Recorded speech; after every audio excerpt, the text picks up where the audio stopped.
Tantor Audio, a division of Recorded Books, presents The Rebels of Gold by Elise Kova, narrated by Aaron Moon and Tim Campbell.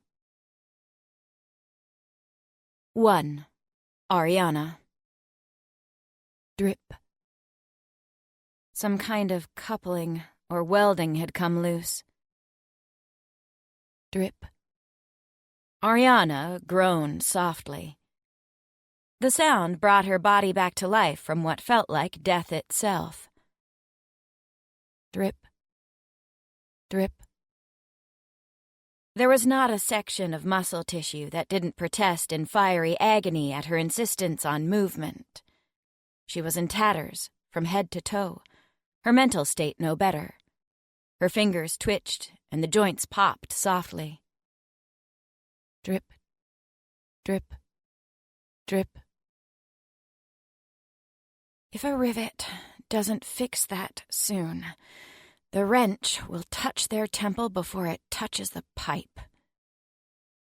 Using her voice, what there was of it, was enough to make her head feel as though it was splitting open. A loud clang shot between her ears as metal met cement. The aforementioned tool slid across the ground with all the cacophony of an industrial machine gone awry, and came to a stop at her toes. Ariana's eyes cracked open. The room came into focus slowly. Very, very slowly. Hazy orbs formed into the cold glow of electric lighting. 2 sconces illuminating the weeping condensation that poured down the wall she faced. A skeleton of piping ran across the ceiling. Ariana's eyes followed the lead lines to the corner where one usually found such imperfections, and sure enough, drip. Convenient for me. It seems I have a rivet right here who could perform the fix. Her lolling eyes stilled. Ariana could only muster the strength to move so much of her body at one time. Refocusing, she tilted her head forward off the cold metal. She drew her shoulders in, only to be arrested by the restraints strapped across her entire body. A crimson face loomed before her. Yavun Dono, the Dragon King. Ariana snapped her eyes shut and used the darkness to drop a curtain on the memory of the last time she was so confined. The last time someone had held her captive. I need more than a wrench for that, she mumbled. No matter how broken her body was, the machinations of her mind ground to life around numbers. She had to keep herself moving, couldn't allow herself to freeze. The pipes were lead construction, likely 50 years old, based on the jointing techniques. I'd need a welding tool. She shifted her vision from the ceiling to look at the speaker. A corpse lounged in a chair pressed flush against the door and stared back at her. He was lanky, all knobby knees and translucent skin. His black hair was pulled back tightly, stretching the skin of his face and turning his beady eyes to near slits. She had traded being the captive of one king for another. King Louis. Not so much a king anymore. The man grinned wide enough to show teeth yellowed with age. Kings need kingdoms. She put a pin in that statement. It was too early to ask questions. So Ariana said nothing and let Louis continue in the face of her silence. It's well past time we met face to face, my dear white wraith. A single sentence had never said more. He knew who she was. She knew who he was. Glad there's no need for pretense. Ariana continued to take stock of her situation. And I am not your dear. You're not? And here I was hopeful that the white wraith would be fond of me. Not in this lifetime, she muttered, wishing her voice sounded stronger. Her head ached, but Ariana didn't allow the pain to betray as anything more than a narrowing of her eyes. How did she get here? Ariana quickly assessed herself. She was likely underground, judging from the condensation on the walls and the heavy stillness that often came from such locations. Louis was here, a man she'd never interacted with before and certainly wouldn't have gone to for help. And she'd been right to avoid him, evidenced by the restraints holding her against an organ-harvesting table, a tilted contraption that propped her at an angle, bound her down so she couldn't escape or struggle as someone, theoretically, cut her flesh from her body. Yes, she knew where she was as it pertained to this singular room, but none of it indicated how she had arrived here. For that, she needed to go back further. She'd escaped the Dragon King's prison with Svare's help. Svare. The name brought on a deluge of emotions, none of which she was equipped to handle under the circumstances. Ariana pushed the onslaught from her mind. Just another item to put a pin in, for now. Tackle one problem at a time. She'd stolen a glider. Yevun's voice rattled through her mind again. Let go. Her memories after that numbered 3 snapshots.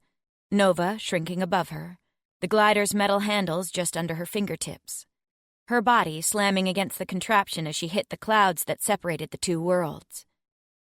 Then, nothing. She must have fallen down to somewhere in Dordom, close enough to Mercury Town for Louis to get his grubby little hands on her. How did you know who I am?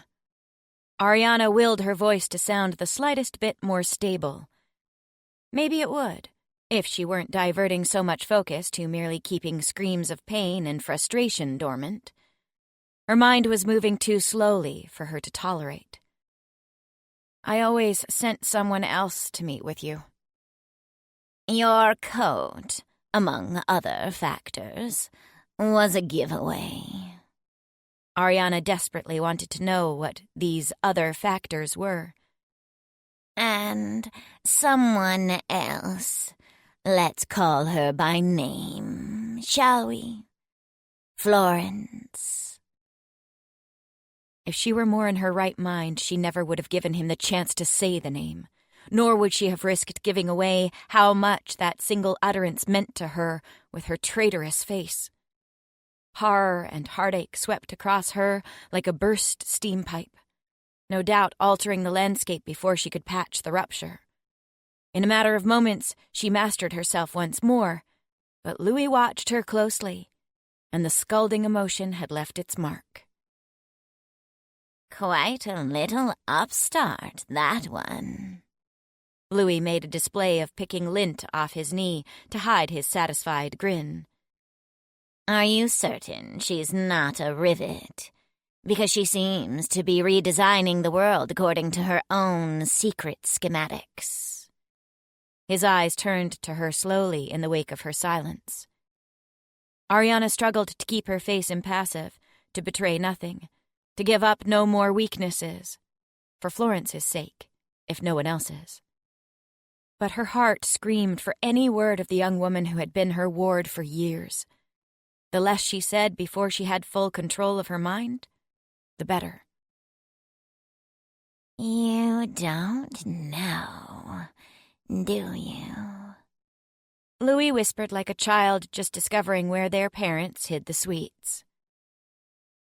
I know enough. Where are we? He called her bluff without so much as blinking. Mercury Town, Ariana surmised.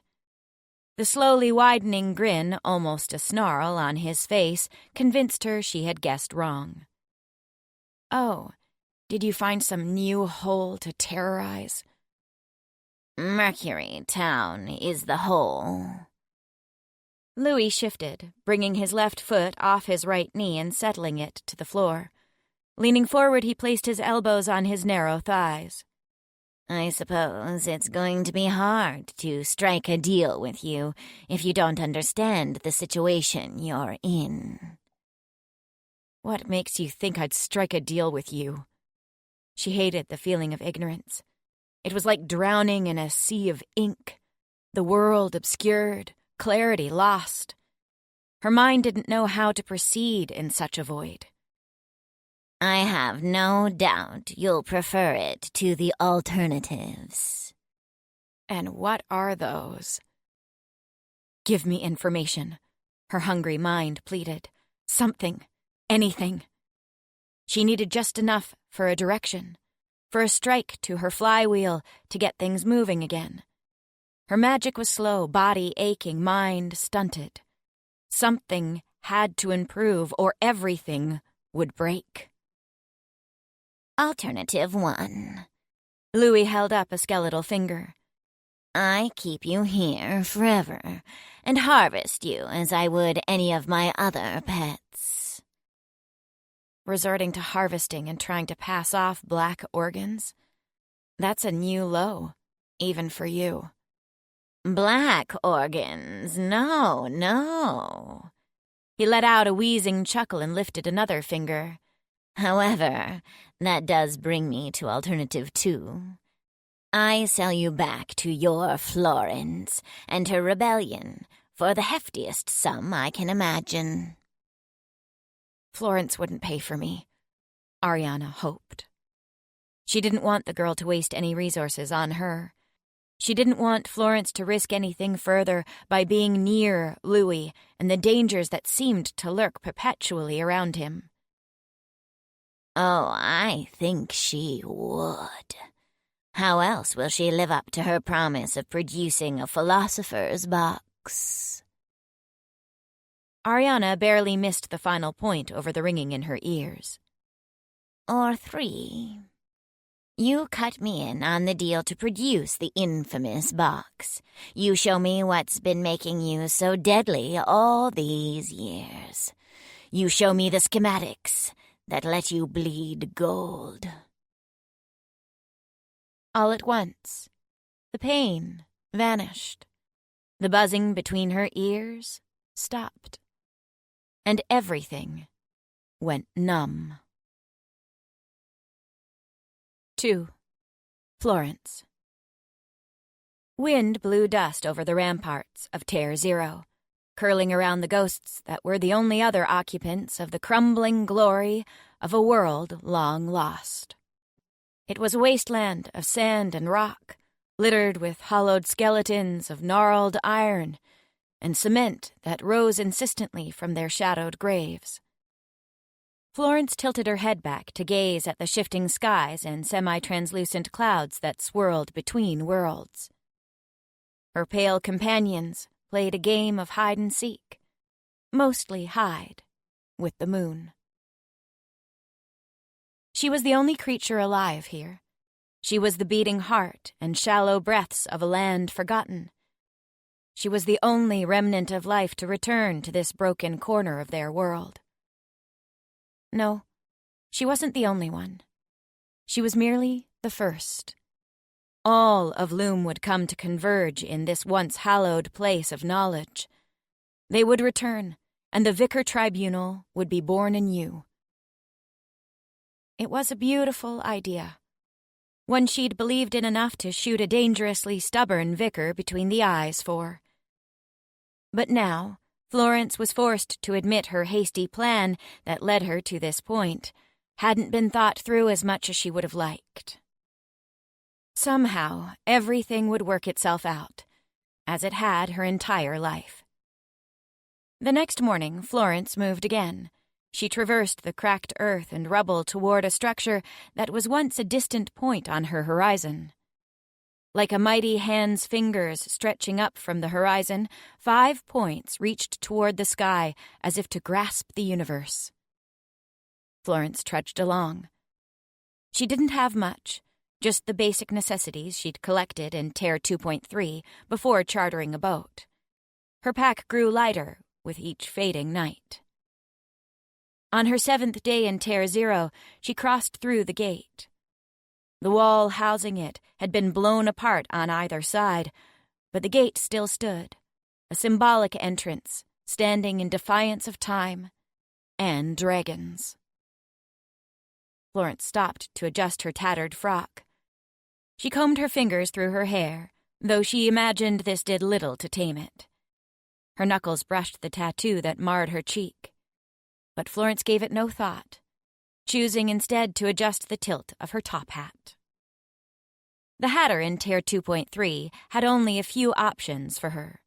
The current top hat she was sporting offered only one buckle around the base and a single feather. It was a style from 2 years ago, and nothing like the fashions she'd seen in the windows of Dordom practically a lifetime ago. But it was something. It was the regalia of the woman she had once been. She'd carry the remnants of her past life into this old world so that both could be rebuilt together. Florence dropped her hands and continued through the gate. Tier 0 was once the breeding center for all of Loom. Every year, the 5 vicars converged upon this place to share knowledge and initiate their reproductive cycles together. A selection of initiates, journeymen, and masters from each guild remained after the tribunal to teach the children the fundamentals of thought and the basis for the world in which they all lived. Florence was born here, but she had no recollection of this place. She was one of the thousands of children split among the guilds when the dragons assumed control of Loom. She was selected for the ravens and left to die. And she would have, if she hadn't fought her way out. The main entry to the hall of Tier 0, the most important building in the world, was blocked. Its massive doors had splintered off their hinges and tilted against each other drunkenly, leaving Florence to seek another entrance. Windows cut beams of light from the hollow center of the hall through to the shaded ground below. Florence strolled across their beacons until she came upon a rubble-strewn entry she could crawl through. Inside, an anterior passageway snaked around the perimeter of the hall. Florence pressed forward until she reached the grand atrium, the center for all learning and knowledge. The grandiose glass dome that had once arched above it all was shattered into hundreds of shards that painted rainbows across the marble floor. With glass grinding beneath her heels, Florence stepped into the sunlight and onto the stage of destiny. She strode to the center of the atrium, surrounded by still-standing statues of the 5 guild symbols: the revolver chambers, the raven, the sickle, inverted triangles and crossed tools for the rivets. They were all there, but none seemed to fit her. None defined her. She did a half-turn, taking in the remnants of what was once the foundation of Loom. "It'll do," she mumbled. It wasn't much by way of fortification or construction, but for now it could hold the pieces of their ailing world. It could hold the Vicar Tribunal on ceremony alone, if nothing else. Glass cracked and snapped under footsteps. Florence turned. Her pistol was drawn and pointed at the source of the sound before she could blink. A woman emerged from the shadows.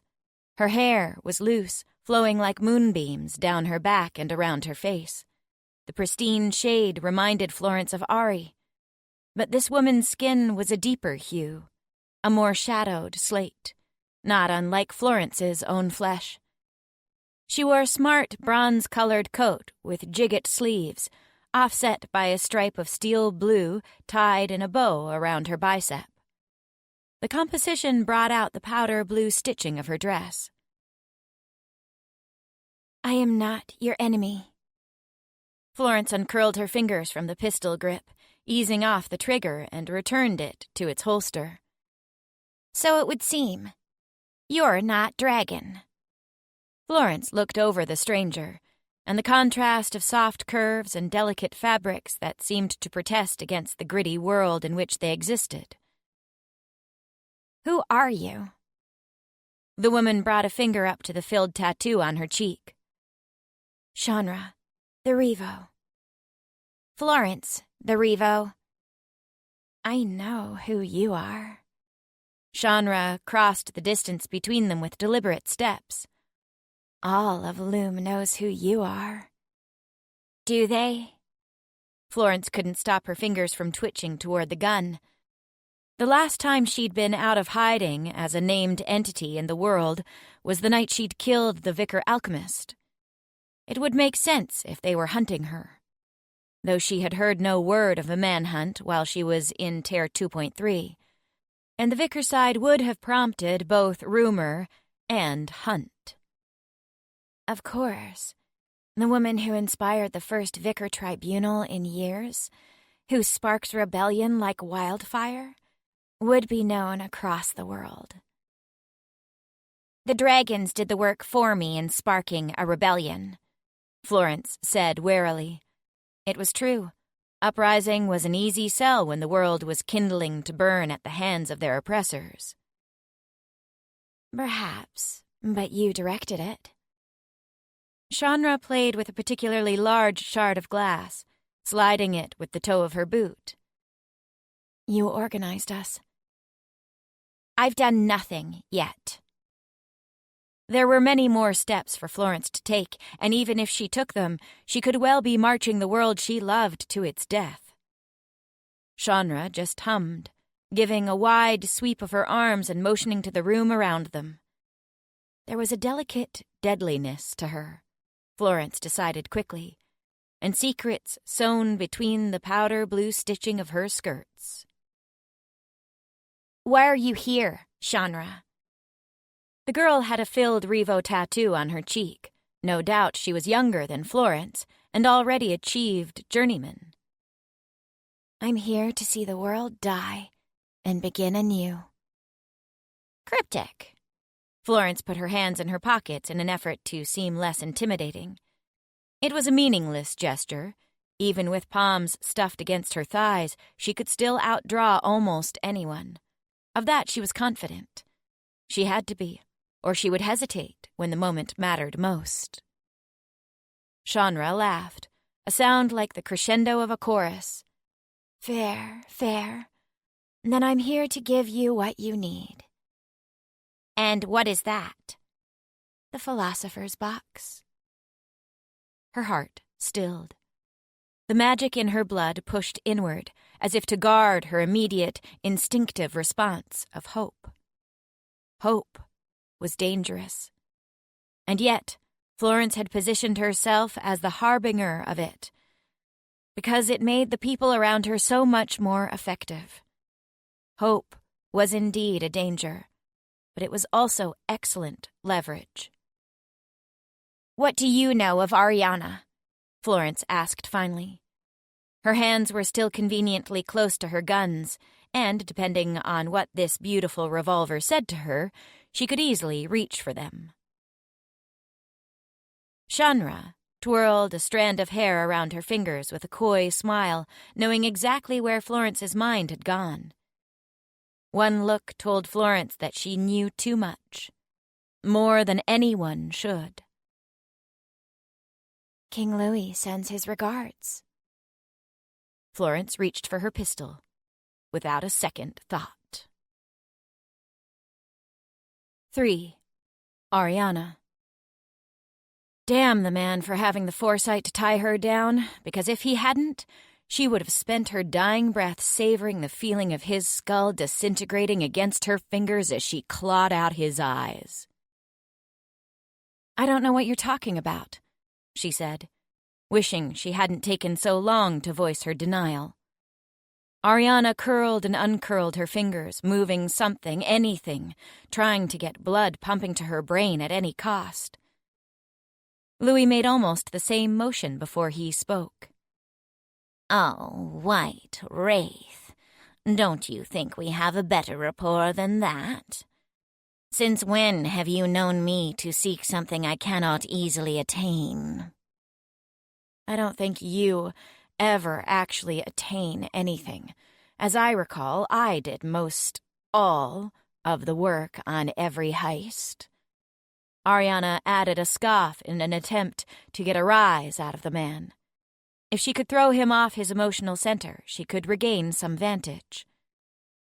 All the more poetic, then, as it seems this time will be no different. Louis shifted stiffly, folding his skeletal hands together, seeming utterly unbothered. I can't give you something I don't know how to create. If changing the topic didn't work, she'd try denial next. She'd try everything until something stuck, until her mind was solid enough again to think clearly. There was a time when I might have believed you. Louis stood slowly. Ariana narrowed her eyes at his deliberate yet unsteady motions. She expected the king of Mercury Town to have a little more grace. He reached for a holster on his hip and drew a tiny one-shot pistol barely larger than his hand. It was the sort of gun Ariana imagined Florence laughing at, if she ever saw it. The man pointed the weapon at her shoulder. Ariana narrowed her eyes down at him. Sure you can handle that? Seems like you're having trouble. Point-blank shot at a tied-down target. I'll take my chances. Louis tightened his grip on his gun. Question is, do you want to? I don't have any interest in shooting you, really. We had such a good stretch as business partners, and I'd much rather not poison the waters with a gunshot to prove a point. Her scowl was so deep it hurt. She knew exactly what he was doing. Proof of her being the perfect chimera pumped through her veins. One shot wouldn't kill her. Bloody cogs. Against all the other pain, it likely wouldn't even register. But there would be no denying after that. How did you find out? Ariana asked. She instantly loathed the smug look on his face. You have your Florence to thank for that. Louis made a show of reholstering his gun, as if he was doing her some grand favor.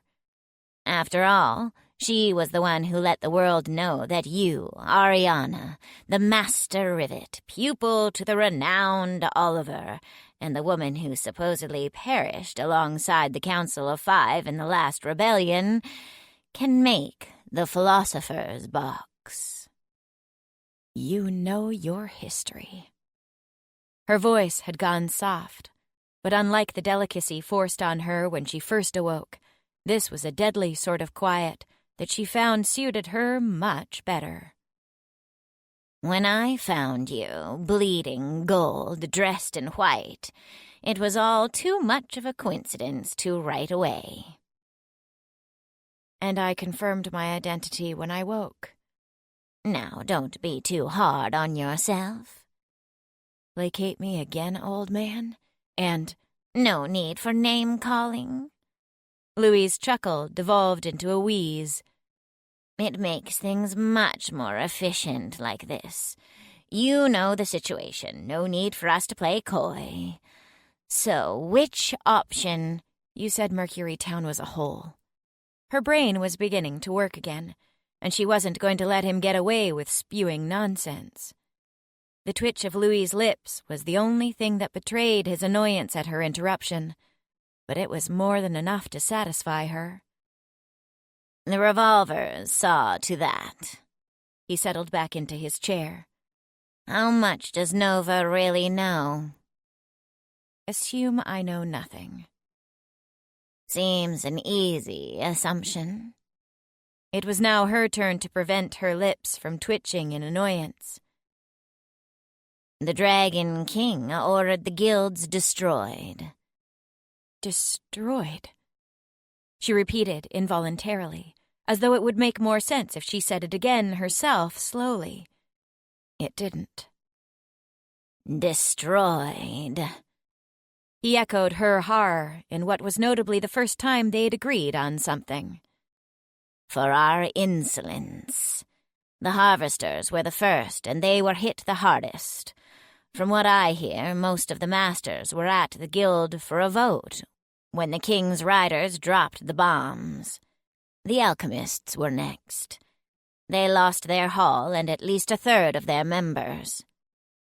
The revolvers.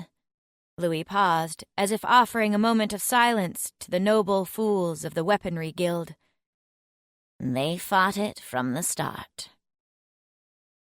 They sought to protect Loom from their own machinations, she murmured. They quickly realized there weren't many options and less time, Louis continued. They killed themselves. In a blaze of glory. It was an explosion befitting a funeral for the Vicar Revolver himself. The ravens, rivets. It was terrible news atop terrible news. Still, she wanted to know the fate of her guild. Ravens were spared, thanks to the Revolver's efforts. The rivets were hit, but the riders didn't have the same firepower to raise them. Bent, but not broken, from what I hear. Ari took a moment just to breathe. The Rivets Guild, in all its gorgeous mechanical glory, still ticked along. And Florence? Ah, yes, Loom's champion. Ariana tried to keep her face passive, just the facts. But judging by Louis's reaction as he spoke, she failed. At last, she acquiesced. Her hand had been shown for what it was. She's alive, then? She thrives. He paused, clearly for dramatic effect. So says my confidant. Confidant? Ariana asked cautiously, though she didn't know why. She already knew what game Louis was playing at. He wanted the box and proximity to power. He wanted her to play along. Putting a loaded gun right next to Florence was the frustratingly perfect move. I sent a good friend of mine to her, just to help see things set up properly on Terra Zero. After all, Florence is the one who got the Vicar Harvester to call the tribunal. There's to be another Vicar Tribunal? It's been a while, hasn't it? Louis massaged his knees, and Ariana wondered if they ailed the man. She could only speculate about his age, but he must be well into his 40s, practically ancient for a Fenthry.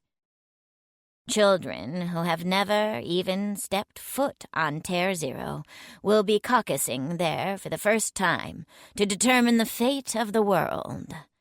Reminds you of the old days, doesn't it? Take me to her, to Florence. I don't think you're in much of a position to make demands, Ariana. You were willing to make a deal before. She had to speak his language, stick to safe territory, stick to business. Give me access to the schematics for the Philosopher's Box, and I will take you anywhere in this wide world you want to go. Even back up to Nova. Florence, she repeated firmly. The box? He was relentless. Even though Ariana knew the answer, she asked the question anyway. Why do you want it? Reasons that I think should be obvious. And they were. There was a time when he who owned the gold owned the power, but such a time was ending. Now Loom and Nova stood on a new precipice, an age where power came from those who could manufacture weapons in the shape of people that bled gold. There was abject disgust at the notion that she would help usher in such an age. But it was an age Loom had been headed toward since the first Chimera. If it hadn't been her, it would have been someone else. If I agree, you'll take me to her? You have my word. Louis put his hand over his vested heart. It's bad for business if I go back on my deals. Plus, we both have far, far more to gain by being friends. If I agree, you'll do as I say. Within reason. She settled back against the harvesting table, looking at him with narrowed eyes. She had to get something out of this, for the time being. There was no possible way she'd give Louis unrestricted access to the Philosopher's Box. For as long as she could manage, she'd regulate who knew what. On Nova, there is a flower for the Lord of Luck. This flower has 4 petals. Her voice trailed off for a moment, and Ariana thought back to her night with Svare on the island. She wanted to feel the same anger she felt toward him previously, but it was already weakening into an uncomfortable question. What are we? Be my Lord of Luck here on Loom, and grant me 4 wishes. 4 things, whatever I design to help the rebellion, to help Loom in the coming months. And when we are finished, you will have your schematics. I'm not a dragon, Louis chuckled.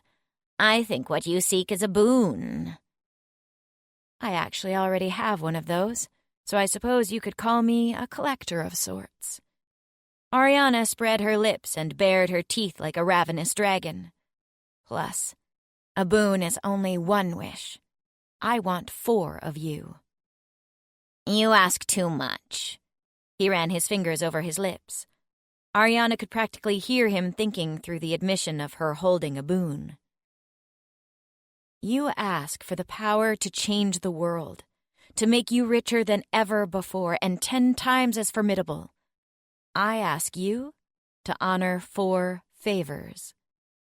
She managed to shrug against the tight restraints. Seems more than fair. Louis stood, pulling his chair away from the door. Very well, Ariana. You have your deal. He reached for the door latch, clicking it open. We shall leave at dawn for Terre Zero and your Florence. 4. Savare. The skies above the floating islands of Nova were always peaceful. Even when his heart was heaviest and his mind in turmoil, the unhindered wind and free cries of the wild boko traversing its currents evoked a sort of calm. There wasn't another flyer anywhere around him, leaving the Shinryu mostly to his thoughts. Dawn began to seep between the stars, a melancholy hue that marked the end of Lord Shin's hour and the start of Lord Rock's. Rock. The mere thought had Savare looking over his shoulder. Far in the distance, hazy with the wisps of the God's Line, was the ghostly silhouette of the Rock estate. He squinted against the darkness, pushing magic into his eyes and piercing the shadows, but another boko was nowhere to be seen. He had split from his sister Petra to allow her to make a distraction while he went in search of Ariana. What sort of distraction Petra had in mind he couldn't fathom, and now he wished he'd had an idea. Savare looked forward again. His sister would be waiting for him back at the Shin Manor. The Isle of Lisp grew before him. It was a familiar shape. Savare knew every cut of the mountains and every switchback that wandered through its rolling jade hills, down into the great city of Napoli at the far end. But there were no festivities in Napoli, no flame dancers on rooftops or revelers pouring wine until the bottles ran dry.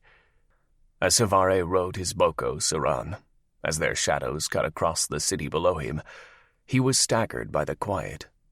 This was a city in mourning, a place where men and women had lost family, loved ones, to the tyrant known upon their wide world as Yevun Dono. Savare tightened his grip on his boko's reins. There was no bottom to the depths of rock depravity, and in that endless pit was where they had found the will to poison the wine and bring an abrupt, dishonorable end to the Shin and the Crimson Cord. While none could pin the act on House Rock, it was known. Savare could almost feel the truth being whispered behind tightened shutters and on the shuddering rasps of mourning lovers. Rocks may have weakened them, but in the same act had provided House Shin with all the rationale and motivation ever required to stage a rebellion. And that rebellion hinged on one person, a chimera who smelled of honeysuckle and tasted of dreams. There were competing motivations in him, The first was admonishment that he had ever let Ariana return to Loom. He had let go the singular person who could provide Shin an army that could stand against the might of Rock. But had he not released her, she would have never fought for, alongside, them. The other voice in his mind reassured him of the fact, just as it reassured him that for all her pain and anger, and for all that she put a world between them, her heart still spared a beat for him. Savare swallowed the debate and ignored the aftertaste, focusing on his flight path. The Shin manor was beginning to peek around the mountains ahead. Before he could even contemplate Ariana's mind and motives, and if she would ultimately support House Shin, he had to think first about how to stave off Petra's ire for letting their inventor return to Loom unhindered. At least, Savare hoped she had returned to Loom unhindered. He'd seen a glider rise from the Rock Manor on his way back to his boko, then a second not long after. But anything else, that was in the hands of the Lord of Luck Savare had been born under. The shroud of silence hung heavy even at the Shin Manor. It was early yet, and no servants arrived at his usual landing balcony to attend to Saran. "You know your way to the stables, right?" Savare patted the beast's feathery neck before dismounting. It cooed softly, tilting its head in reply. "If you want to stay here, you're welcome to," Savare added. Savare had always known that Raku, Petra's trusty mount, was the smartest of their birds. His chambers had been tidied. He'd left them a sopping mess, only returning to ransack his clothes to find acceptable garb for his excursion. Those articles now smelled of rock, and Savare was prompt to strip them off and cast them over the balcony rail. He paused, watching the trousers and arm adornments be swallowed up by the god's line, and hoped they didn't fall on some poor, unsuspecting Fenthree's head.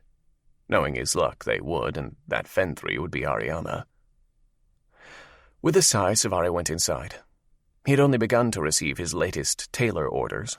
No clothing seemed quite appropriate for the situation, so he donned a loose-fitting robe, a sort of belled sleeve and wide-sashed ensemble that put the masculine lines of his chest and abdomen on display in a way he was rather fond of.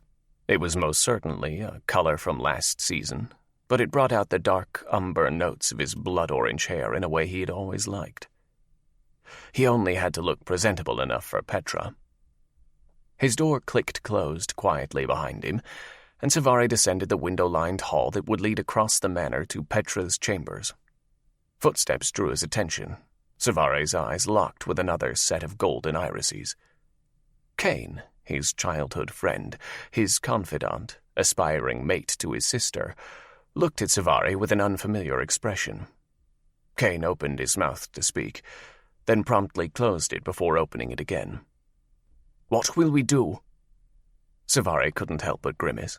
No doubt Petra had correctly anticipated or deciphered his actions of letting Ari go. "Ariana will continue to support us," he assured. "Even on Loom she's returning to reunite with the rebellion, and—" Savare lost the final word. Kane crossed to him in a tempest. He grabbed Savare's robe by the lining of the collar, the man's claws punching holes through the silken fabric. "Kane? You think I care about your fen pet right now?" he growled. Savare was instantly reminded of one of their last fateful encounters in the stables at the Crimson Court. He'd hoped the tension of that meeting had been washed away by the events of the past day. "You'd do well not to refer to her in that way." "Petra is dead, and all you can think about is Loom?"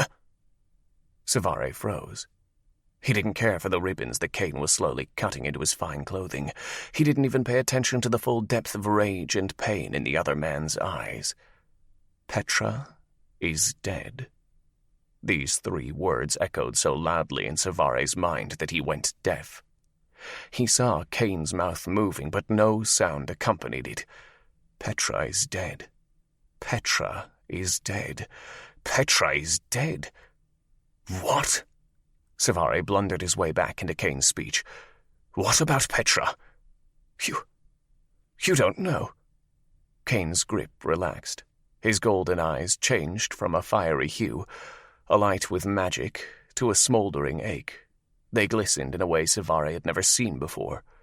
"She was with you, Savare. Your OG was with you. How do you not know?"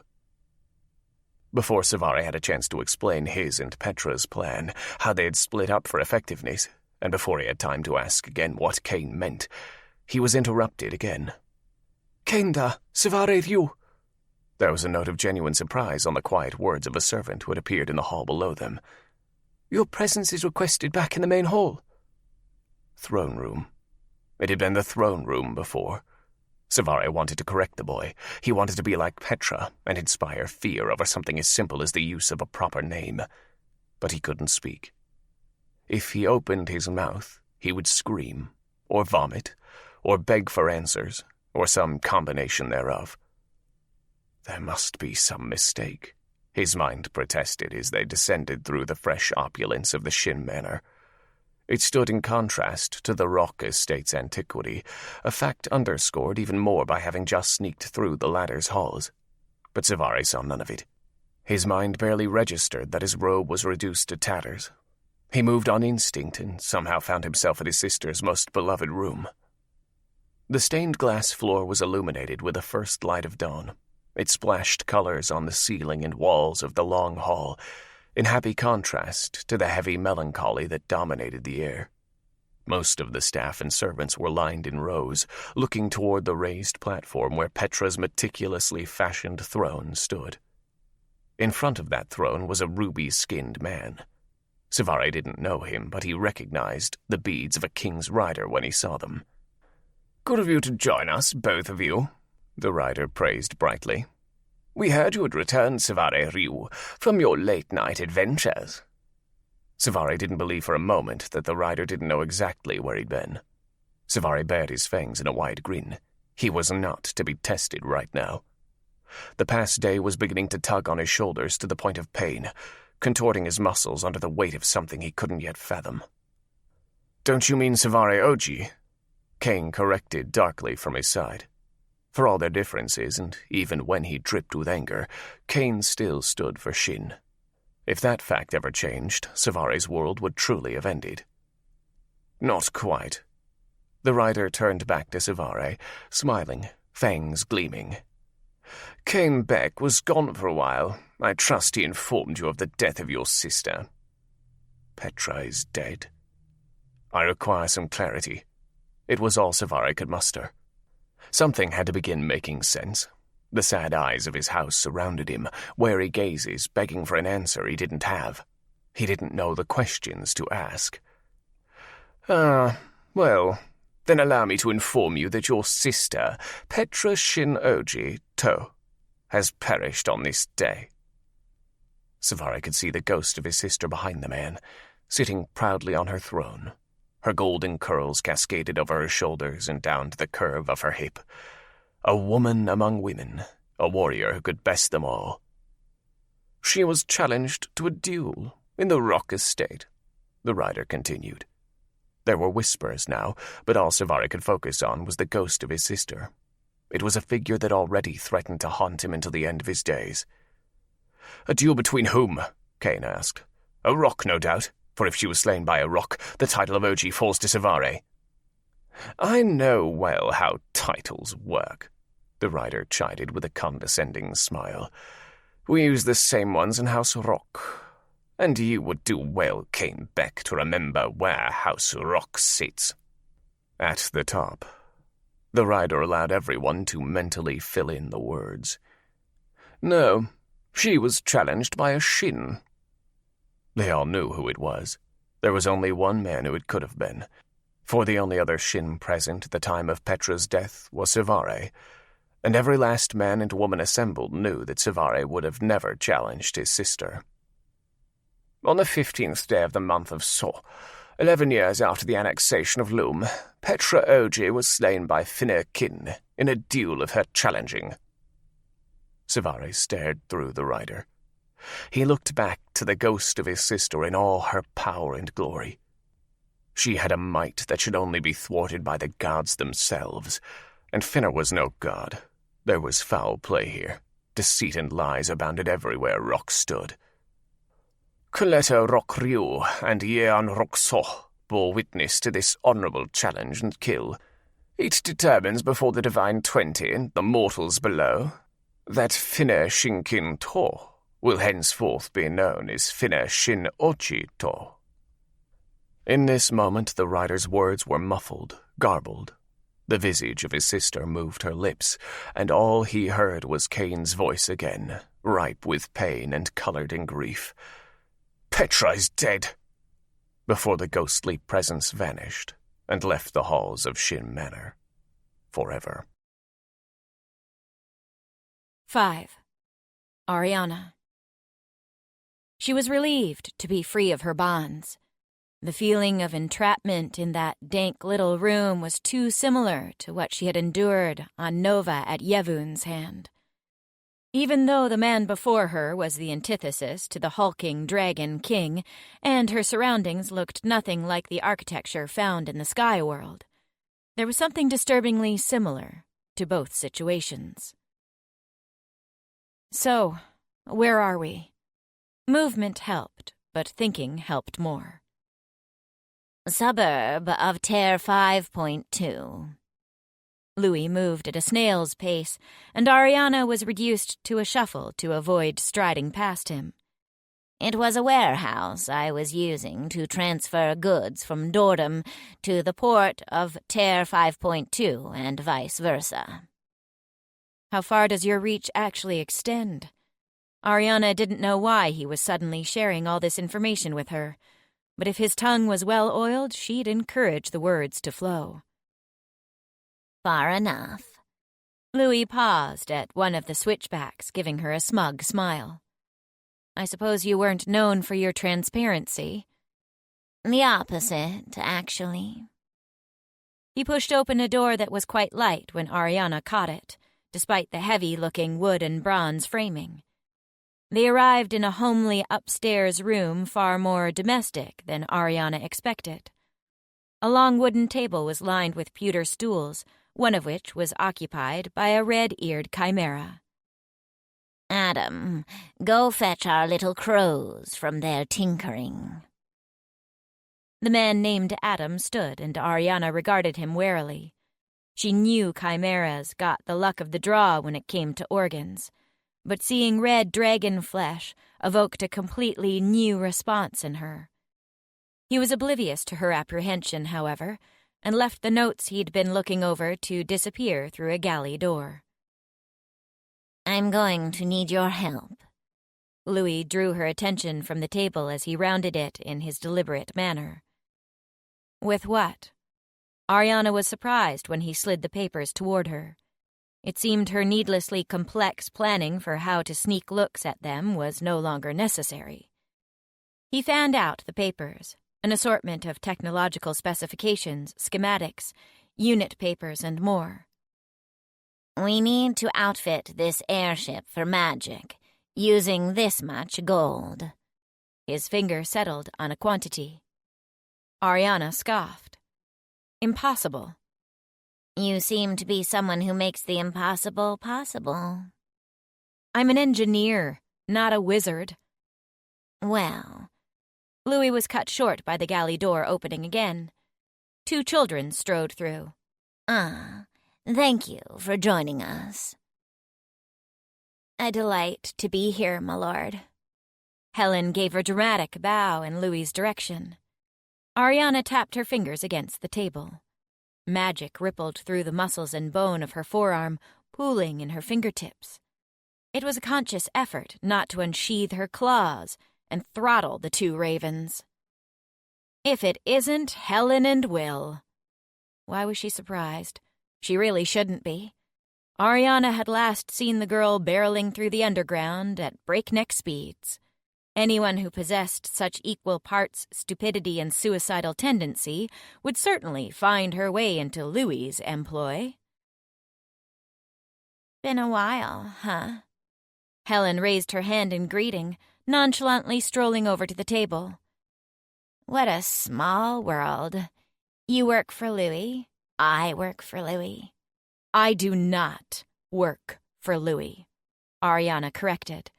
He works for me. Helen seemed taken aback at this, and her eyes swept to Louis. We have an arrangement. It wasn't much in the way of concession on Louis's part, but Ariana was operating under the idea of choosing her battles at present, and this one wasn't worth fighting. "I knew you stooped low, but working with children, Louis?" Ariana keenly remembered Louis's statement regarding Florence being observed by one of his lackeys. Was he keeping Helen and Will here by force to get back at the girl? What threats did you have to make? "Fleur introduced us," Helen announced, as if it was something to be proud of. Well, ravens were notorious for rushing in head first with reckless abandon. "She's been busy while you've been having a vacation on Nova." "I was not on vacation," Ariana snapped. "Whatever you'll call it, then." "Enough of that, both of you." Louis leaned against the wall, looking as though he could hardly stand for another moment. "We're all on the same side. No need to be at each other's throats."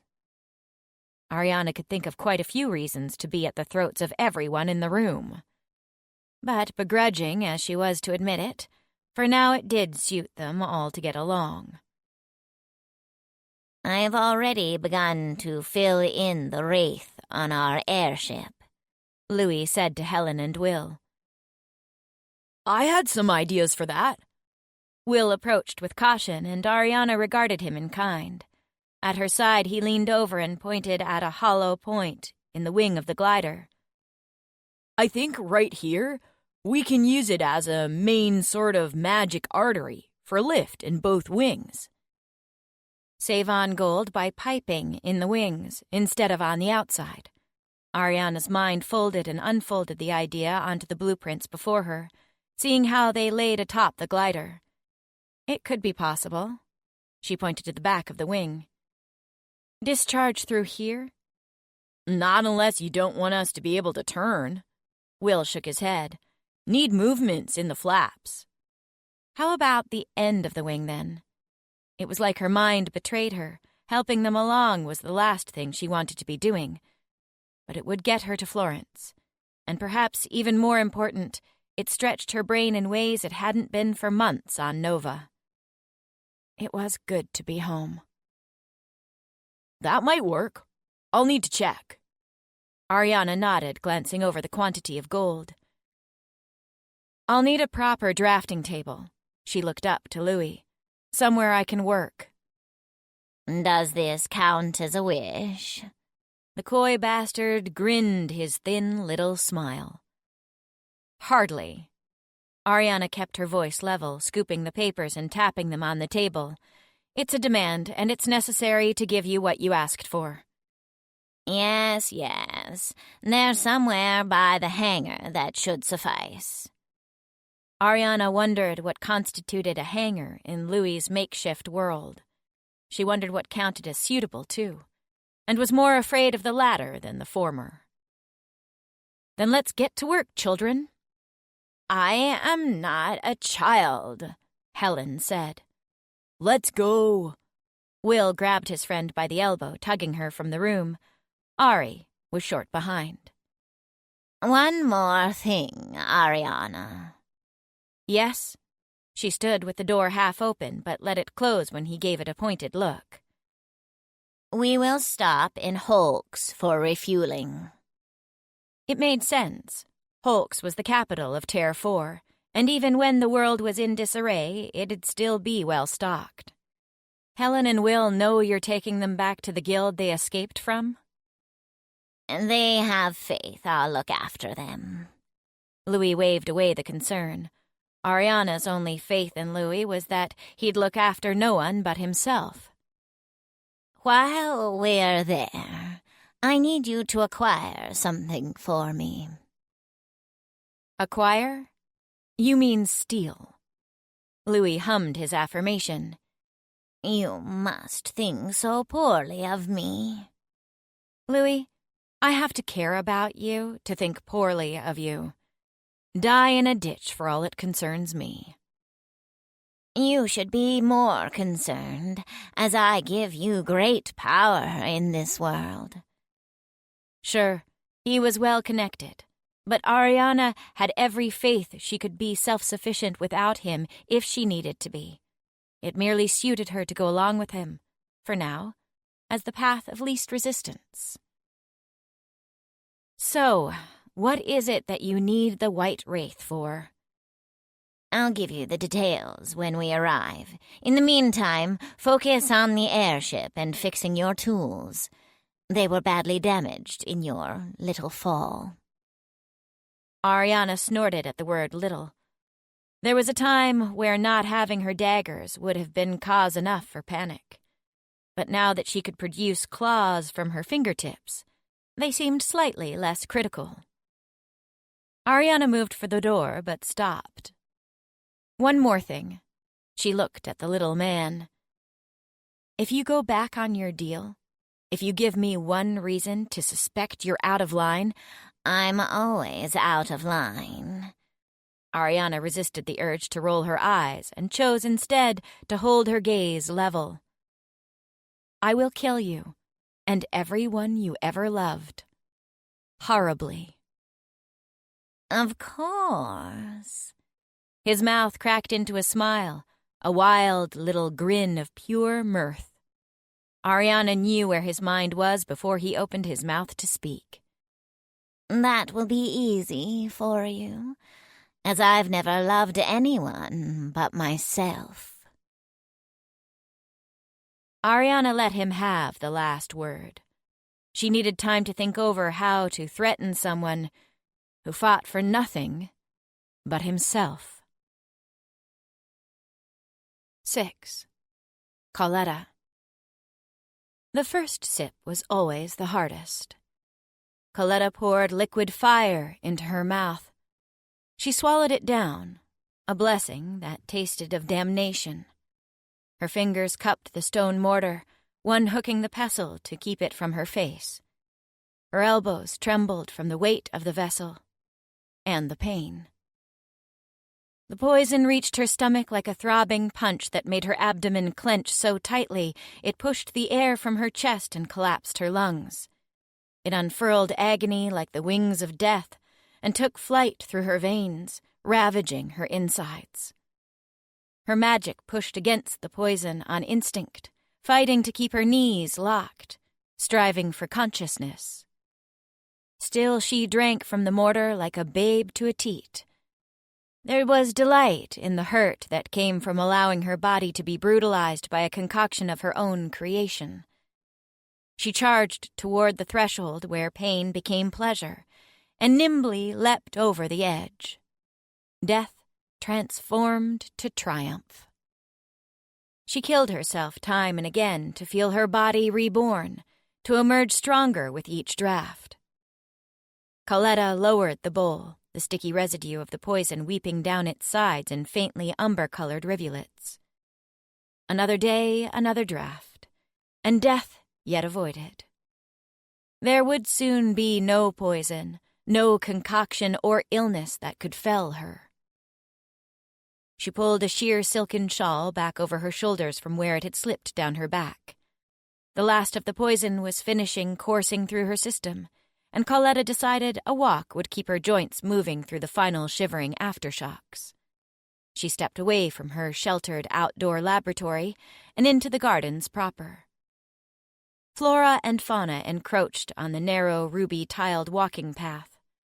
Flowers uncurled their petals in a vibrant rainbow of color.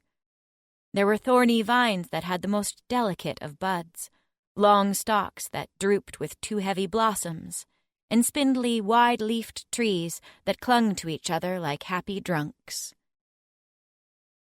Two large, mostly harmless trees sheltered the garden from prying eyes that might glide past on the back of a boko.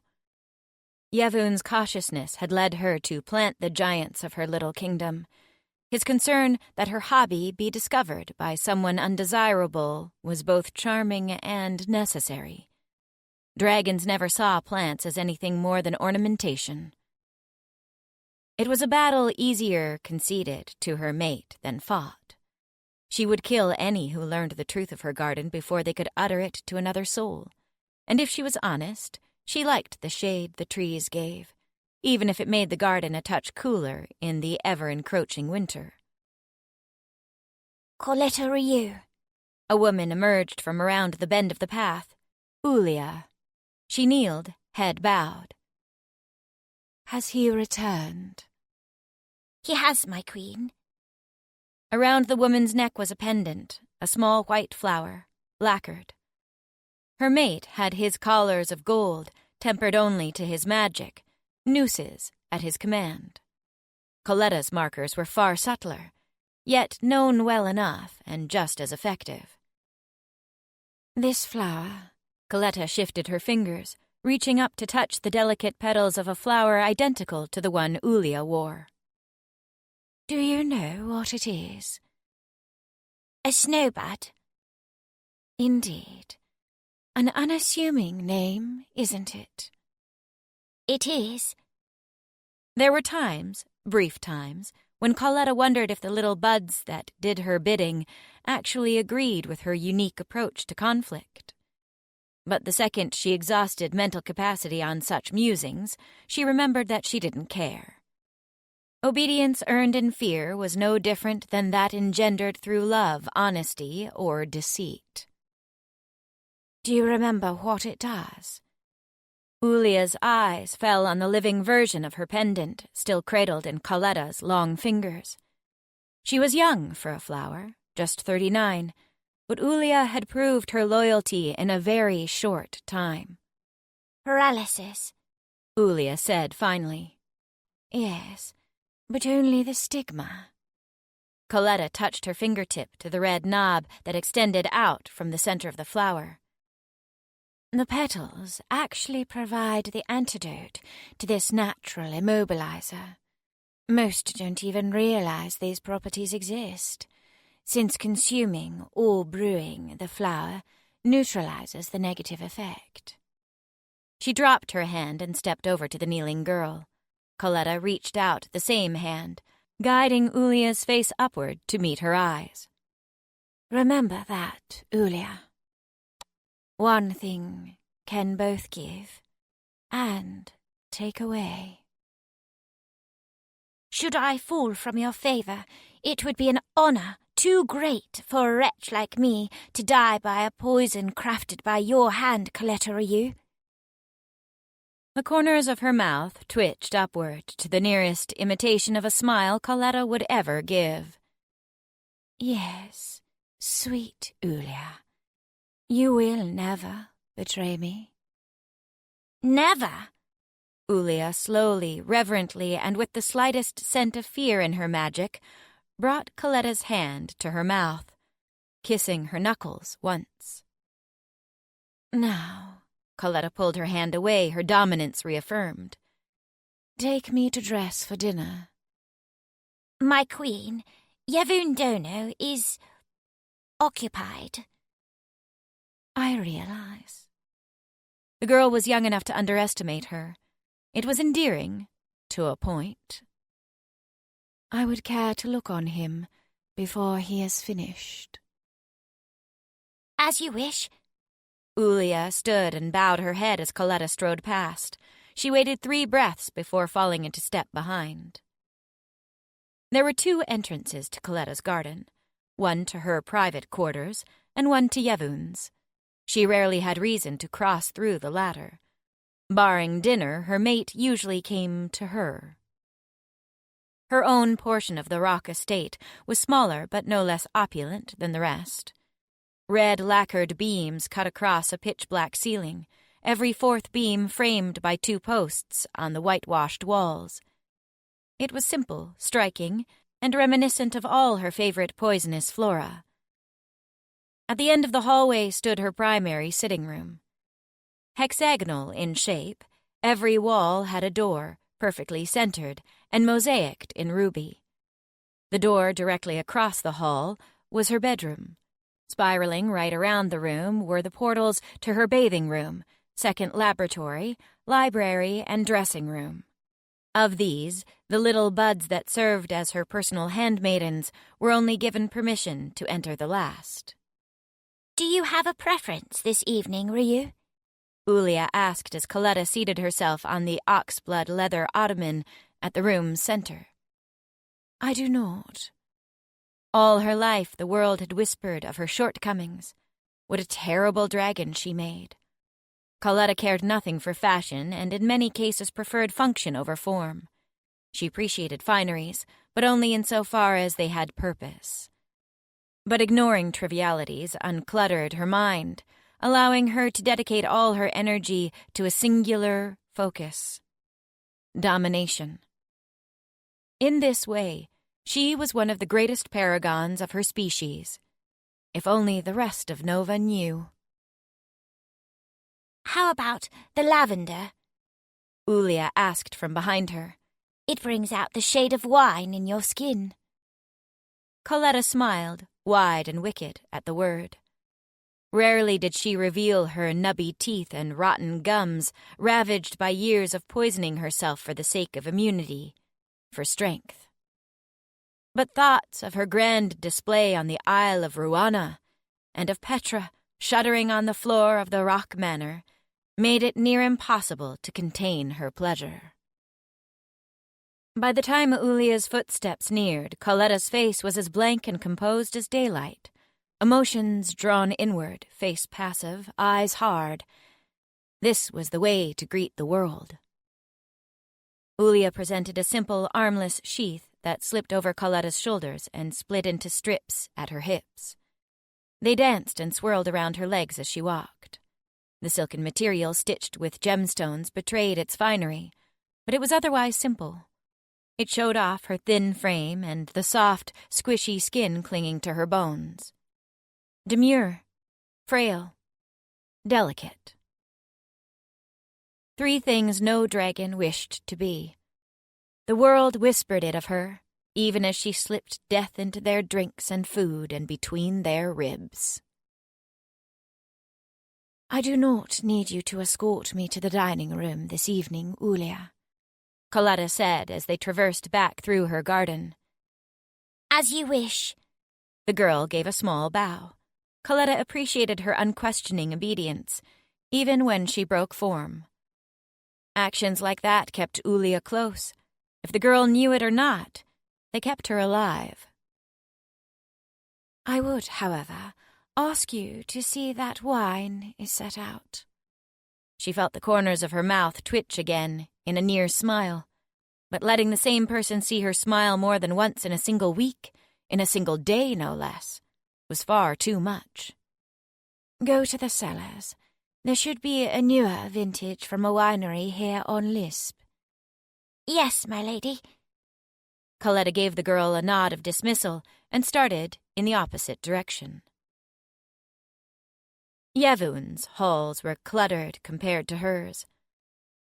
Ironwork, reminiscent of the fanned wings of a rider's glider, arched over her with curling tendrils of metal lacework reaching down in wide concentric circles. Beyond was what Coletta had teamed the sailcloth room, a billowing half-glass room that looked like a puffed sail of a lakeboat. On and on, the walls were adorned and the floor gleamed with a proud, polished finish. On and on. Coletta ignored it all. She listened, but there was not another soul to be heard. Even magic hearing would not have revealed a single sound. Yevun had likely sent away every dragon, high and low. Nearing his chambers, Coletta pressed on a wall. It looked no different from anything else, the wood paneling near flawless. Near flawless. A small groove betrayed the narrow door that swiveled open at her insistent force. Clicking the door back into place, Coletta found herself in an unlit, narrow hall that ran parallel to the first. There were many secrets in the manor, and she made it a point to know them all. Coletta walked without light, running her fingertips along the wall as she proceeded with measured steps. She avoided pushing magic into her eyes, for that could be sensed, or worse, smelled. The darkness slowed her steps, prevented the carelessness of haste that might give her away. It seemed, however, there were some allowances that could be made for noise. Yevon, for all his strengths, was still a man and a dragon. A man with desires, and a dragon bent on domination. When the two forces combined, the results were hardly silent. Coletta heard them. Heavy breathing, gasping, grunting, growling. Ahead, a few beams of gray light broke through the darkness. Coletta walked toward them like a beacon. Where the main hall sloped downward, her private corridor remained level. She now found herself peering down at a familiar room. Yevon's private sleeping chamber. Blood dripped from his back where long gashes, already healing, had been dragged across his skin. Beneath him, a woman as green as Coletta's fauna writhed and arched her back as they rutted like dogs and sounded much the same. Yevon's face twisted, his head thrown back in a snarl of pleasure that was nearly drowned out by the smacking of his hips against the woman's backside. It was the first time she'd laid eyes on the creature her little buds had selected for their dono. Faye, they had said her name was. Little and less was known about her, but Coletta knew the one thing that mattered more than all others. Yevon had taken a liking to her. Unlike Leona, he had charged forward with this one. He had mounted the creature like an animal, and like an unbroken boko, she was fighting back. The lovers rolled over, and Faye swiped at Yevon's face, drawing yet more blood. He snarled in kind, digging his own claws down her arm. Their mouths met before smearing golden blood over each other's skin. They were drunk on each other. Coletta watched as her life mate, her king, sexed another woman in a way he had never done to her. His face contorted in bliss. Coletta looked away, having both seen and affirmed enough. Faye might own the dono, but Coletta owned Faye. Everything was moving according to plan on Nova. Now, before she'd give in to the demands of her quietly grumbling stomach, she would check in with her odd little Fenthri to see how things were progressing down on Loom. 7. Ariana.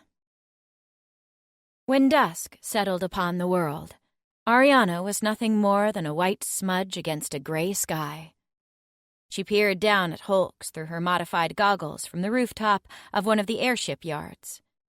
She'd been scouting since the afternoon, observing people's comings and goings, studying the flow of machine and man alike.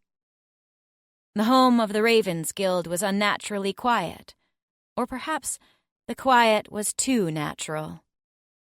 Ariana heard howling winds and cawing birds, benign sounds at odds with the screeching trikes and revving engines Holks was famous for. The one guild the dragon supposedly hadn't touched had nevertheless ground to a slow crawl in the wake of the fall of their world. It was unnervingly somber, a quiet testament to the devastation the Dragon King had reaped from his sky city. Malice sparked within her, and was promptly quieted by the thought of Yevon. Looking down on her, his claws on her flesh. Ariana rubbed her neck, urging tension and the memory away. She had a job to do, and there wasn't nearly enough time to properly prepare for it. All she had was some basic information from Louis, oddly specific in some areas, completely blank in others, and whatever she could observe before nightfall.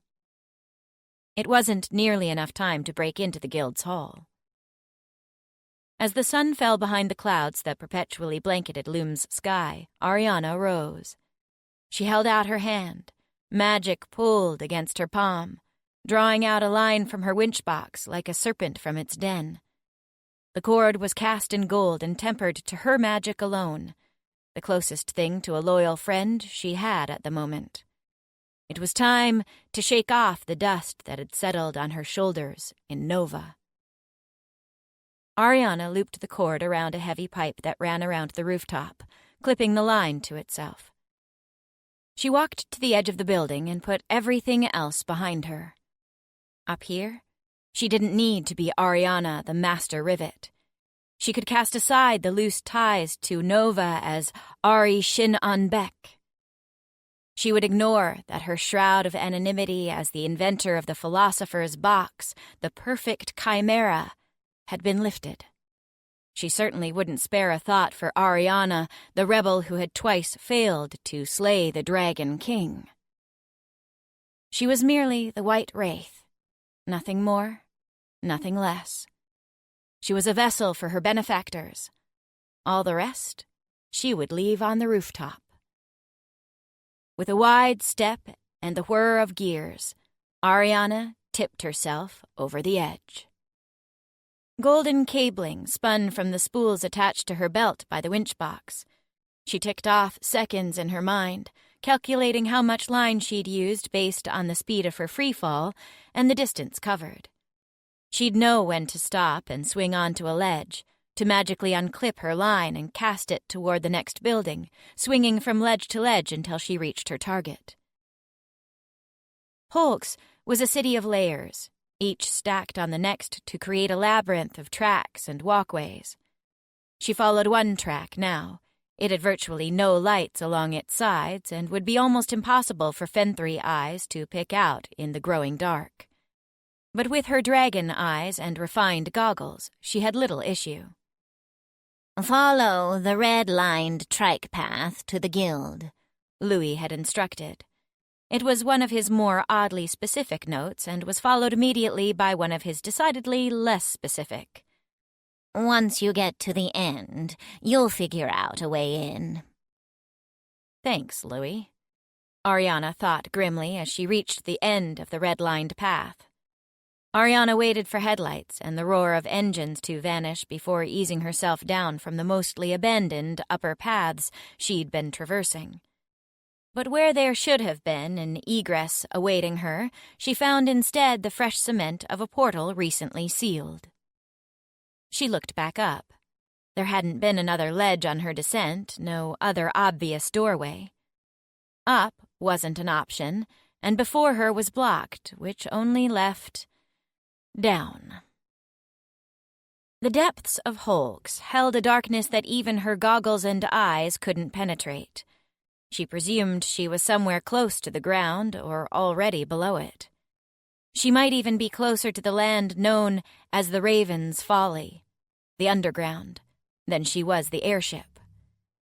She dared progress no farther without some kind of light. Begrudgingly, she drew the duller of her 2 daggers.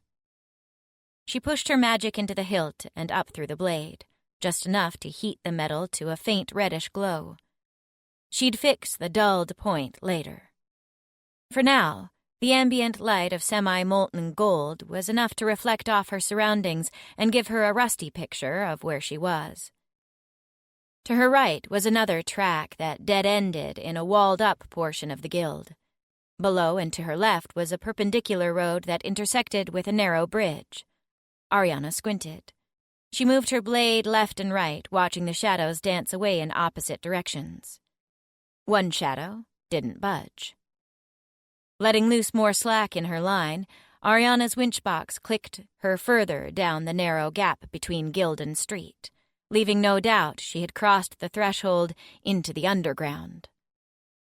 Just above the narrow bridge, she cycled her legs in a running motion along the wall, back and forth building speed.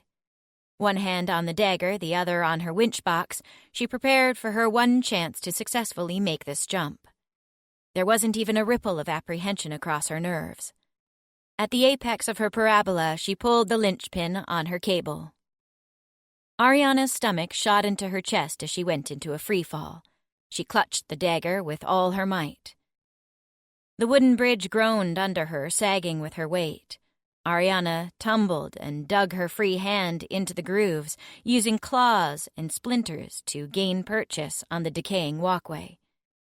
Now her nerves raced, her chest heaved, her eyes dilated, adrenaline providing a clarity no magic could ever match. Ariana grinned into the blackness, holding her cooling dagger away from both herself and the wood. It felt good to be back at work. She rolled onto her stomach and hopped up. Letting the fading light of the dagger continue to give her just enough light, Ari summoned her gold line back to her spool. When it was wound up tightly, she focused on her next challenge. The door was old and rusted, and the lock looked equally frail. Ariana sighed. She had so wanted an actual challenge when it came to breaking into the guild, the opportunity to exercise a bit of finesse. With a smash of her boot, the door nearly fell off its hinges and alerted the ghosts of the Ravens Guild to her forced entry. This doorway had been long forgotten. Not a soul stirred in the dark tunnel it revealed. She moved forward fearlessly, guided by the light of her dagger. Eventually, she came to a circular room with 6 connecting archways. Ariana paused in the room's center. Bruising had started to blossom on her fingers that clutched the dagger, working up her wrist with slow purpose. As her magic exhausted, her body began to break down, one burst blood vessel at a time. She had to find her way up before her light faded. In the thin layer of dust that coated the floor, a single track led from one hall to the other. Someone must be using this old intersection. The 2 halls breathed from one to the other as if they were old friends, whispering little secrets. Wind pushed the flaps of her coat against the backs of her calves ever so slightly. Ariana chose her path based on the knowledge that cool air sought out warmer temperatures. Her suspicion was affirmed as the hallway began to rise. The faint roar of engines guided her upward past 2 forks. She was nearly breathless from magical exertion by the time she saw light, and Ari took a moment to compose herself. The faint glow of a doorway 3 pekkas away told her she'd finally found a way out. She didn't know if it would lead her into the guild proper. She wouldn't have been surprised if she'd somehow overshot the hall entirely. Ariana tilted her head back and closed her eyes, letting her breathing slow and her skin mend. In so many ways, she was her best in moments like this. Alone, working for what she needed, taking odd jobs with a clear beginning and end. But that would mean leaving Florence adrift in a rising sea of chaos. It would mean never seeing Svare again. Ariana didn't want to admit why that fact put such a profound ache in her chest. A life of crime and obscurity would have to wait. At least for now. Ariana opened her eyes and kept moving. The doorway opened onto a walkway above a large track. As she crossed the threshold, a trike came whizzing around a far corner, speeding underneath her in a blink.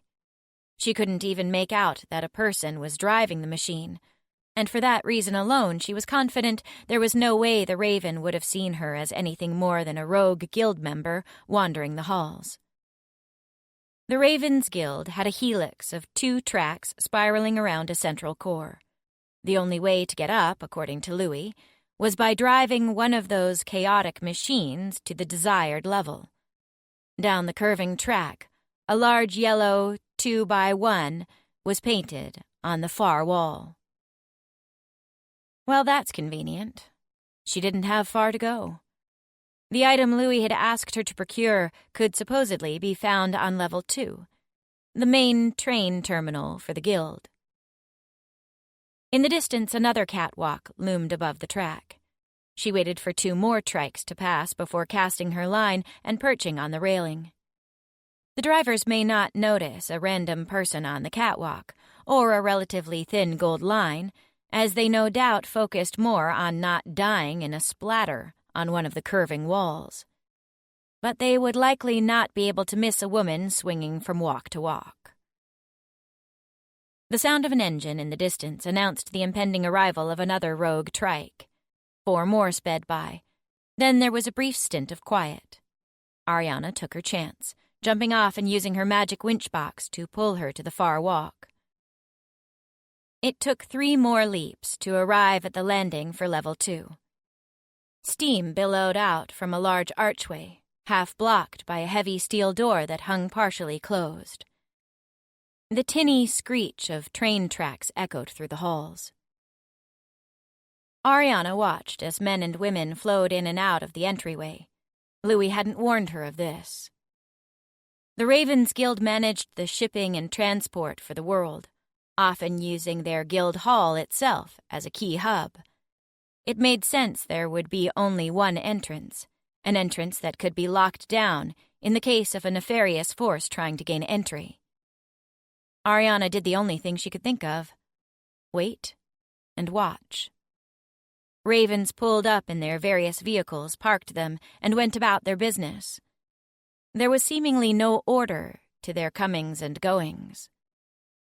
If only I brought my grease pencil. Etching the guild's mark on her cheek would have made things easier, but she was hardly dissuaded. It was almost mechanical now, seeing different ways to gain access wherever she wanted to go. Ariana fastened the toggles on her white coat as high as they went, obscuring most of her face to the nose. She reached under the catwalk and ran her hand along the thick layer of exhaust grime that coated the wood and iron from years of use by all manner of vehicles. As suspected, her gray skin was turned black. Ariana rubbed it on both hands and applied it to her cheeks, then to her coat. She had 3 more requests of Louis.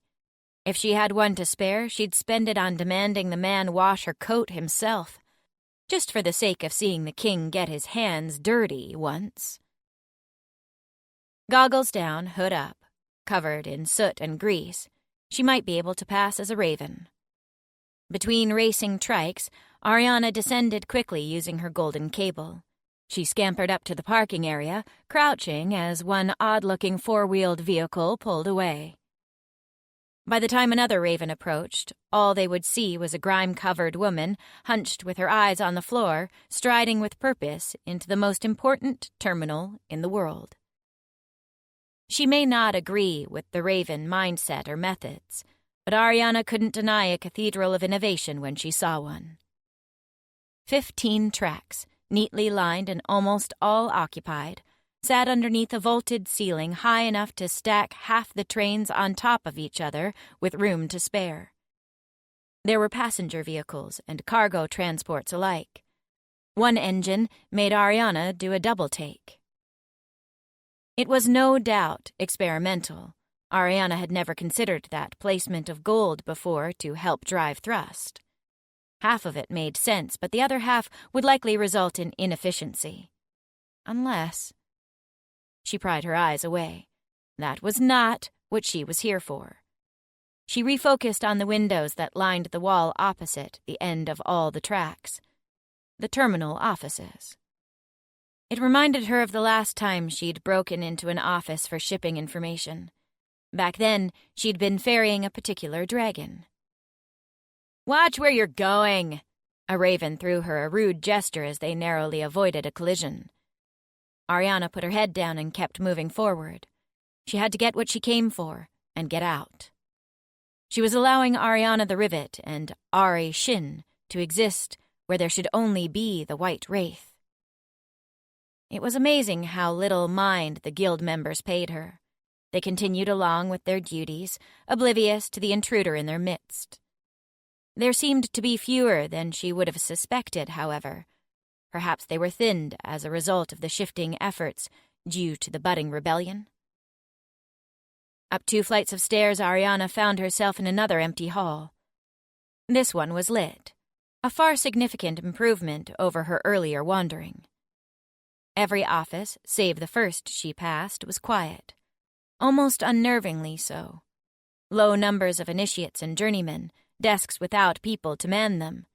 This was supposedly one of the busiest stations in the world. Why was it so quiet? Ariana made quick work of the door lock, easing herself into the dimly lit office. A single light for which there was no switch glowed overhead. A beacon perpetually shining, waiting for the trains that never stopped, even long after people stopped tending them. There was nothing particularly special about the room, but every detail was exactly as Louis had described. The desk, suspiciously wounded with a deep notch in its right corner, faced the doorway. 2 bookshelves stood on her right-hand side, 3 on her left. Ariana went to the shelf in the farthest corner. 19.32. The innocuous number was imprinted on the second highest shelf. Binders of identical size, shape, and color were slotted side by side along its entire length. Each bore a number on its spine in ascending order, the last marked 1081. This year. This was where Louis's dictation had ended. All his careful instruction had taken her to this shelf, to the records all the way to the right. This was what he wanted her to steal. She opened the unmarked folio. A sort of raven's code was scribbled across from dates. Numbers and symbols, nothing more. Louis had no doubt assumed she couldn't decipher the meaning, and without more time she couldn't. But he was underestimating her, a mistake that many found harmful to their health. Ariana might not know the Raven's code offhand, but she knew she was in the main terminal for the transport of all goods and peoples across Loom. She knew that 19.32 was a very specific number, identical to a certain density. And she knew one alchemical symbol that continued to appear across the pages, a circle with a ring around it. The symbol for gold. "All right, Louis," she whispered. "I got your book." The only lingering question was what exactly Louis planned to do with it. 8. Savare. "Say it again." Kane's voice was the first to break the silence. "Say it again." Never before had a dragon growled with such rage. It would be enough to startle the goddess of warriors herself. "In light of these events," the rider continued, ignoring Kane, "Yevundono, in all his generosity, has been gracious enough to allow Finna Oji to return to these halls as your house leader." "Gracious enough?" Kane snarled. "Gracious enough? He likely killed her himself." "Kane Beck, I will let this slide without a challenge, seeing as how Shin is currently in a time of transition." The rider would not even say grief. He wouldn't give them that decency. "But your Ryu is still present, and in such a case can authorize a duel." The mention of Ryu brought Kane's eyes swinging back to Savare. Savare wasn't ready for all the emotions and demands wrapped up in his friend's gaze. He could barely handle his own emotions. How would he handle another's? What did Kane think he could do? Petra had trained him to be her right hand, to function as she needed. He was a vessel for his sister, and without her... "Are you really going to let them get away with this?" Kane demanded. It was a verbal slap across the face, a violent tug out of the ocean of his grief and onto the beach of reality. It was what he needed. But what he wanted was to sink into those forever depths that had the same chilling embrace of Lord Shin. "If Petra is dead, then—" "Enough, Kane." Savare grabbed for the other man's wrist the moment he saw the tension ripple down Kane's bicep. If the man unsheathed his claws now, a duel would be inevitable. Even if Kane won, it would just throw the situation with Rock into further chaos. All eyes had turned to the altercation between the two men. The brother and the would-be lover of the woman who had led them fearlessly toward a vision so many generations had never even dared to whisper, let alone desire. Savare didn't know what to do with their attention. Petra would have known what to do. He cleared his throat and spoke words he never thought he'd say. "When will Finna Oji," his brother's name tasted of bile, "be arriving?" The rider's mouth curled back in a triumphant smile. How Shin had always been the lowest in dragon society, but this was a new feeling. "He will be sent within the day." The rider stepped leisurely down from the pedestal. "I hear the duel was fearsome. He's taking time to recover." Savare remembered Finner's last altercation with Petra. That had been fearsome. He had seen it with his own eyes. His sister atop his brother, knees digging into chest, blood from his shredded face up to her elbows. "Recover under a rock roof." Kane mumbled, not quietly enough. Well, he does feel quite at home there, the writer goaded easily. After all, he's lived under the generous care of the donor himself for years. I couldn't imagine actually wanting to return to these bleak halls. Kane Dar, silence! The echoes of Savare's voice seemed to resonate from half the open mouths in the room. Even his friend was stunned to silence. The rider had quite the trip here, and will have another long journey home. I suggest we let him leave with haste. It was phrased to Kane as a suggestion, but it was a poorly veiled demand. The rider flashed his canines, to Savare first, then Kane, and then every shin assembled at the manor on his way out. You shouldn't have let him walk out alive. Kane's bloodlust was insatiable. Savare expected it would be for some time. Dueling him would serve little purpose. Petra would not have let him leave after such disrespect. Kane found the spot and pushed hard. Petra is not here. Silence again. The two men squared off, huffing short breaths that could just as easily become tears as they could become screams of anger. Kane's magic ballooned to 3 times his size. Savare's claws itched for extension. But Savare took a breath and stepped away. Petra is not here, he repeated, softer. Fighting the rider will not bring her back, and neither will fighting me. So we are to tolerate disrespect now? Kane motioned as though he was somehow speaking for the whole of House Shin. We are to let them walk on us. We are to survive. It's what she would have wanted. Savare didn't have to speak the thought to know the entire room was in agreement. All eyes were on him. They looked to him for answers he didn't have, for plans he had yet to formulate. He didn't even know what Petra had intended, all the moving parts that only she had kept track of. This is what Yevon wants. Savare didn't know if it was pain or loathing that made him drop the dono's title in that moment, but he prayed it wouldn't become a habit, and that the rider was far enough away not to hear. He wants us weakened, divided. He is doing to us what he did to Loom. Loom? Kane was at him again. You bring up Loom now? Are you Savare Shin, or have you given up your name like a fen? What's next? Will you paint your skin grey? I said silence, Kane. Savare's voice had gone quiet. He didn't want to fight Kane, but the majority of the house didn't know where he had spent the past months. They didn't know who Ari Shin really was. And yes, I bring up Loom, because they are the one chance we have to fight our way out from under Yevon's thumb. Kane eased away. Without the immediate threat, Savare could properly appreciate the confused looks on the faces of the other members of the house. Was now the right time to tell them? When would Petra have said it? I would explain in time. The fewer people who knew right now, the better. Powers were shifting, and the world was changing around him.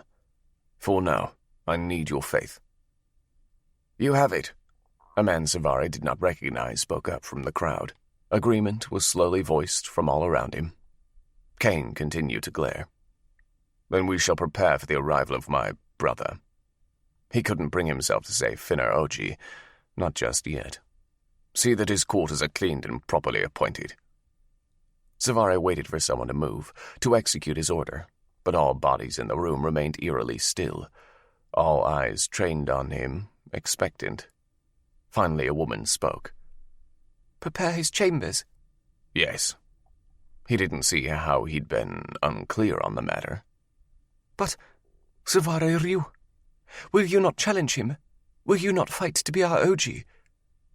Savare would have given anything to not have to answer that question. 9. Coletta. The Rock Estate housed the most wonderful dining room in the entire world. It had a table made entirely of iron that stretched long enough for 40 people to sit underneath a ceiling of frescoes, lit by 1,000 candles. It was a room of pure magic and power that would make even the finest dragon blush at its decadence. That was not the room where she and Yevon dined.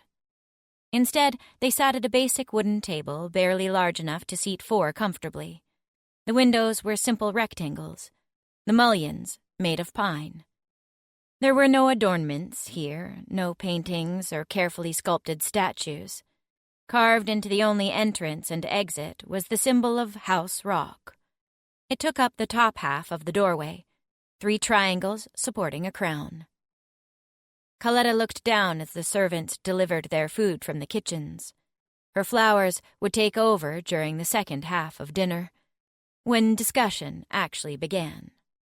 For now, she'd let the average men and women see her as the weak Ryu they all expected her to be. When the servants retreated, Yevun raised his glass first to his lips, then toward her. You picked as stunning a vintage as ever, my Ryu. This is a new one I wanted to try. Coletta watched how the crimson liquid coated the inside of the glass, trickling down in tiny lines. It's grown here, on Lisp. On Lisp? Where? To the north. The rocky earth and clay-like soil give it that mineral taste. Coletta set down her glass. Putting her fingers on either side of its stem, she swirled it around thoughtfully. It's about time viticulture came to Lisp. While I appreciated the irony of House Shin making a crimson beverage, I think it's far more fitting for this to be an area of rock enterprise. I never thought of the color. Yevun copied Coletta's motion before setting the glass aside. Coletta did the same. The atmosphere shifted. Faye is to your liking? She phrased it as a simple question, but they both knew better. More so than Leona, even. That was the answer Coletta wanted to hear. I believe she will be good for us. I couldn't agree more. Yevun chewed his food for a long moment. She will be the ideal asset to finally hunt down the perfect chimera. Truly fitting. Coletta hummed thoughtfully. You disagree? Let the chimera be. Like always, the Dono was narrow-minded when it came to things that eluded him, things he felt entitled to. To have the mind of a man and have the world rendered as such a simple, linear place. She has already made a fool of you too many times. Which is precisely why we will not allow it to happen again. Coletta did not appreciate being interrupted. She inhaled. Yevun made no motion to speak, so she continued. The next time you see the chimera will be when her death is assured. For now, we must keep Faye here to secure order on Nova. On Nova? His pores practically oozed sex at the idea. She will go with Finna. Yevun paused mid-drink, then slowly lowered his glass to the table. He ran the pads of his fingers over the rim of the glass. She could almost see him working out how quickly a Boko could get to Ruana and back. It would not be better to keep her here. It will be hard for her to earn the respect of the other riders if she is off in Shin Manor. How will she win beads? She has enough beads for 3 strands of hair. Coletta took a small bite of the meal. The flavors were well balanced. Underground fighting pits and back-alley brawls do not a rider make. We can't recognize those kills for beads. Do you think she cares? Coletta reached for her wine again. There was a good reason she always saw wine set out. If Yevun was well-mannered, they enjoyed it together. If he was stubborn but tolerable, she enjoyed having something to take the edge off. The few times he was outright unpleasant toward her, Coletta fantasized about how easy it would be to place a lethal dose of poison in his glass. So she goes with Finna, then? Yevun finally resigned. For what purpose? House Shin will not appreciate us sending a bodyguard for a man they no doubt want to kill. Since when have we cared what House Shin thinks? Yevun laughed. It was a delightful sound, so genuine that even Coletta could admit it made him particularly attractive. Petra is dead. They are clawless. Now is the time to press harder, not pull back. No half measures. He repeated their house motto, toasting her as he did. Break them again when they are already broken, and see they rebuild in a way we find fitting. She raised her glass to her lips with a smile. Yevon had the look of a king, but his mind was always a step behind hers. They made for a formidable pair in that respect. He was every inch what Nova wanted and Loom needed in a dragon king. She was every scheming thought required to maintain the facade of his qualifications. I believe Faye has magic in her ears. Set up a whisper link with her, so that we may know what's going on, Coletta suggested. But I will not be going anywhere. She waved the notion away. It was kind but unnecessary for him to reserve that channel of communication for her alone. Allowing him to establish a link with Faye would not only give them a direct line to the Shin Manor, but would also please her mate, deepen his bond with Faye. Set up a link with her. If you insist. Yevon couldn't conceal his excitement at the notion, though he mastered his face into seriousness. There's another matter I wish to discuss about the woman. You have my attention. And what a rare commodity that was. I assume you know of her tastes.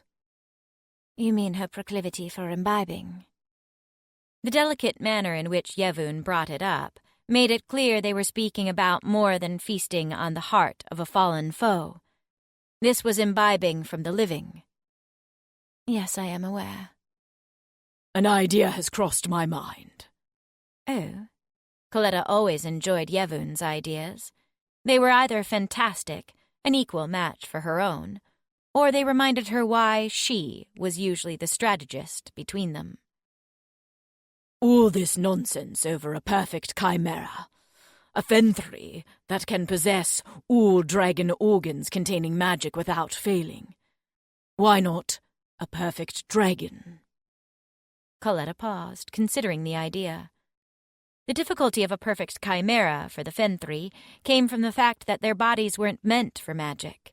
They struggled to combat the rot that resulted from forcing magic on a body not intended to contain it. Dragons did not share this same barrier. You want to give Faye organs as a Fen chimera would receive. I want to make her strong. The woman is plenty strong as the gods made her. Coletta ran her fingertip across the lip of her wineglass until it hummed softly, stopping the moment the vibrations made sound. But I agree with you, Yevon. And I do not think she would be opposed to the idea. Excellent. Then we shall keep her here until such time as... No, she will leave with Finna as planned. It was one of Yevon's better ideas, and Coletta would reward him for it, in time, in her own way. But keeping Faye on Ruana while sending Finner to the snake pit unprotected would not be that reward. That is most important. I will seek out Fen slaves who bear the alchemist triangles, and we shall experiment first. After all, if Faye is to be sculpted as the perfect dragon, we must perfect our process foremost. Very well, he hummed. Speaking of that which we will sculpt to perfection. Loom. Loom. Yevon rested his elbows on the table, lacing his fingers in front of him. What word have you from your little flowers on the grey rock? The Fen are, indeed, demoralized, but it seems that one is sparing another rebellion. Stubborn, suicidal creatures. Yevon shook his head as a father might, faced with a petulant child. They are convening on Tear Zero for a vicar tribunal. Coletta continued reciting her information, not bothering to correct Yevon's incorrect assumption that it came from a dragon on Loom. Even Fenthry would sell out each other for the right price. Vicar Tribunal. How long has it been since I've heard such a notion? Not long enough. Indeed. Yevon laced and unlaced his fingers in thought. I suppose I should be impressed that enough vicars survived to have such a gathering. Fenthry lives are fleeting. Coletta sat back in her chair, thinking of the brief periods of time the Fenthry walked the earth. A dragon could easily live upwards of 120 years. Fenthry were lucky if they saw 45. How did one approach life knowing existence would be nothing more than a wink in time's great eye? I'm sure they rotated new ones in hastily. Too true. Yevon placed his wineglass down. I shall go to this tribunal. Coletta's eyes fluttered closed as she inhaled slowly. Why would you deliver yourself to them? Did we not raise them as vengeful gods do? Now I shall descend as a god appeased, merciful and calm. I will show them the beauty of their submission. You mistake poetry for practicality. Coletta shifted uncomfortably in her seat. She knew from the look in her mate's eye that the battle was lost. I will bring order and offer peace. Even House Shin has offered that. And what great dividends that paid. The Fenthry know they have been beaten. They have not known it ever. How many times must we destroy them before you see that they will never bow willingly? We have never destroyed them so completely before, Yevon countered. Coletta was ready to strike back by pointing out the fact that they were far from destroyed if they were already organizing a tribunal. But she knew when his mind was made up. There was little point in fighting the matter now. Very well. Coletta gripped and released the arms of her chair. Go to them when you please, but meet with the leaders only, and do so under the banner of peace. Outnumber them in manpower, but avoid striking. It is hard to parley for peace when claws are drawn. If they accept the natural order of things. Dragons on top, Fenthry groveling far below. Then we shall all rejoice for the peace and prosperity our world will share. However, should they refuse? And Coletta already knew they would. Then you shall heed me on such matters henceforth, until Loom has returned to sense and order. Yevon was silent for a long moment, long enough that Coletta was afraid he truly had lost all sense and was going to deny her. Very well. Your guidance has yet to lead me astray. And in any case, should Loom deny me yet again, I fear my patience will have been exhausted for good. Coletta was counting on exactly that. 10. Ariana. Like a swarm of angry hornets, airships of all shapes and sizes buzzed in the skies above Terra Zero. The roar of engines below mirrored the sound, magnifying it, harmonizing with it. It was more alive than the barren Earth had seen in years. Ariana stood on the deck of Louis's airship, goggles on, wind whipping her hair across her face. She could barely see land from around the back fin of the vessel and the stretch of the wings. But what was visible filled her with curiosity and dread. Terra Zero had been the foundation on which the Order of Loom once stood. What would this new world order look like, built on the ruins of the old? The airship touched down on a rocky stretch of mostly flat earth. Ariana worked her way through the narrow interior to the hatch that was currently being opened by one of Louis's other lackeys, a man whose name Ariana had never thought to learn. A sliver of light peeked from behind the door as the latches disengaged. Ariana's eyes adjusted quickly as the door swung open wide. Nothing would ever be as bright as the sunlight on Nova. Raven-tattooed men and women rushed around the makeshift airfield, waving flags and directing passengers off landing strips. Runners sprinted between high points of rock, delivering messages after every new ship landed. There were massive ballooned ships and tiny glider-like vessels parked side by side. Most were Raven-marked. The next most common guild symbol was for rivets. After that, alchemists. Ariana didn't see a single revolver or harvester. You may find it easier if you disembark. Louis's voice cut through her thoughts. She offered no explanation or apology for her hesitation and ignored the man trying to work around her to get the departure stairs set up. Impatient, Ariana jumped the short distance from the airship to the ground. She landed in a crouch, then recovered, taking in the sights and smells of the world she was no longer observing from the shadows. This was the land where the Vicar Tribunal was founded. This was where Loom had thrived, where she had been born. This was where the Council of Five banded together against the dragons, where her lover died, where her life was forever changed. It seemed a piece of cosmic poetry that this could well be where she would die. As promptly as the thoughts came, Ariana moved on from the notion of her own mortality. That was something she'd written off as unimportant years ago. "Where are you going?" Helen called after her. "To find Florence," Ariana shouted back, half-turning. They had now exchanged a total of 7 words in 1 week. Perhaps you may find it faster to come with us. Louis motioned toward the trike, lurching to a stop beside them. A woman with long white hair hanging loose and becoming a knotted mess pushed a pair of streamlined single-lens goggles up onto her forehead. "Sorry I'm late," she said, speaking directly to Louis. Hardly so. Louis walked around to the cart attached to the back of the trike, accepting one of his bigger lackeys' help in getting into it. How is our favorite rebel? Fine. It's a bit of a mess here with everyone." "A raven's nightmare." Ariana was close enough to hear Helen mumble.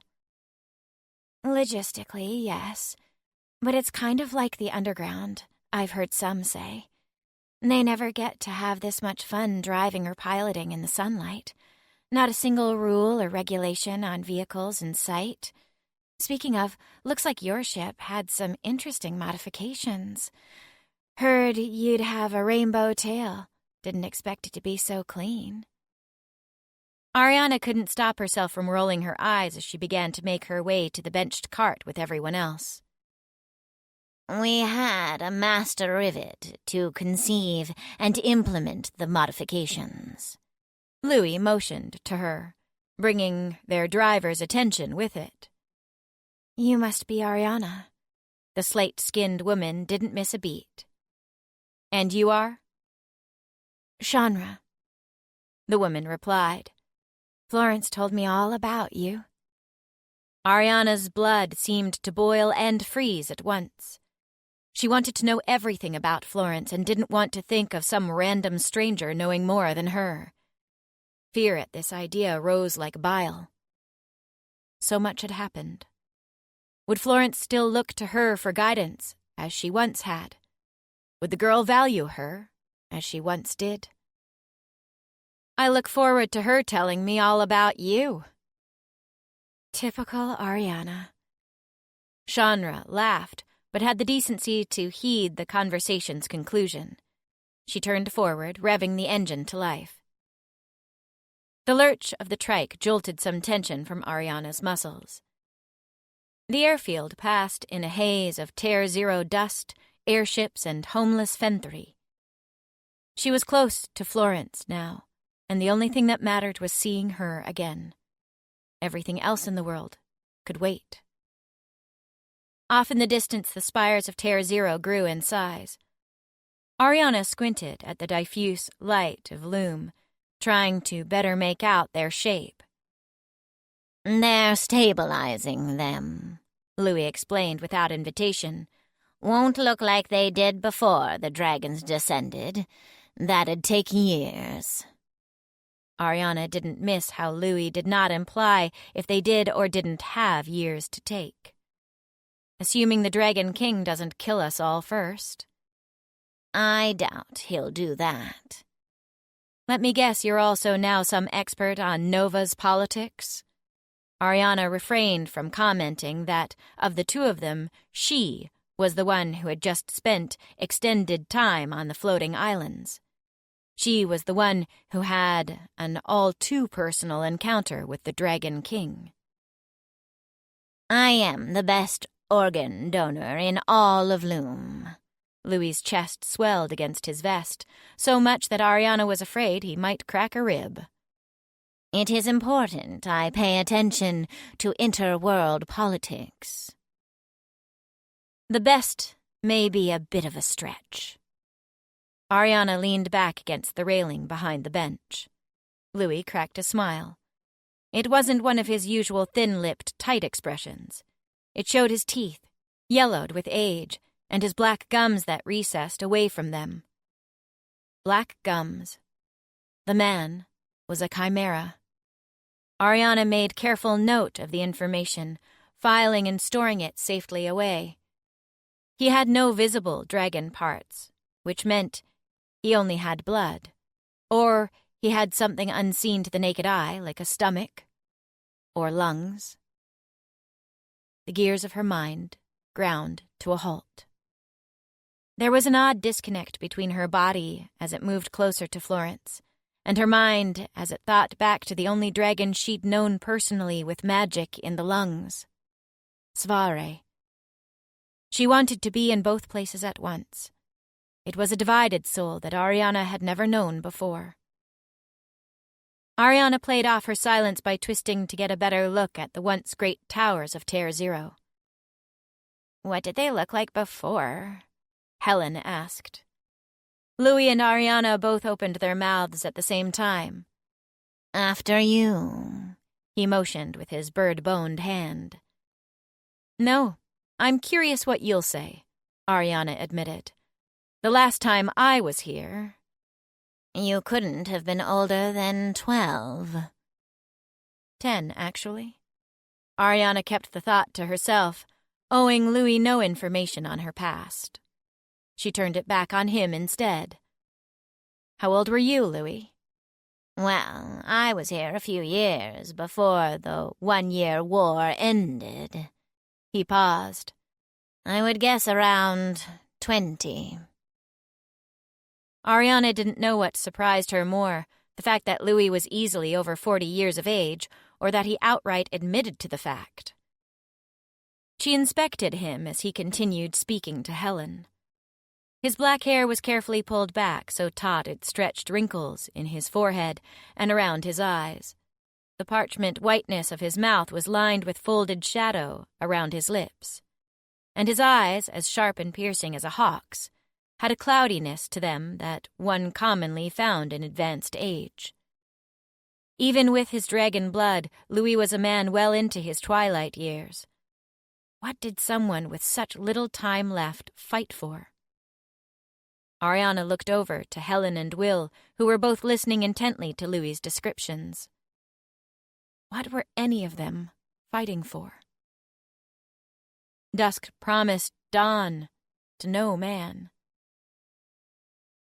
All around here, Louis gave a small wave of his hand, were schools and dormitories. Where breeding happened? Helen clarified. Indeed. Where you were born. It was impossible to tell from the upturned slabs and forlorn remnants littering the road that this place had once been anything more than a rubble field. But Ariana still remembered what it used to look like, with precision. Not quite. Helen gave a sly grin. I was born in Hoax, just after the dragons instated family law. Ariana couldn't stop her jaw from dropping. Helen was 11. Oh, the girl's insufferable childish nature made sense now. She was a raven, an explorer, a curious soul, one who had seen beyond her years. But she was 5 years younger than Florence and had yet to reach adulthood. I know. I'm clever for my age. Helen beamed proudly. Makes sense why the dragons didn't kill you. Helen's time in the floating prison of Terre 4.2 finally had an explanation. The guild had locked up a child rather than executing her for running, to preserve what would no doubt be one of the greatest raven minds of their generation. As loath as Ariana was to admit it. I suppose I should be grateful. Helen's face fell as she looked out at the wasteland. Ariana wondered if she saw the iron bars of her cell in the curved rods of steel that protruded from the ground like industrial saplings, growing from the remnants of the old world. So, all this was beautiful? It was. Ariana answered this time. She too had finished her schooling early, choosing the Rivets Guild and meeting Master Oliver when she was younger than even Helen. She remembered the land as it was then. It was a different story of beauty than she'd seen on Nova. But her memories of Terra Zero glittered more brightly than the floating sky world and all its colors. We all moved like clockwork. Teachers from every guild took up residence. We learned from the best in all disciplines. Sounds boring. Helen yawned. All I want is maps and speed. Ariana huffed in amusement. The girl was such a little crow. Why did you run away from the guild if you are so akin to it? Helen shrugged. Freedom. Isn't that what all ravens want? Freedom to explore. Go where you want, when and how. Take your life back from the world and hold it in your hands. Who knew it was possible? What? Helen asked. We can agree on something. Helen looked just as surprised as Ari felt. At the center of Terra Zero was the old meeting hall of the Vicar Tribunal, where the dormitories and labs occupied the surrounding area. The 5-towered hall stretched up and casted its long shadows like hands on a clock. Louis had been correct. Work had begun to stabilize the towers and reinforce them as residences. Shanra drove the trike around the main entrance to a flat area on the side that had been allocated for parking. This is it, she announced, quieting the engine and hopping down onto the dusty ground. This isn't going to fall on us, is it? Will asked skeptically, stepping out of the cart. Ariana couldn't fault the boy for his skepticism. The towers above them tilted uneasily, and the winds that blew plumes of dust around them created an illusion of a drunken sway. Ariana adjusted her goggles over her eyes, squinting upward against the filtered sunlight from the clouds above Loom. They took a beating at the end of the 1-year war, but structurally they're still intact. She saw the straight lines of the load-bearing pillars and walls running up like arteries underneath the crumbling cosmetics. Foundations holding. Just the aesthetics. What little aesthetics Loom ever indulged in. That seemed to be falling off. Wonderful. So I won't die from the whole thing collapsing, but from a bit of debris dropping on my head. Helen rolled her eyes and folded her hands on top of her head. If you don't die from either of those, I'm certain the dragons will see to it, Louis noted as he disembarked. Ariana grimaced at the notion. Terra Zero hadn't survived the last dragon's attack. What did they hope to accomplish by holing up here for the next one? What was Florence thinking? This way to Florence. Shanra started for an archway as if reading Ariana's mind. It's a bit mad if we go through the main hall. They ascended a steep flight of stairs. Old piping clung to the smooth industrial plain wall. cracking the stone where it protruded.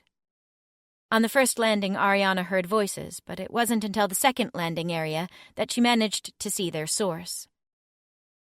Below them, in the center of the 5-towered hall, was the central meeting area. She remembered it from her classes as a child, but her most vivid memory was standing with Oliver, masters from each of the 4 other guilds, and a handful of others who were ready to die for Loom. Now, where they had stood, where the Council of 5 had made their pact to stand against the dragons, to stand for Loom, wayward and homeless Fenthri roamed in a sort of controlled chaos. Men and women poured in through the main entrance, funneled from the airfield, and no doubt a few water ports still viable for docking. Some carried luggage. Some had their hands laden with books. Others had empty palms and tattered clothing. Barefoot and booted, the masses of Loom were ushered into the one place that had always stood against the dragons: Tier 0. It was the home of the Vicar Tribunal and testament to the old ways. It had been the territory people didn't dare speak of for fear of being accused of inciting rebellion, and now it was where Loom would begin anew. Ariana no longer had trouble understanding Florence's logic. When Loom was all but destroyed, one place would always be home to every Fenthri, regardless of one's guild. The wayward raven Ariana had taken in years ago had the wisdom to bring them back there. A smile snuck up on her as Ariana looked through the arcade of windows at the flow of people below. It was a smile that quickly faded at the sound of a lone voice. Ariana? Ariana turned to meet 2 dark eyes, black as the outlined raven on the girl's cheek. The filtered light seemed to shine brighter, and the crumbling world built itself anew, simply because she was in one beautiful piece. Florence, Ariana whispered. 11. Florence. Ariana. The name flowed from her like a familiar creed. It echoed old sentiments and resonated off the new corners of her personality that had been built in the white-haired woman's absence. There she was, Florence's teacher and guardian, just as she remembered her. They'd been separated for months, and Florence had traveled half the world, across 3 territories, since they parted. She had seen guilds fall and good men die. She had the scars to speak of the battles she'd won and lost. In contrast, Ariana was the same as ever. Her white coat was far more tattered and soiled than Florence had ever allowed it to get previously, and she had to combat the urge to demand Ariana remove the article of clothing so that it could have a proper wash. But Florence had plenty of her own dirty laundry to attend to. She didn't have time for Ariana's anymore. Florence, Ariana echoed. What did they do now? How could Florence hope to bridge the gap between them? I require a word with Ariana, she announced decisively. It was then that Florence took in the rest of the room, those who had accompanied Ari to Tier 0. Louis opened his mouth to speak, but Florence snuck in the first and second word. Louis, I appreciate your assistance in helping Ariana get here. The tone of assistance had the requisite bite. I will discuss matters with you later. I think if you would like whatever endgame you're playing toward, you will vacate this room immediately. Her tone left no room for misinterpretation. There were many whom Florence would defer to. Louis was no longer one of them. The man merely smirked. You have grown, haven't you, wayward little crow? One part of that was correct, the other incorrect. Florence pushed aside her smartly tailored jacket, resting her hand on the hilt of one of the revolvers that tugged on a thick belt around her hips. Of course. An easy mistake to make. Louis tapped his cheek, referencing the raven outline on Florence's own. I wouldn't test me. Nor I me. The skeletal man gave her a long and piercing stare, but it didn't even scratch the surface of her resolve, much less crack it. She had shot more frightening, powerful people than Louis point blank. And all she had to do was remind herself of that fact whenever someone, anyone, tried to intimidate her. We have far more to gain by working together, Florence. As does all of Loom.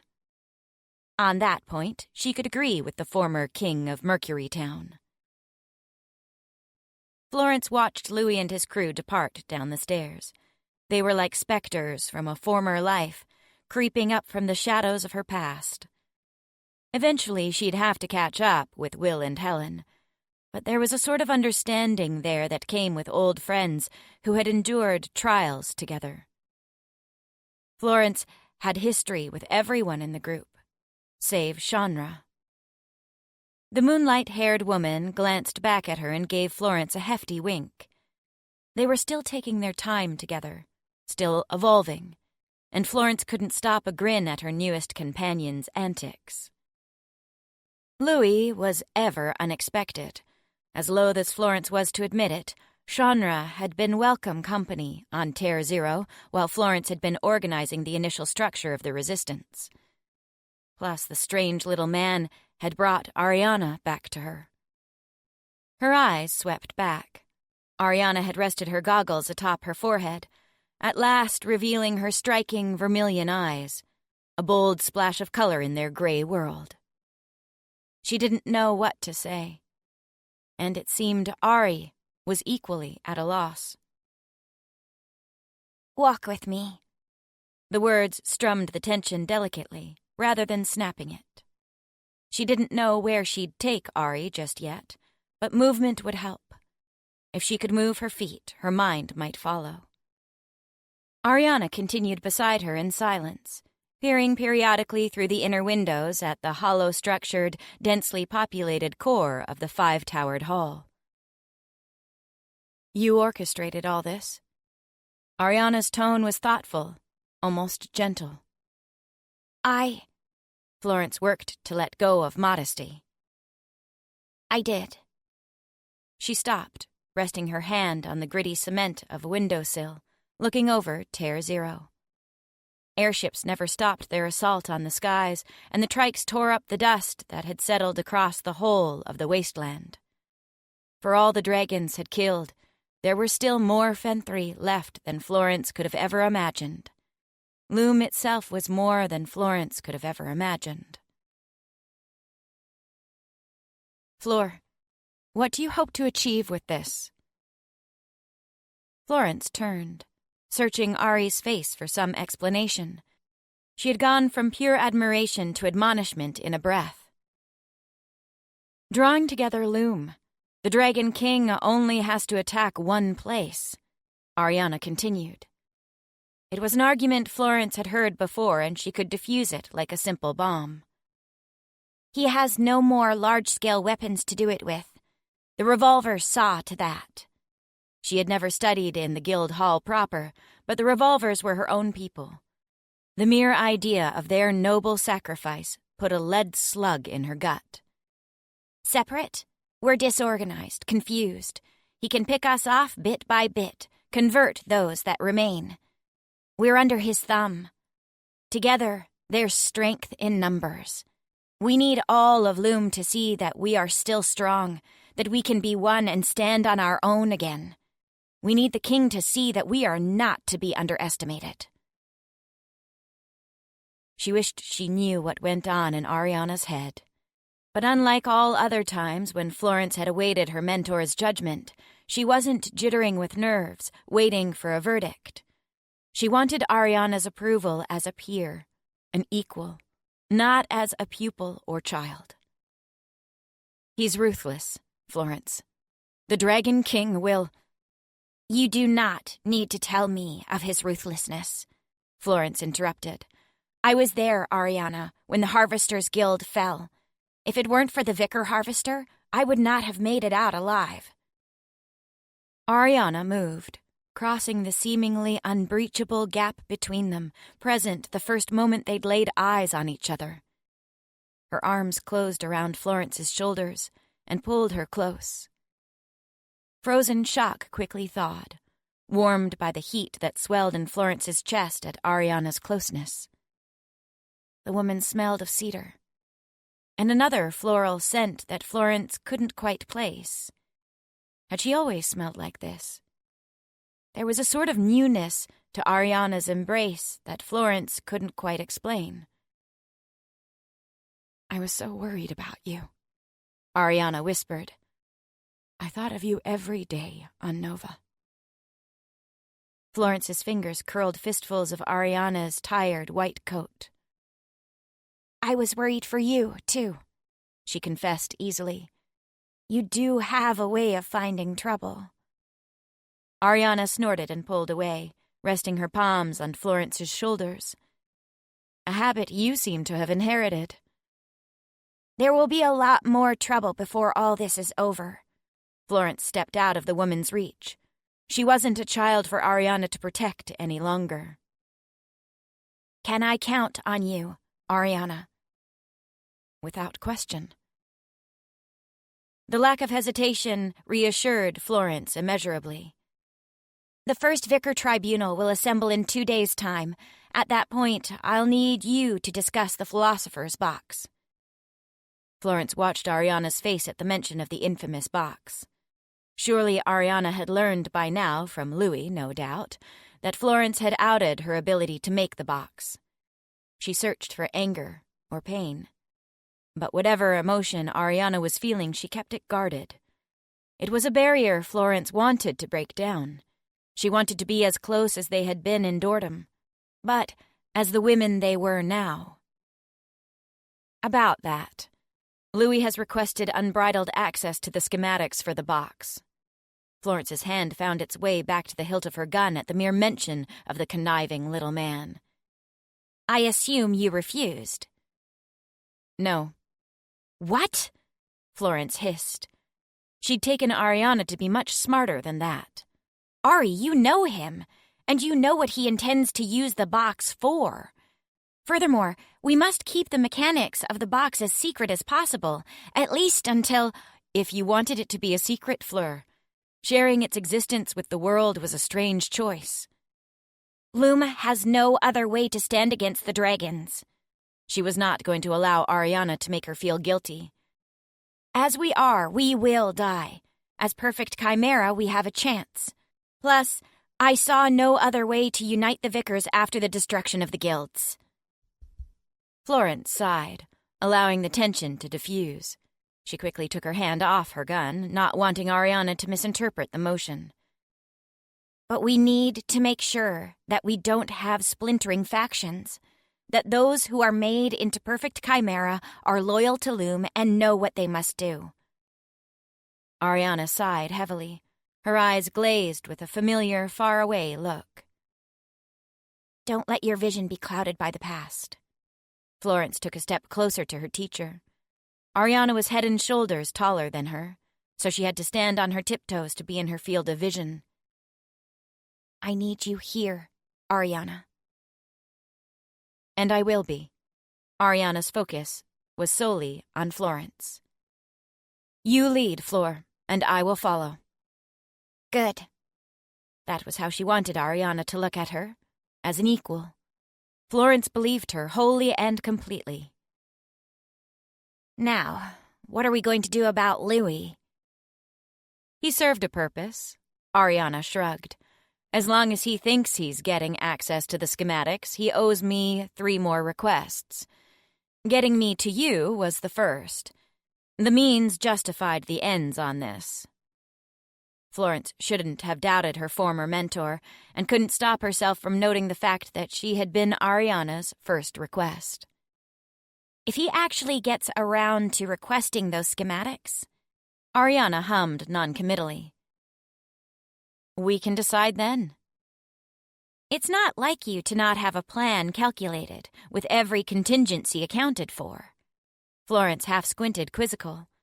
It had been a short period of time on Nova, but could a few months really change a person so much? She wondered if Ariana could possibly be feeling the same about her. The world had forced its change on Florence as well. There are a lot of moving parts to consider. He's in our pocket for now, and if he comes to demand the schematics later, well, war is coming, Flor. There will be casualties. Indeed. Florence's mind instantly went to Sophie. In a world like this, accidents can be quite common. Deeming the matter of Louis settled for now, Florence's mind shifted. Did you find what you were looking for on Nova? I did. Ariana nodded. The Dragon King has 2 rebellions he'll need to face, one here and one up there. House Shin? They're going to help us, Ariana affirmed, as long as we help them. Florence would come back to what that meant in a moment. But first, there was a man she wanted to inquire after, a man whose blood flowed through her veins. The only dragon Florence could stomach thinking of with any sort of fondness. And Svare? Ari stilled, so much that Florence couldn't have been certain even from a hand's width away that she breathed. His sister, Petra, leads House Shin, Ariana began. Florence leaned against the wall, settling in to absorb all the information Ariana saw fit to impart on her. She listened to tales of the sky cities she could hardly imagine, supported on magic and blood sport. But despite her every effort to pay careful attention to each detail that might someday prove important in her fight against the Dragon King, one question continued to creep up in her mind. What exactly had happened between Svare and Ariana on Nova? 12. Coletta. Usually after supper, Coletta preferred to retire to the company of her plants.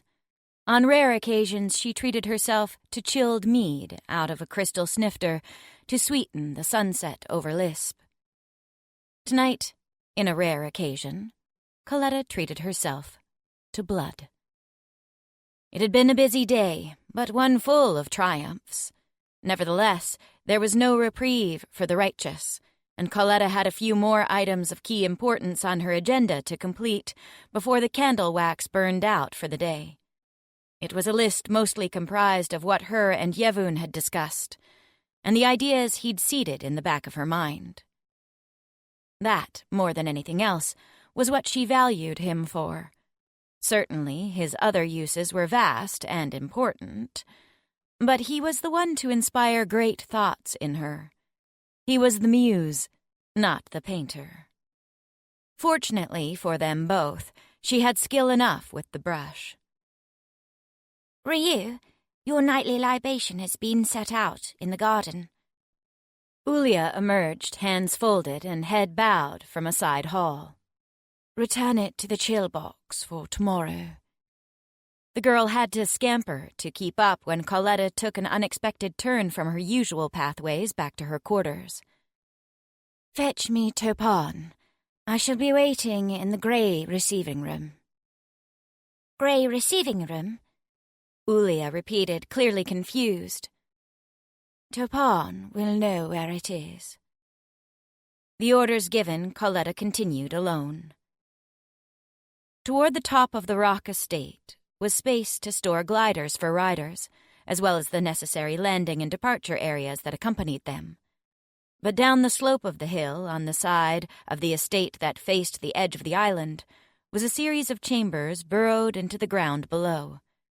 There, amid the desolate stone walls and dimly lit halls, was another landing area for gliders. One room was connected to the barren track of stone, aptly named for its decor and function. The grey receiving room was vacant and dark, the air stale. Coletta left the door to the hall open as she walked over to a thin countertop along one wall. It was barren, save a striker.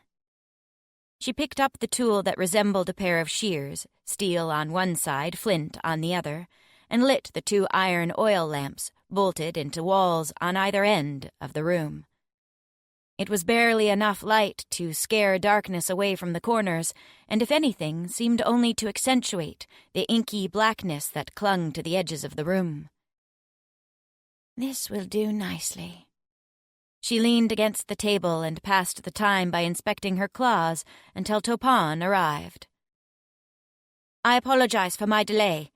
Topon gave a small bow as she entered the room, shutting the door firmly behind her. "You were not delayed," Coletta pointed out. She knew how long it took to arrive at the grey room from Topon's quarters among the flower fields on the opposite end of the estate. "If anything, you hurried." "I do not like to keep my lady in wait." Topon crossed the floor, taking Coletta's hand in hers. The woman's red fingers curled around her wrist, and she brought Coletta's knuckles to her lips. "A trait of yours I appreciate." Coletta freed her hand from the prostrating woman. "Tell me, have we heard anything from our fen traitor?" "He has acquired information on the stores of gold on Loom." "Excellent." "However, he seeks to negotiate before he shares this information." "Negotiate? For what?" she inquired. "I do not yet know." Coletta thrummed her fingers against the table, annoyed. Her day had been going so well, so smoothly. She was not about to let a fen be the blemish upon it. "Very well," Coletta hummed. "You shall go see what he wants." "Ryu?" No, she wouldn't understand. "Yevon will go to Loom himself to bring the fen to their senses." "I see." Her tone proved she agreed with Coletta that such a course was inherently foolish. "Yes. Well, I would like you to go with him. Take the opportunity to squeeze this fen for all the information he's worth, and be my eyes and ears." "Such a mission would be my honor." "Before that," Coletta continued, "I require your assistance with something." "Anything?" Coletta knew it to be true. Topon was the oldest of her little buds and had bloomed into a loyal zealot. Though zealots were easy enough to create. All it took was saving someone whose desperation to be free of something had reached a critical mass. Whether the shackles took the form of a person or a place, Coletta broke her flower's chains. Thereafter, they were hers. In that way, all her little flowers were the same. Buds that had grown on the underside of Lisp. Girls that would have sprouted from nothing into nothing and died nothing. And yet, they had been saved from their fate, given a taste for greatness. "I need you to find me an alchemist from among the fen." "Ryu, with every respect, I do not think we keep alchemists here. Only rivets to maintain the gliders." Coletta ran her fingertips across her lips in thought. "I once brought an alchemist from Loom to give me their knowledge on the plants and herbs of their world." Extracting that knowledge had been bloody at first. But there was an unsurprisingly direct inverse correlation between the willingness of a person to impart their knowledge and the number of toes they still possessed. So unfortunate for the Fenthri that they could not regrow body parts as a dragon could. It truly was a wonder the grey race had survived at all. "But," Coletta continued, "that may have been 20 years ago. He could be dead by now." She sighed heavily. "Oh, the Fenthri and their lifespans." "I shall go to the fen pits and search." Topon was unswayed. "Should I not find one, I will bring one back for my lady from Loom." She said it as though she were bringing back a souvenir from a leisure trip, not a creature live and resistant. "Good. The other thing I require shall be easier to procure." Coletta looked about the room again. Sturdy walls, thick, built to dampen sound. Go below, Lisp, and find me an organ donor. Any preferences? It was not the first time Topan had received such a request. Coletta had been using organs to bargain with powers on Loom and Nova for years. Yes. Where is your magic, Topan? Mine? Coletta nodded. Hands, eyes, ears. It was a standard set of magic for a dragon. Coletta was pleased. It would be simple to measure the effects on one such as Topan, who possessed so little magic to begin with. Find a stomach. Of course. There was the beginning of understanding hovering beneath Topan's words, but the woman was undeterred. Coletta had long held Topan's life in her claws. Good. Coletta walked over to her loyal subject. She stretched out a hand and cupped the woman's cheek in a sign of affection that was almost never seen. Topan stilled, taking a shallow breath. You have been with me throughout the years, my flower, and I will reward your loyalty. You have given me more than enough, Topan whispered. You showed me the sun, Coletta Ryu. Coletta smiled fondly at her first test subject. Yes, and now I shall show you what it means to be made perfect. 13. Savare. Savare lay in bed, debating with the dawn. Was it too early or not early enough? Was the sun duller than normal, or did it shine with its usual strength? He wondered if he could somehow delay time by whittling away the seconds, question by question. Today, Finner would arrive. Lord Shin's presence was palpable in the manor. Savare could feel it in the stillness of his room, in the quiet that seemed to seep into the stones. He stared at the ceiling above his bed, wanting to scream, but his mouth could no longer make sound. He breathed slow, shallow breaths until tears fell like tiny waterfalls off his cheeks and onto the pillow. He realized Petra would never see the Shin Manor completed. She would never see how Shin ascend the ranks of dragon society, though the likelihood of either coming to pass now seemed slim. One bright spot, she wouldn't see their family crumble away to nothingness, either. Daylight inched its way across his ceiling, creeping in through his windows like an unwelcome guest. His attendants were not long to arrive. Savare wiped his face with his palms and sat upright. He could allow himself this weakness only in private. Among Shin, he was the face of his house. Every man and woman had made that abundantly clear with their silent expectation that he would duel Finner. Savare stood and went to his dresser. He pulled open his favorite drawer, running his hand over the silks and satins. All the beautiful colors clashed and complemented each other, a rainbow contained in a wooden box. "Savare Ryu," the attendant in the doorway quickly corrected himself. Savare didn't spare the man a disapproving look. They could not call him Savare Oji. "What did you have in mind for today?" the man asked, quickly moving between Savare and the dresser of fineries. What did one wear to meet his sister's murderer, who also happened to be his brother? He rubbed his temples. Kane was right. He had learned a deep and profound sympathy and appreciation for Loom. For, as backwards as the idea of not having a family was, at least on Loom they weren't killing their own flesh and blood for power. Which world, again, was the uncivilized one? White, he finally decided on. White? Yes. I'm sure there's something in here. Savare honestly didn't know if there would be. He couldn't recall a time he'd ever worn white, but today he needed strength. He had lost one woman who he thought was invincible, and wanted to feel closer to the other woman he knew who had the same power of conquest, the same bravery, the same drive. In the end, it was as he suspected. Nothing in the drawer was white or black or gray. He wore a light seafoam color that had a rough-cut lace overlay in white.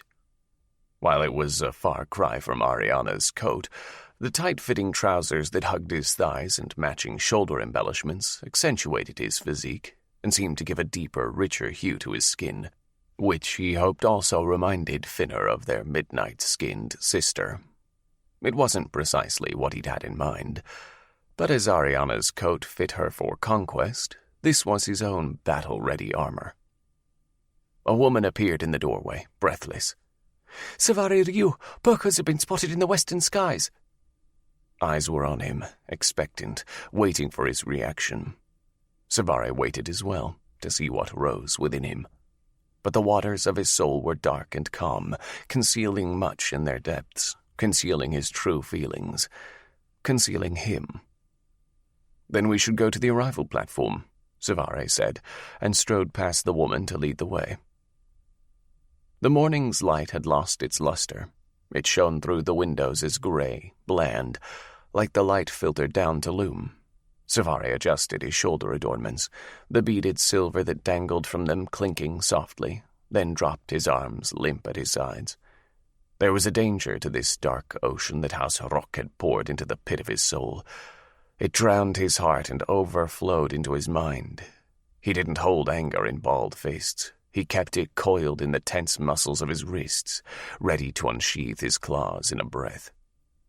More people followed as he ascended the stairs and halls of the Shin Manor toward the wide platform that was used to receive people of importance. Sculptures laden with rare gemstones and lined with gold rimmed the platform, where the other half of the manor waited with Kane. They formed a wide arc, leaving the open end of the platform barren to the air and Bokos off in the distance. Was this a receiving party, or a dueling ring? Savare himself did not know. "What will you do?" Kane asked. The man always seemed to know just where and how to push. There was never a question of Savare's insecurities, uncertainties, or weaknesses when Kane was around. That made the man a strong ally, invaluable. "Do you trust me, Kane?" Savare asked, loud enough for the house to hear. Kane had been a favorite of his sister, and it was not by chance that half the family had chosen to stand behind him. Kane studied him a long moment. Savare knew the man understood what he was asking, what he was saying. If they fractured and broke now, Rock would stab a fatal wedge into the foundation of House Shin. "I trust you, Savare Ryu," Kane affirmed. He didn't hesitate, but the words betrayed his uncertainty. The truth was clear. Kane trusted him, but questioned his methods. Good. The Bokos were close enough for him to make out their colors. His claws itched for release. "I will only do what I feel is best for House Shin. It is all Petra ever demanded of me." Kane said nothing more on the matter, settling instead for a small nod. He looked forward again and couldn't contain a growl. He means to make war with his mere arrival. The other man had no doubt seen the detail of Finner's Boko as well. He seems to be having trouble doing it. Raku, Petra's trusted mount, was very clearly begrudging the notion of having Finner ride him. The bird squawked in protest, ruffling its feathers with every few flaps of its mighty wings. Savare was more focused on Finner's companions. 2 riders, with only a handful of beads each, flew both sides, and the hulking form of a tam woman flew closest to Finner. Savare recognized one of the riders as the man who had delivered the news yesterday, and the other one he'd seen in the king's entourage. But the woman was new. She had but 1 bead. It should mean she was as green to combat as the color of her skin. But Savare didn't believe the symbolism for a moment, and every look he took at her as she approached reaffirmed the fact. Yevon was playing one of his games with this one. He wanted them to assume the woman was of no importance. Savare instinctively knew better. The party of 4 landed. Raku immediately bucked, trying to take to the skies again. Finner pulled hard on the reins, only managing to upset the bird more. The rest of House Shin watched, saying nothing. Not one servant moved to help the Oji as he dismounted. Raku promptly flew away the first second he was able. Savare sympathized with the creature. He, too, wished to ruffle his feathers, cry indignantly, and take off for the horizon. Eventually the bird would return. Raku was too loyal not to, and those hard-formed habits had long since turned into instinct. Is this all the welcome the mighty House Shin can muster for their OG's survival? It was fitting the large Tam, no, she bore a rock symbol on her cheek, was the first to speak. Finner couldn't even muster the strength to look any of them in the eye for longer than a moment. Welcome back to Ruana, Finner-oji. Savare wouldn't allow himself to be a coward. He was better than his brother. But that didn't mean he could bring himself to say home to the man who had seen their sister, the best among them, die at the hand of Rock. The moment Finner's eyes met his was the moment Savare knew that he was, indeed, capable of killing his brother. Finner coughed, trying to clear his throat. He continued, stronger. It is good to return home to the land of my forefathers, as your Oji. At the word Oji, an unspoken tension coursed through House Shin. Every man and woman felt it. Even Savare's chest tightened around the sound. It was a pull to that title, a desire to recognize the rank and file that every element of dragon society had told them from birth was the only thing separating them from destruction and discord. But it didn't feel right when directed at Finner of all people. From the corner of his eye, Savare saw Kane looking to him. Savare's legs itched to move, but his feet stayed. Something about this still wasn't right. I've seen your chambers prepared in advance of your arrival. At least someone on this dreary rock has sense. The woman at Finner's side sneered at the statues that surrounded them, at the men and women assembled. Thank you, Savare.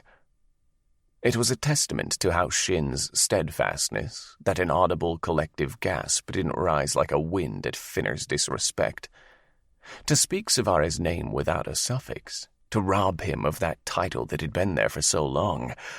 Savare hardly knew what his name sounded like without it. Savare's hate for his brother worsened by the moment. Savare gave a small bow of his head, forcing the interaction to continue. There was nothing he could do for now, and he wanted it over with. The people began to shift. There was a whisper, too quiet to discern clearly.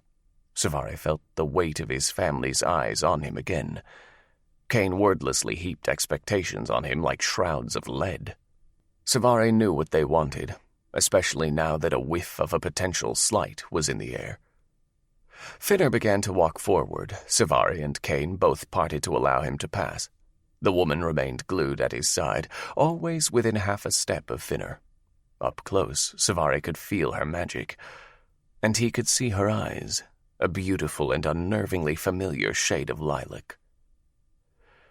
Are you going to let him go? Kane finally snapped. His words were hushed and hurried, but anger distorted volume. What's this? The woman turned. Is this a challenge I hear? Kane bawled and uncurled his fingers. Savare knew the motion his friend made when trying to fight against unsheathing his claws. Not a challenge. Savare stepped between Kane and the woman. Kane does merely curious when Finner and I will find time to regroup on the current status of the house and affairs of Shin. I see. The woman smiled, wide enough for her fangs to be a challenge in their own right. Her eyes were indeed familiar, not just in color, shape, and shade, but in the level of bloodthirsty ruthlessness he had also seen in Ariana's gaze. It was a lust for revenge he was starting to understand too well. So good to have one so loyal to your house. We are lucky. Savare held his position. He didn't want to get into a brawl here, not with two riders on the ground, with this mysterious woman, with Finner being a worthless coward the house could tear limb from limb, and especially not with a dragon king only a half-day's ride away, who was no doubt itching to unleash his full power and lay waste to House Shin. Speaking of great loyalty, the woman looked around at those assembled. The Dragon King has sent me to stay with Finner during his transition as OG.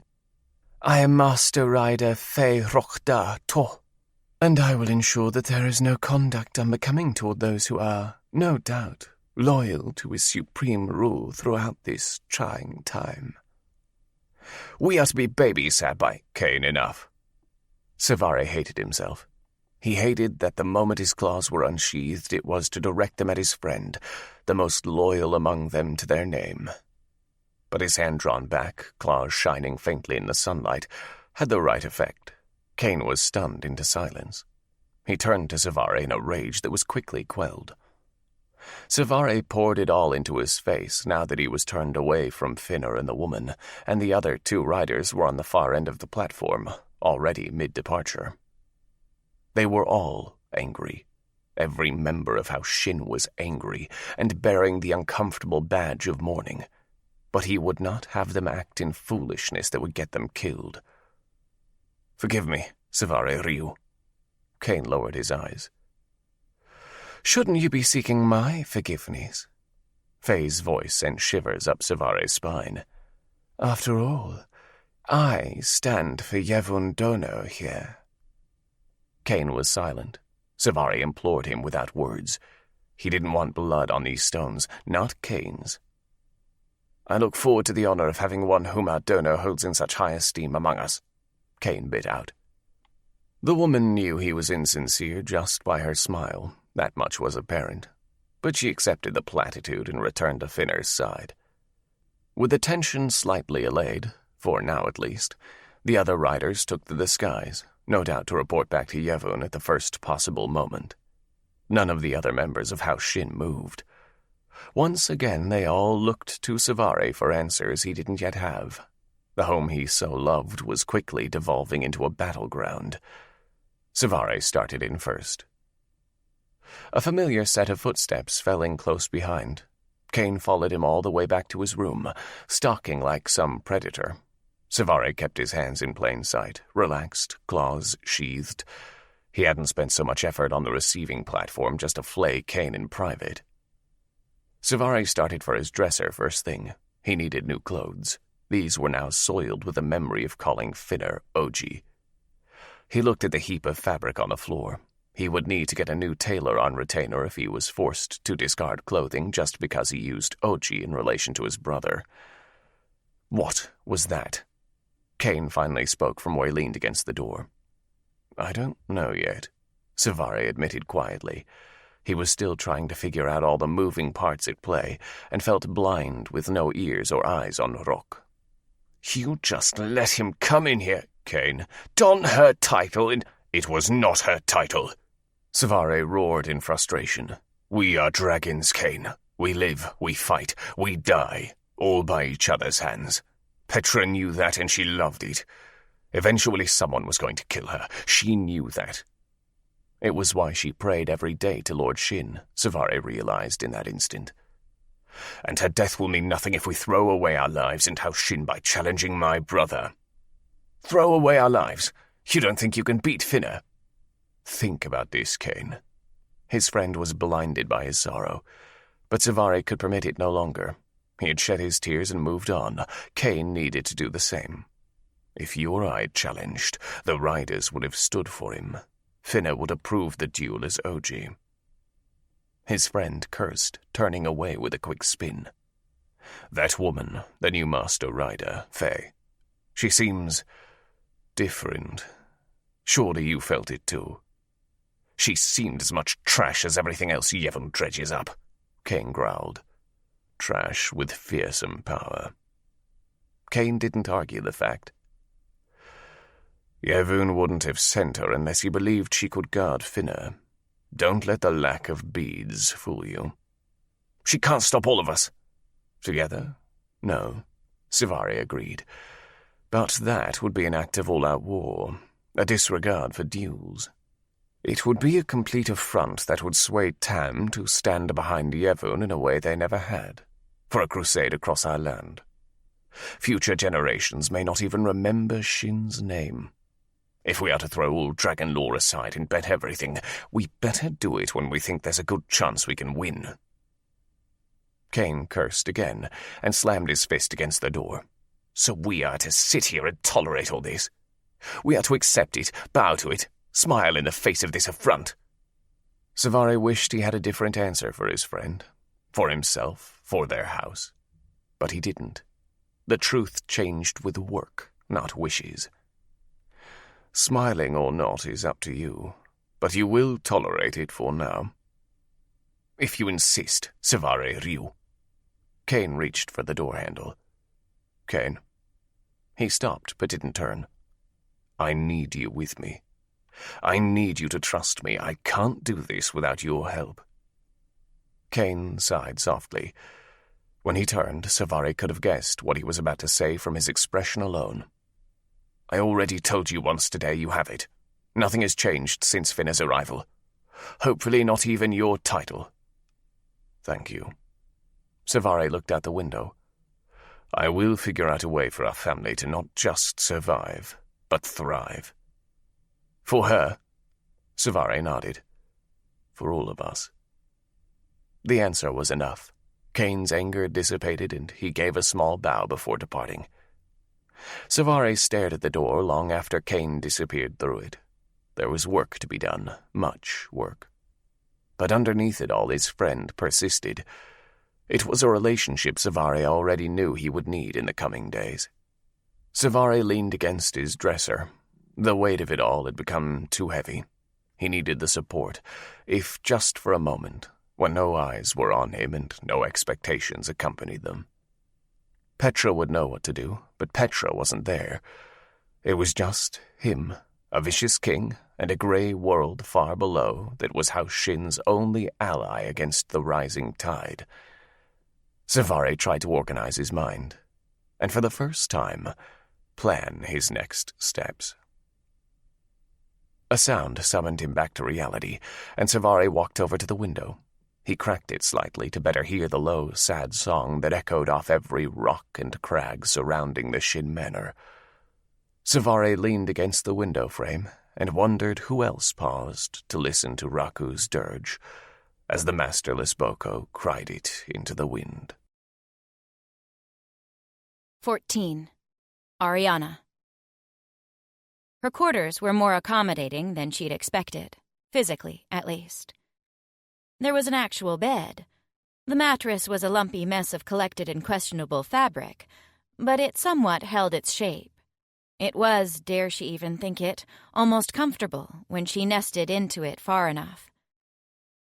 The world was cooling for winter, but the day's heat soaked into the stones of the 5-towered hall and radiated warmth through the night's chill. It was practical. Nothing unnecessary, nothing out of place. It was a world Ariana was familiar with and was glad she could still find comfort in. She'd needed a good night's rest before this morning. A sharp rap on her door revealed Florence, promptly at the time she'd informed Ariana she'd be by the night before. Good morning, Flor. Ariana couldn't stop herself from smiling. It was good to see the girl, to know she was near, even under present circumstances. I hope it's a good morning. Florence took off her top hat, dusting off some imaginary specks before putting it back on and adjusting it several times over as they started to walk down the stairs. Ariana recognized her nervous tell instantly. At the very least, we'll be able to stop agonizing over what state the tribunal will be in. Ariana still couldn't believe the notion. Despite the reasoning behind it, despite the ramshackle location, there was to be a vicar tribunal. It was an event she had written off ever seeing in her lifetime. What are you expecting? She put aside the odd excitement at the prospect of the day's events. There was work to be done, and Florence needed her focused. I know Vicar Harvester will be there. The Vicar Raven may be a question with all the help the Guild is giving to collect up Loom and bring them here. I heard Vicar Rivet and Vicar Alchemist arrived last night. Ariana grimaced at the very idea of seeing Sophie again. What? Florence didn't miss the distasteful expression. Then again, Ariana had done almost nothing to hide it. I went quite a few years without seeing Sophie. I could go quite a few more, she admitted. This was Florence, after all. The one person Ariana would make the philosopher's box for. If Ariana couldn't trust Flor with the truth, who could she trust? That won't be an issue. Florence adjusted the holster that held her guns on both sides of her ribs. It won't? She didn't make it through the dragon's attack? Ariana didn't feel bad in the slightest. Sophie was intolerable, and, had the roles been reversed, Ariana had no doubt Sophie would be thinking the same thing about her. She survived. An accident after did her in, I believe. An accident? The notion was almost delicious. Sophie, with her ability to stubbornly survive anything, done in by some innocuous happenstance. Of what kind? Florence shrugged. Not sure. You know how the alchemists are. Ever the secretive bunch. Ari knew all too well. It had taken her years to penetrate Eva's shell and get the woman to trust her enough to share her research. So she let the matter with Fleur drop entirely and put it from her mind as one small, golden lining in the whole madness that had become her world. They rounded into the entrance hall. Even at this hour, people continued in a steady stream, led by ravens and ushered into the various towers the rivets had reinforced enough to be usable. "What a mess we are," Ariana murmured. Maybe so, but to be a mess, we have to exist, which is more than a lot of Loom can say. Ariana kept quiet from then on, watching Florence interact with the people who seemed to know her already. They greeted her respectfully and bowed their heads and tipped their hats as she passed by. And the day had only just begun. We'll be in here. Florence motioned to an open set of doors. There are similar halls in the other towers, but this one was in the best condition and still happened to have working doors. I remember studying in here once. Ariana paused to run her hand over the wood of the door.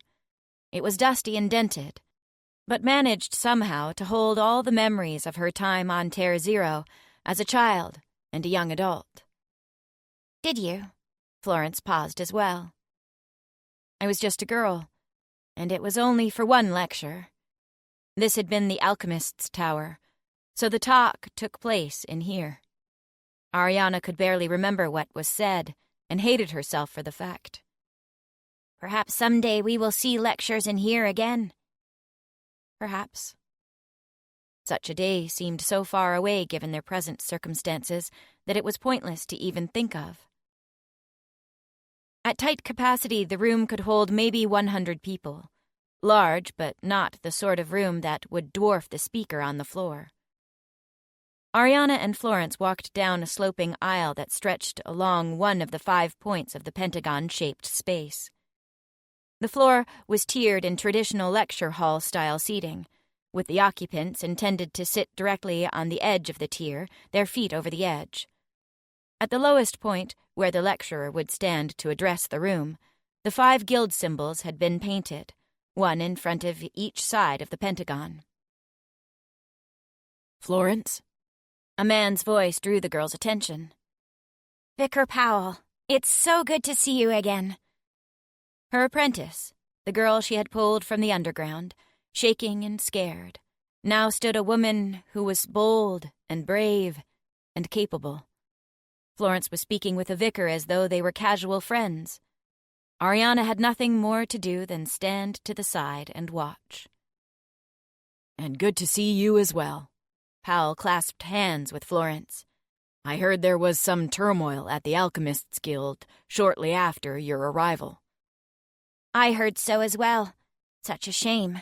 Happened just after I left to come to Terra Zero. I have yet to meet the new vicar alchemist. Ariana took another step closer as a few ravens began to trickle in. She was honestly surprised they weren't late. The ravens were notorious for it. "And this must be the infamous rivet." Ariana knew when she was being spoken about and was pulled immediately back to the conversation. Yes, this is Ariana, Master Rivet, under Master Oliver. Florence introduced them semi-formally. Ariana clasped hands. It's good to meet you, Vicar Powell. At least, she hoped it was. I owe a lot to Powell. Ariana took note when Florence dropped his title, and further noticed that Powell didn't seem to mind. Ariana wasn't sure if it was a sign of some deep familiarity, or if Nova had ruined her when it came to reading into titles too much. He was the one who helped me escape the Harvesters Guild when the Dragon King attacked. Ariana immediately saw the man with the circled sickle tattoo on his cheek in a new light. Thank you, truly.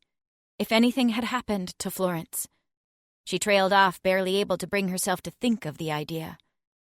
A decision that seems to be reaffirmed as wise with every passing moment. Powell looked only at Ariana now. She noticed a shift in him, from when he looked anywhere else to when he looked at her, as if she was different than the rest of the room. These were the eyes of a man who knew what she was. And the best thanks you could give me is what Florence has already promised, he continued. The philosopher's box. Ariana nodded. She didn't have any other words. After all, she had spent most of her life pursuing the box in secret, then fighting to keep its existence carefully guarded. Now that people knew, she had to develop a new toolkit, and fast, for managing the topic. Vicars sit on the lowest tier. Florence had the insight to save Ariana from herself. Then elder masters behind them, younger masters behind that, and every guild is allowed a handful of journeymen to sit along the back. I'll take my seat then. Ariana started for the rivets section. Florence grabbed her arm and her voice dropped to a whisper. Sit on the edge. I may need you to speak. She glanced around the filling room. After all, I got them all to agree to come because of you. I understand, Fleur. The last thing Ariana wanted was to cause Florence to lose esteem with those gathered. She heeded the girl's advice. She sat 4 rows back from the floor, at the very end. She didn't want to be in the foreground. She was the White Wraith, a member of the last rebellion. Her whole life had been lived in secret, a quality she realized she no longer shared with Florence. The room continued to fill, and Ariana watched nonchalantly as various masters took their seats. You always preferred the back. Ariana's eyes swung to an elderly man, smartly dressed in all black that blended with his coal-colored skin and accented his steely eyes and close-cropped silver hair. A thin line of stubble covered his sagging cheeks. You always preferred being clean-shaven, Ariana pointed out. Well, the end of the world can do a number on one's hygiene. Willard chuckled and held out a hand. Let me see you, Ariana. She suddenly felt 9 years old again. But this time, there was no Master Oliver to stand by her side and do the talking for her. Ariana stood on command, walking down to the man whose filled and circled rivet tattoo was nearly invisible. You have hands now. He inspected the thin line around her wrists where her ashen fenthri skin stopped, and the steely blue of Finner's dragon flesh began. A recent acquisition. How many organs are you missing? Ariana thought about lying. She didn't want to bare herself to the world, but Florence's attention was on her. Even while keeping up a conversation with Powell, she observed their exchange periodically. Ariana could feel her eyes on her face like a warm breeze. Now, only lungs. Willard whistled low. Only lungs. He eyed her up and down, finally letting go of her hands. It appears the alchemists were right, too, about their postulations on dragon magic affecting a fenthri's growth. When did you get the blood? 7? Yes, 7. The memory was seared into her recollection with the fire of magic hitting her veins for the first time, killing her, resurrecting her. Time and time again, until her blood ran black. And when did you become a perfect chimera? 18. Was it Oliver's work? Ariana couldn't stop a small grin. Willard and Oliver had always been friendly rivals of a sort, two who enjoyed mentally sparring with each other almost a little too much. They had needed each other to thrive, but couldn't stand the other's existence in equal measure. A perfect set of counterweights. No, the final box was not his work. Your own. Willard reached out a hand, resting it on the pin Ariana had affixed to the edge of her white coat by her collarbone. And he gave you the circle for it. Just before he died. For all the rivalry and competition, there was genuine sorrow in Willard's eyes at the memory of his deceased friend. How did he die? I killed him. Ariana expected the reaction. She expected the look of shock, the probing stare for a lie where he would find none. Willard said nothing, no doubt expecting her to fill in the blank of the circumstances that led her to such an extreme action. But that was one line of history she wouldn't fill in, one unbroken stretch for the unrelenting passage of sands in the great hourglass of time to wear away. They would have her knowledge, her schematics, perhaps even her body for their studies. But she would never give them that memory. She would never share the final moments she had with those she had truly loved. Other than her pin and the box that pumped away within her, it was all she really had left. Well, Willard dropped his hand from the pin.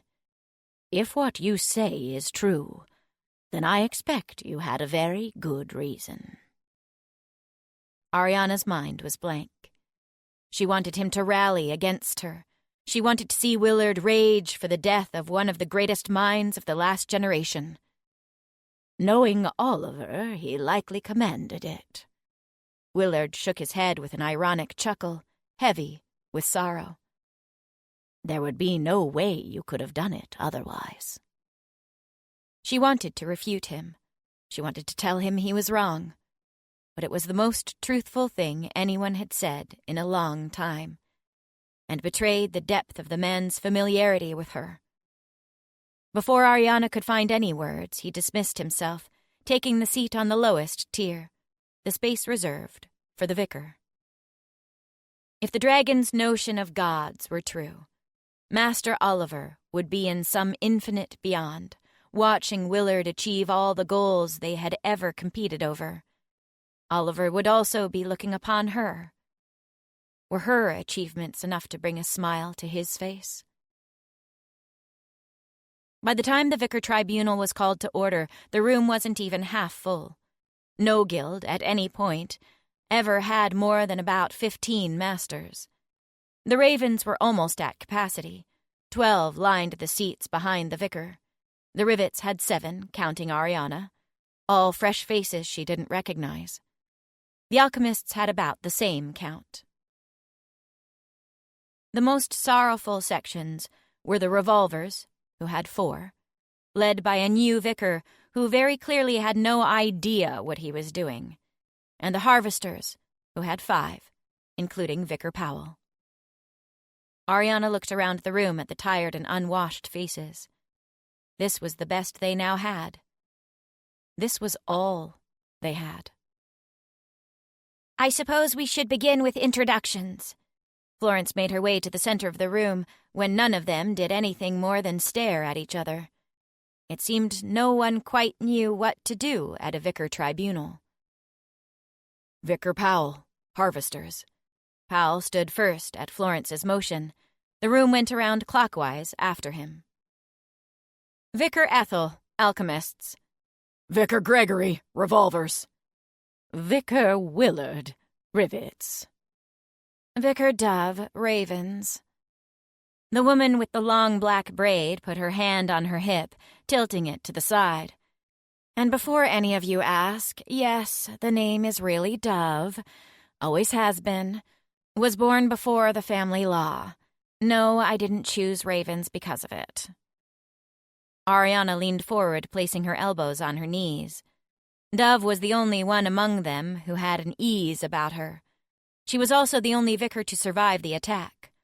Willard was the next most acclimatized to his role, but even he hesitated with a too long pause when it came to using Vicar in association with his name. Loom was a candle that kept being sliced into pieces from the bottom as it burned from the top. Excellent. Well then, since we're all introduced, we should begin by focusing on the issues of highest priority. Florence grabbed a ledger she had been carrying all morning. Ariana wondered how many hours the girl had spent preparing. Foremost, Vicar Powell informed me of concerns with regards to feeding such a centralized population on ground that has no natural resources. I shall concede the floor. The issue of highest priority is the philosopher's box. Vicar Dove stood. All eyes were on Ariana. Unflinching, unwavering, Ariana stared down at Vicar Dove, who stared back at her, trying to draw whatever height she could in intimidation. It wouldn't work. Vicar Dove may have every experience in functioning as the leader of the Ravens Guild, the most reckless and freewheeling guild of the five, but the room had turned into a battleground, and no one had the gift of combat quite like Ariana. The philosopher's box will mean little if all of Loom starves before it can be made. Hal remained on his feet as well. If it can be made, Dove retorted. It certainly can be made. Willard pushed off on his knee, bringing himself into a standing position and fighting for the floor. I knew Ariana as a girl, and knew her teacher. If there would ever be someone who could make such a thing, it would be her. She just loved being spoken about as if she weren't there. Maybe if Ariana let them continue, she could actually sneak away and no longer be on display like some prize pig. Her fingers twitched, magic curling around her pinky. It'd be easy to illusion the room in a fog. They'd be none the wiser until she was already on a trike. If it so easily can be made, how did none of your guild make it before? Dove didn't back down. Or have you? And did you sit on the knowledge for years, locked away in your ticking halls? If anyone had locked it away, it would have been an alchemist. A master seated behind Dove remarked dryly.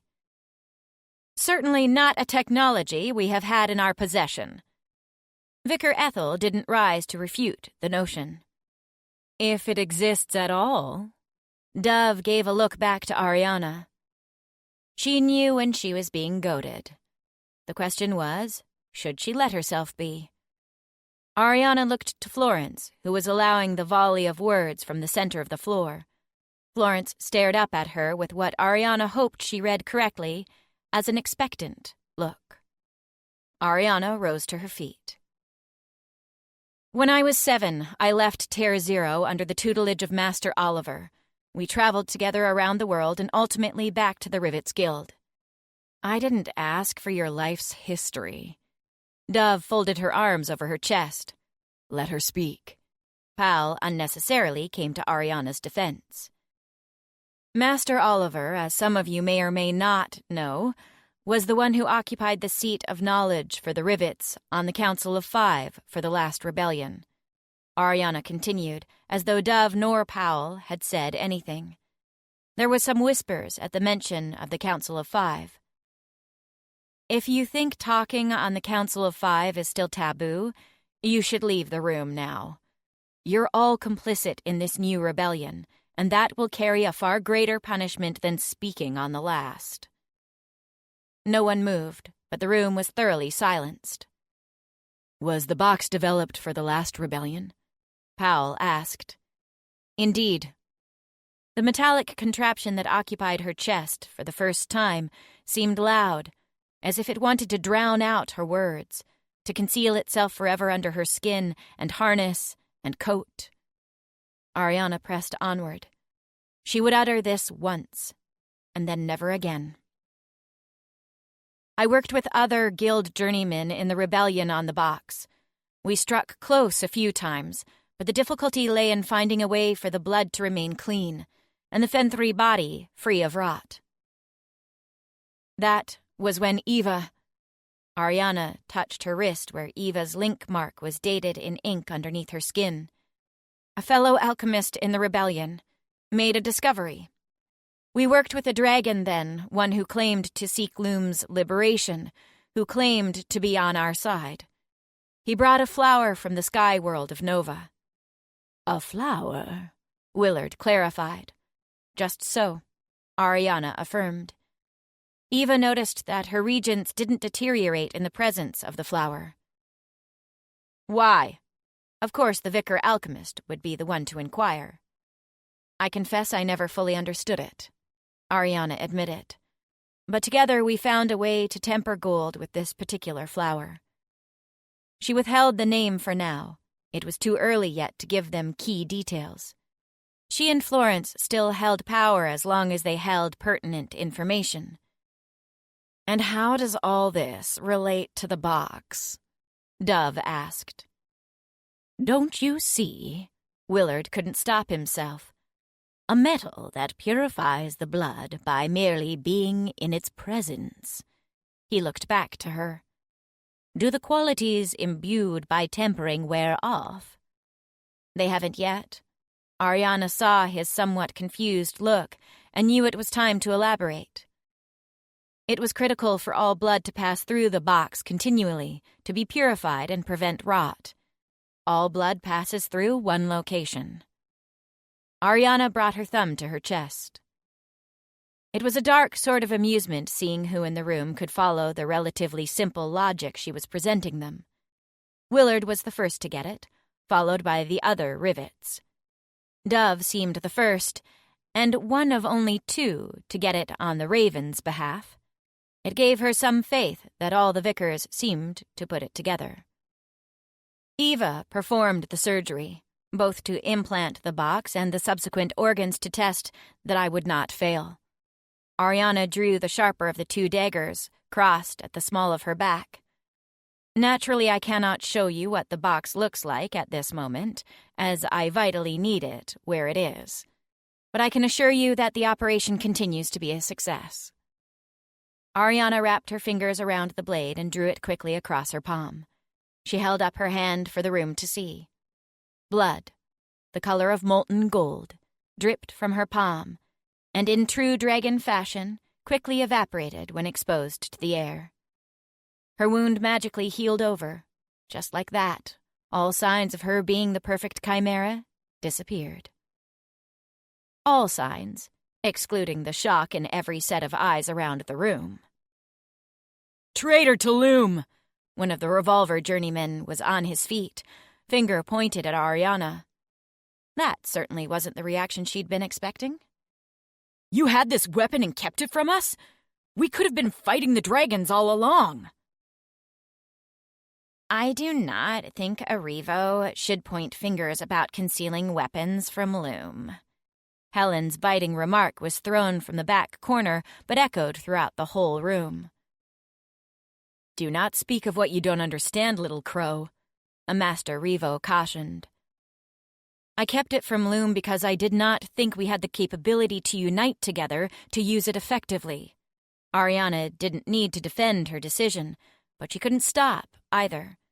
She looked to the vicars rather than the boy. She didn't care if some little pistol understood, but the vicars must. And look at us, proving you right. Her dragon ears picked up Powell's murmur. She was liking him more and more by the moment.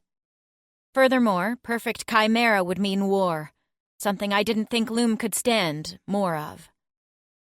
That shouldn't have been your call to make. Vicar Ethel gave her a wary stare. It should have fallen to the vicars. And what tribunal? I created the box following the 1-year war. There was no effective communication among the vicars, especially none that wasn't monitored by dragon ears. Ariana met the other woman's gaze. Furthermore, the dragon we worked with. Ariana couldn't bring herself to say Finner's name. And she wouldn't.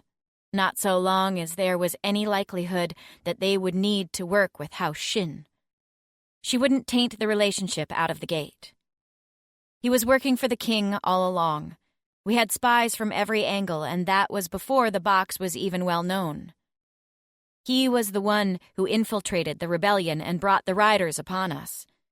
It was the dying wish of Eva, of Master Oliver, of every other rivet, revo, raven, harvester, and alchemist involved that the research we produced be destroyed, rather than sequestered by the Dragon King. The room was silent, an instinctual mourning toward the mere idea of destroying information. "But you didn't destroy it?" Willard asked hopefully. I did. Ariana stared down at them all. She was only midway up through the room, but felt as though she stood from the parapet of judgment itself. I torched it. My magic, theirs, every last bit of it is gone. And then before they could fall from overexposure to magic, from imbibing to fight off the riders, or before the riders could get their claws on them, I killed them. Every last one. The air in the room was changing. It was charged with their shock and fear, and Ariana was the conduit for it all. She fed off it. She gleaned power from it. Below her, Florence wore the smallest of smiles. "And the box?" Willard seemed to be the only one who could find his voice. "Just the one." Ariana tapped her chest. "And the schematics for it are here." She moved her fingers up to her temple. "You're a monster," the revolver from earlier whispered. "I am." Ariana made no effort to deny it. Let them be so fearful of her that they left her to the shadows and obscurity she much preferred. I am not Fenthri, and not Dragon. I am not limited by the confines of what Loom knows as a chimera, either. I am a creature of my own creation, and that is why, if I am to share this knowledge with Loom, it will be when there is a plan for how it will be used. What do you have in mind? It seemed Vicar Dove had come around. There's only one. An alchemist was on his feet, a journeyman of little importance, judging from his seating placement in the back row. "There's only one box, and it's in her." "Leo," Vicar Ethel gave a cautioning tone. "We just cut her open and see how it works." The alchemist looked to Willard. "You rivets can take it apart. If she won't give it to us, we take it from her." Ariana was not about to feel threatened by a child who looked no older than Helen and had half the manners. "We are not going to take it by force," Willard defended her. Ariana didn't know if it was because of his instinct as her vicar, or out of respect for her work. Either way, she appreciated the gesture. "He has a point," Vicar Gregory finally spoke up. "There is little time before we can expect whatever the Dragon King has next for us, especially grouping like this. We need to defend ourselves." A defense will be planned. Florence reminded them all that she was there, raising her voice above the din. It is why we are here. She turned to the alchemist journeyman. Now, take your seat. "You can't command me." "Take your seat, Leo," Vicar Ethel ordered with a glare that almost swung to Florence after, for ordering one of her students. "No, he has a point." The revolver from earlier stood. "I say we kill the traitor to Loom." He drew his gun, leveling it at her. "Let's say you can kill me, which is hard. Trust me, it's hard. And you can quickly reverse engineer the box." Ariana tilted her head to the side, her mouth curling into a grin. "I haven't told you what type of flour you need from Nova. I haven't told you the process to temper gold to get its properties. I haven't explained the principles of the box. How long do you think Loom will last?" She held out her arms. "Fire if you think you can discover those things before the dragon kills us all." The journeyman's hand shook, the barrel of the revolver making tiny swings through the air. Or sit down and let the adults figure out a way to make sure there is a loom for you to inherit. She dropped her hands to her sides. For a brief moment the revolver had sense, but Ariana gave the situation too much credit. She now lived in a bent and broken world, where tensions were high and trigger-happy Revo initiates were elevated to journeymen before their time, out of sheer necessity. The boy took his shot. Her ears rang, magically quickly healing the hearing damage from the gunshot in the small room. Dust plumed from a pockmark in the stone of the tier behind her. Ariana opened her mouth to speak, but all that came out was the sound of another revolver firing. Smoke disappeared from the barrel of Florence's gun as the revolver journeyman's body hit the ground hard, blood pooling around his face from the bullet hole between his eyes. The entire room was silent.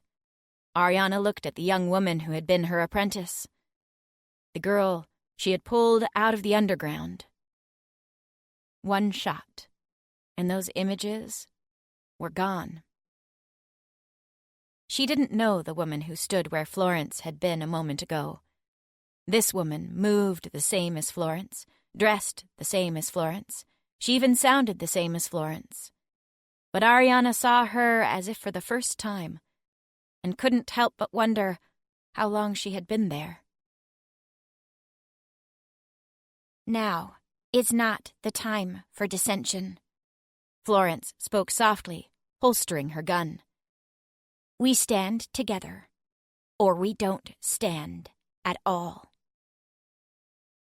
No one spoke. No one moved.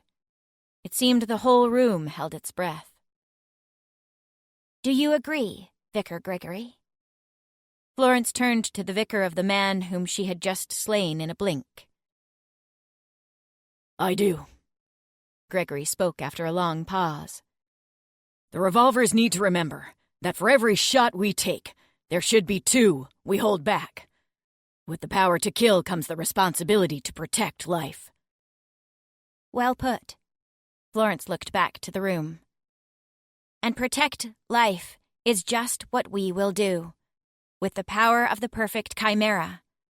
But first, I believe the Vicar Harvester wanted to cover some matters of supplies. Yes. Thank you, Florence. Powell cleared his throat and launched into a lengthy discussion on their current resources. Everyone else seemed engrossed, but Ariana's focus was entirely on Florence. She was avoiding Ariana's stare, even though she must have felt the weight of it.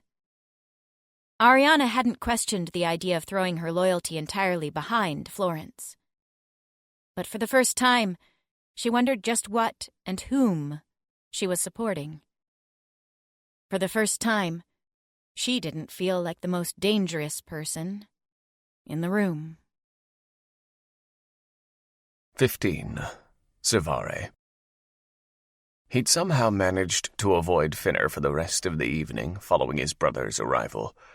Savare didn't make himself too scarce, at least not obviously so, but the gods looked after him and put his brother elsewhere at all times. When dawn came, he soaked in his bath until the water was cold, changed his clothes several times, and took the longest breakfast he could out on his terrace. But just as Lord Shin came for all men in time, he eventually had to make his way to his brother. Savare wasn't sure if he was surprised that Finner had yet to send for him. Surely they had much to speak on. Petra had been the brave one of the 3 of them, the one who tackled problems head-on. No situation too uncomfortable or frightening. Now it was Savare's turn to be brave. So, adorned with bronze pauldrons and a swooping blue cape that covered his left arm as he walked, Savare made his way to his brother's quarters. Servants eyed him cautiously along the way, clearly not sure what to make of the youngest Shin sibling heading for the Oji. He could tell by the wariness in their eyes that they wanted him to challenge, while the hurt and betrayal there revealed that none of them expected him to do so. Savare kept silent, his strides brisk and long. What had become Finner's domain was the third wing on the lower floor, comprised of only a handful of interconnecting rooms. By far the nicest of what Petra had designed to be guest and kin chambers. It was good enough, Savary appraised, as he took in the decor and careful woodwork. "It's too good for Finner," a treacherous little voice crept up. His ears picked up voices several paces from the door. Savary stilled, trying to catch the words when the door was suddenly opened from within. "See, I thought I smelled your brother," Faye said to Finner, but kept her eyes on Savary. "Forgive me, brother." It was already hard to speak. His jaw was aching from the anger that kept it clamped shut. "I didn't realize by not taking breakfast with you that you would be forced to break the morning's bread with Rock." Finner looked over dully from the table. It was a very different look than the one he'd worn at his arrival the day prior. Now he held the advantage. So he looked on Savary with only apathy and ambivalence, as though he was appraising his own brother to be worth little and less. "I've had many a meal with Rock. You would do well to find their company enjoyable also, brother." Finner looked back to his plate, ripping through a small seeded loaf and smearing butter on it liberally. "I did not mean to imply otherwise." Savary looked back to the woman who was still eyeing him with a gleeful grin. "I know better." The woman strolled back into the room, leaving the door open. With all the hip swaying of a brothel madam, she paraded over to the bed, lounging back on it as though it were hers. Could he have read this wrong? Was Finner merely bringing back a lover? It would make sense for him to find someone to confide in throughout the years he had spent on Lisp. A displaced Tam made as much sense as anything else. Finner barely regarded the woman, instead watching Savary warily as he entered the room. "What do you want?" "I wish to speak with you." Savary cut right to the chase. Finner's tone made it clear that they were not going to find themselves on friendly or casual footing. "Speak, then." Finner shoved a wedge of melon into his mouth, chewing like an animal. Juice dribbled down his chin as his teeth chomped into the pale yellow flesh. "May we have privacy?" Savary glanced over at the woman who was inspecting her claws. Savary understood the message clearly. She was ready to strike at any moment. "Anything you say to me can be said before Master Ryder Faye." It was as though his brother had begun speaking Finnish. No, it was something more confounding than the whispering tones of the grey people below the God's line. He was going to allow a Rock rider to sit in on House Shin conversations? "Finner, I would—" "That is Finner OG, Savary." Finner demanded Savary use his title, yet still kept stripping Savary of his. It was equal parts confusing and alarming, and Savary had no intention of letting it go for a moment longer. "Finner OG. I would like to know if I am nameless now." That wasn't what he'd intended to say originally, but this was the path Finner was choosing, one of difficulty. "I have yet to decide." Finner returned to his meal. "What? Who is this Shinryu, then?" "Presently, no one." "Who do you intend to ask to be the Shinryu?" "I have yet to decide." "Finner OG." Spitting out the title of OG in conjunction with Finner's name was like spitting up glass. "I must encourage you to pick a Ryu. If not me, then someone. I could even put forward some names of those who are in the house who have proven their loyalty." "Typical Savary," Finner snarled quietly, looking up from his meal like a dog protecting a bone. "Always so worried about loyalty for House Shin." Finner slowly put down his utensils, punctuating the movement by folding his fingers. "I am House Shin now. Do well to remember it." "I'm merely trying to give you counsel, as your brother, if nothing else." "My brother?" Finner scoffed. "We are no more brothers than I am Tam." The words blindsided Savary, hitting him so hard he nearly staggered. Not brothers, no Ryu, no Petra. His world was collapsing one cornerstone after another. "Were we brothers, you would have sent for me years ago." "I could take you from the Dragon Kingdom more than Petra could." Savary glanced at Faye, who wore the smallest of smiles.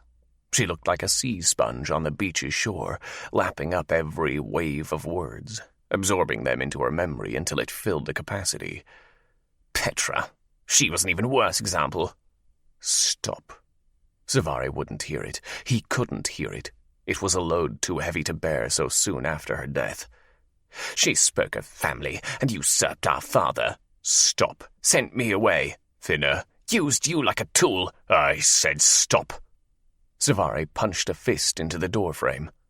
Anger escaped through heavy exhales and his heaving chest. Wood splintered into his knuckles, and the smell of wood smoke filled the room from his wounds. Savare didn't notice. His eyes were only on Finner. There was the fear he expected to see from his coward of a brother. It was all talk. There was no greatness. It wasn't until the shadow of the giant green woman pulled herself off the bed with a sigh that any resolve returned to Finner's stare. He was only brave as long as he sat under the protection of Yevun. Savare slowly pulled his fist from the doorframe, regarding the woman and her claws warily. He raised his hands, showing that his claws had yet to be exposed. "Forgive me, Oji." He spoke to Finner, but looked at the rider. It was apparent who the true Shin Oji was. "I'm merely emotional, given the present trials. I shall work on composing myself." Faye looked to Finner, and Savare's gaze followed. Finner continued to look at him with that same detached, cold stare. "See that you do, Savare," he cautioned. "If you want any hope of keeping any sort of title to your name." Savare gave a small nod. The meeting had been a failure from the moment the door opened, and at the rate things were going, it wasn't impossible for him to wind up dead. It made complete sense to turn his back and leave. And yet, something compelled him to hover a moment longer. "Remember, brother, for however much you hated Petra and hate me, you are still Shin, and we are dragons. Your blood flows from Lord Shin. Build your own legacy as you see fit, but at least make it truly yours." Finner's mouth was shut so tightly his lips weren't even visible. "Get out of my sight." "With pleasure," Savare barely kept himself from saying, as he departed down the hall and away from that miserable room. Savare strode through the Shin Manor with the look of a man on a mission, but it was all a carefully crafted illusion. He had no direction to go in, and what seemed like fewer options available to him by the second. His mind and heart were both heavy with a frustrating, infuriating ache. He found himself walking up a long staircase. It was a narrow offshoot from one of Petra's lower halls, and wound upward into the heights of the manor. When he was lost, there was only one place he'd always gone to for answers. The viewing chamber was empty, and that, for some inexplicable reason, surprised him. Savare stared at the far edge of the dais, where his sister had sat facing the large windows that looked out across the Ruwana Mountains, toward the Temple of Shin. He sat heavily in that same spot, looking for answers he didn't think he'd find. It wasn't long before footsteps broke the silence, and Savare knew who stopped at the top of the stair without having to turn. He knew it by the smell of the man and the sound of his gait, and because there was only one other Shin dragon who would dare venture up to one of Petra's most personal and private spaces. "Sit with me," Savare spoke without turning. Kane didn't speak. He did as he was told, but in the wrong way. He walked around to the far edge where Savare sat, sitting next to him. Savare didn't have it in his heart to correct the man. "How did you know I was here?" "Dawn told me," Kane answered softly. There was something about the space that made lowering one's voice in reverence natural. "She saw you headed this way." Savare vaguely recognized the name. "One of my sister's attendants." Kane shook his head. "She actually helped see to to Ari while she was here." He stopped himself mid-word with a glare from Savare at the slur for the people down on Loom. "What is she doing in Petra's wing?" Savare felt protective of the space. He wasn't ready to see it turned over to Finner, to anyone. Paying her respects, looking for answers. Savare heard his friend's meaning without needing it spelled out for him. "I don't have the answers." "I suggest you find some," Kane said firmly. "How Shin needs you." Finna has not said if I'm to remain Ryu. Savare shook his head. Even if he did, this is not what was intended. I was to help Petra, not become Oji myself. Pull yourself together. We need a leader. Kane sighed, looking out through the windows. Plus, life is made of missed intentions. Poetic. I heard it at a tea parlour in Napoli. Savare chuckled and shook his head. With his friend, he should have known. I think he will avoid appointing a Ryu. Savare whispered what he had been too afraid to even think. If there is no Ryu, he's less likely to be assassinated from within Shin. Because if it's not in a clear duel, and there's no Ryu, succession isn't assured. Kane cursed under his breath. Damn that Yevon. Savare was inclined to agree. What's worse is that Finna will get away with it, because he knows you love this house too much not to keep functioning as Ryu, with or without title. Once more Savare's silence was his agreement. He'd always gone along. He'd spent every moment and every breath in devotion to his house. He'd only done what others had set out for him. But what should he do now, when there was no clear path? This is wretched. Savare sighed and leaned back, wishing he had his sibling to lean against. What is it? Kane made note of his shift in demeanor. I wonder how much could have been avoided if Petra had just given him some favor. Turn sympathetic to Finna and I will duel you myself, Kane threatened. 20 gods, no. Savare shook his head. Merely wishing things were different. Wishing gets us nothing. We need action. Kane folded his arms over his chest, beginning to pace. We need to show Yevon that we won't tolerate these slights. We need to bide our time. Savare tried to use his words as a mental block to slow Kane down, until they only seemed to make him pace faster. Until what? Until Rock decides to pick us off one by one? Until we hear from Ariana. Kane spun to face him in one fluid movement. You know I'm right. Savare preempted whatever the other man was about to say.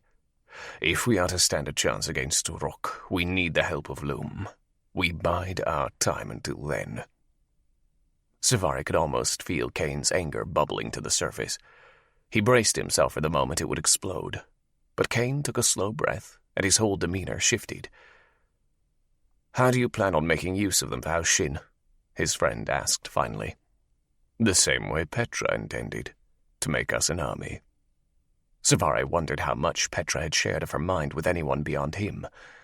Judging from Kane's almost confused frown, he guessed the circle was small, if it existed at all. Make us an army? Of people like her? Ariana is the first of her kind, a perfect chimera. They will make more and stand with us. With that much power, we will defeat Yevon. I hope you're right. Kane shook his head, starting for the stairs. While Savare considered it a success that his friend could even stomach hearing mention of Loom and Ariana without exploding, it seemed the fuse of tolerance was still quick to burn. Because if you're not, we are all dead. I know I am, Savare reassured Kane. Then I will leave it to you. Fetch me what I'm needed in your master plans, Savare Oji. The final vowel of the honorific echoed back up to Savare, ringing in his ears several times over before it finally faded. Savare Oji. He never thought of the idea before. That had always been Petra's mantle, Petra's mission. Now how Shin expected him to bear its weight, him who had wanted to carry it least. Savare knew the esteem would honor many a dragon, and it was something so many lusted over. But the notion sat uneasy with him, so uneasy that he wondered if anything could ever make it settle. 16. Florence. Just once in her life, Florence wanted a well-stocked workshop. She didn't want to buy supplies on a budget or scavenge in secret, or scrape bottoms of barrels. She wanted a workshop with perfectly level tables, cabinets full of all manners of powders, even some she didn't quite know how best to work with. and a door with a lock that prevented people from entering whenever they pleased and nibbing through her work. So, this is where you've been holing up. Will ran his hand along the dusty countertop. A bit dirty. Helping run a rebellion severely limits one's ability to clean. Florence looked up from one surface she had scrubbed to shining perfection. Gun parts were carefully set upon it in meticulous order. Every screw was lined up, the springs sorted by size. It was an organization unique to her, which meant she'd know instantly if one of her items was missing. You always did like to keep things tidy. He walked over to the table, assessing her layout. He touched nothing, an unspoken respect for another guild's ministrations. Florence paused. Her rag hung off the gun barrel she'd been cleaning. One thing I could control, she said finally. When your life's a mess, it feels a bit better to tidy something, even if it's just a bit of laundry or a countertop. Or all of Loom. Will swiped away the dust on the empty secondary table in her room, hoisting himself up to sit on it. Loom is still a mess. We're getting better. The last meeting of the vicars was almost productive. Florence couldn't keep in a groan. I came to my workshop to escape that nonsense. She'd been all but silenced for the meetings subsequent to the first, relegated to sit behind Vicar Gregory and say as little as possible. Florence knew she didn't have a leg to stand on when it came to actually leading the meetings, so she wasn't sure why she still felt frustrated. No rest for the weary. What do you want, Will? Florence picked up a wire brush, working out some caked-on gunpowder from her gun barrel. I can't just call on a friend? Are we still friends? Florence flashed him a small grin. And here I thought you liked Louis more than me. The man flies a few feathers short, that's for sure. I think you just said I'm not crazy enough for you. Oh, the story she could tell him to prove otherwise. We're all afflicted with a different sort of madness. Will shrugged. Louis's sort is more similar to mine and Helen's, though. Ravens. Florence had suspected Louis's actual guild for some time. The man was restless, wandering, driven to something unseen just over the horizon, just a few more steps away. You think so? Birds of a feather. Florence dipped her rag in gun oil, the familiar tang filling her nose. Helen wants to take over his work. The man's on death's doorstep. What work is that even? Florence didn't have the foggiest what Louis considered his magnum opus to be. There's always something to steal, someone who will pay for it, and the people who need to broker the transactions. Will put his elbows on his knees. Plus, it's pretty handy we're here with this rebellion of yours. We'll see. Florence had ideas for Louis, but none that had paid out dividends yet. The man was like a rare canister. Very few occasions to use it, but when you found one, the resulting reaction was magnificent. Speaking of canisters, Florence began reassembling her gun. She should have just enough time to make some additional ammunition. We got Ari to you. Her hands paused. Ari. The woman had been the kind of quiet Florence wasn't sure she wanted to break. She'd attended every meeting, sat as directed, said what made sense and anything needed to reinforce the idea that Florence had been right to call the tribunal. But there was a distance between them, rendering the woman untouchable. That was chance. Florence tested the hammer and trigger of her gun, unloaded, with satisfying tension and clicks. She would have gotten to me without you. She was in bad shape. I have no doubt. Florence reholstered her gun. But you don't know Ari like I do. She would have made it to me.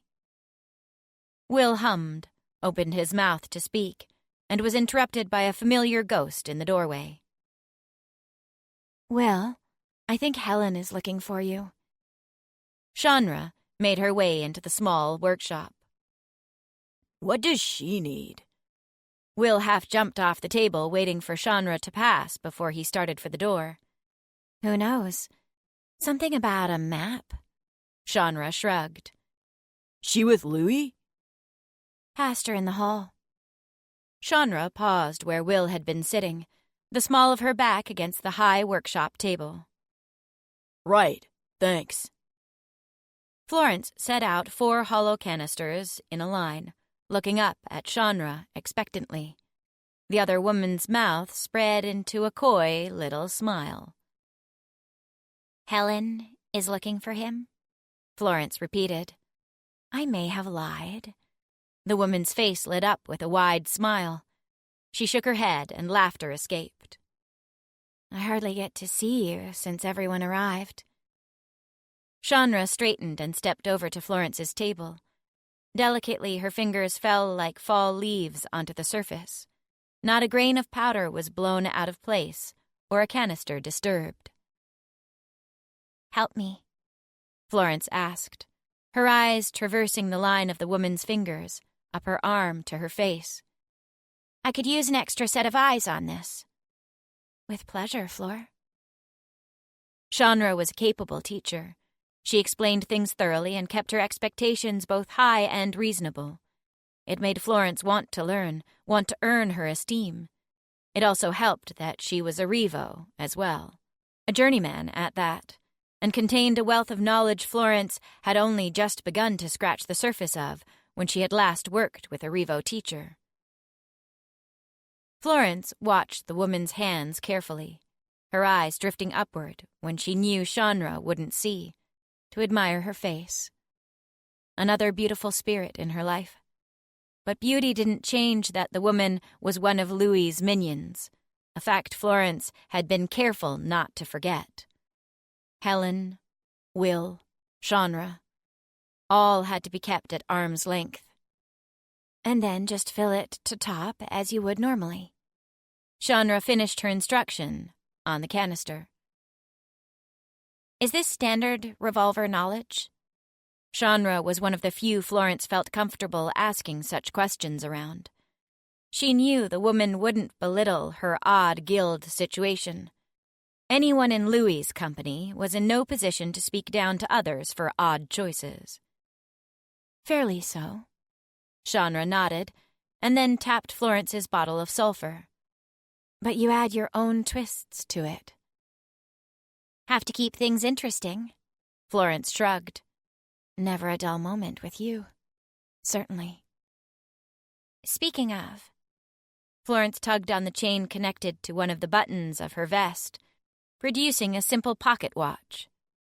almost time for the tribunal. I should start down. "You got it working again," Shanra praised. Florence had discovered the watch among the ruins of Terre Zero, a remnant of some bygone days. The front of the watch had an odd design that was almost reminiscent of a wing and some kind of semicircle, but it was too dented to make out the full image. No doubt it had been some raven's precious trinket before the world collapsed. Ariana, Florence answered simply. "You two don't seem as close as you made it sound." Shanra fell into step. Are you probing for Louis? Florence grabbed her top hat from its peg. Peg being a generous descriptor for the bit of gnarled iron that was sticking out from a crumbled section of wall. "Not this time." This time? Florence huffed. How often do our conversations make it back to that endwig of a man? Shanra played with the ends of a handful of hair in thought. "Wait, you think he looks like an endwig?" Most certainly. The resemblance was a bit of a stretch if Florence was being fair, but she wasn't inclined to be fair toward Louis. White, thin skin, beady eyes, a taste for living flesh. Shanra's laughter bounced between the walls and straight between Florence's ribs. She had a beautiful laugh. A nightmare given form. Yes, describes him well, don't you think? Florence tipped her top hat at a passer-by, a more frequent occurrence as they continued to descend the tower toward the hall of the vicars, as it had become known. Don't be cruel, Fleur. I'm being truthful, Florence insisted. It just so happens the truth is also cruel. I can't be too upset with him. Why is that? Florence asked delicately. Chandra hadn't spoken much about the circumstances under which she came into Louis's service. Well, if I'm probing you for information on his behalf, it gives me an excuse to see you. Chandra shrugged, back to playing with her hair. An excuse to talk. Her movements combined with her words put a pang of longing in Florence's heart for something she didn't quite comprehend. The woman before her was deadly and beautiful, strong and sturdy, yet possessed a vulnerability Florence couldn't help but be drawn to. It was all a lie, however. Chandra was Louis. Florence knew how the old King of Mercury Town enlisted his help. Extreme loyalty or death. So when the cards fell, she would do Louis's bidding, not her heart's. Florence found herself at an impasse, the in-between that seemed to define her life.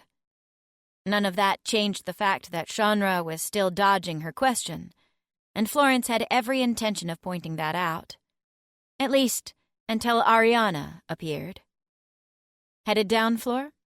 Ariana emerged from the hallway, her violet eyes darting between Florence and Chandra. It's about that time. Florence patted the pocket where she kept the watch. Thank you again for fixing it. It was honestly a nice distraction for the evening. Ariana was wearing her white coat and harness, always armed to the teeth, even among friends. It was a trait Florence admired and was already attempting to embody. I will let you know if I find any other such distractions. Florence flashed her teacher a smile that was reciprocated, however briefly. Were it up to the vicar revolver, I would have the distraction of manufacturing the philosopher's box. Ariana's expression quickly soured.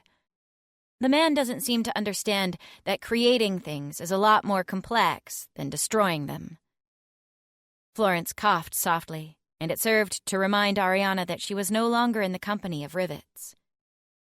I didn't mean to imply that making explosives and ammunition wasn't complex. Ariana quickly backtracked, only mildly apologetic. The day Florence saw Ariana genuinely apologize for her thoughts was the day the world had indeed ended. Merely that it is not as instantaneous as pulling a trigger. Especially not when we have still to sort procuring something from Nova, Florence agreed.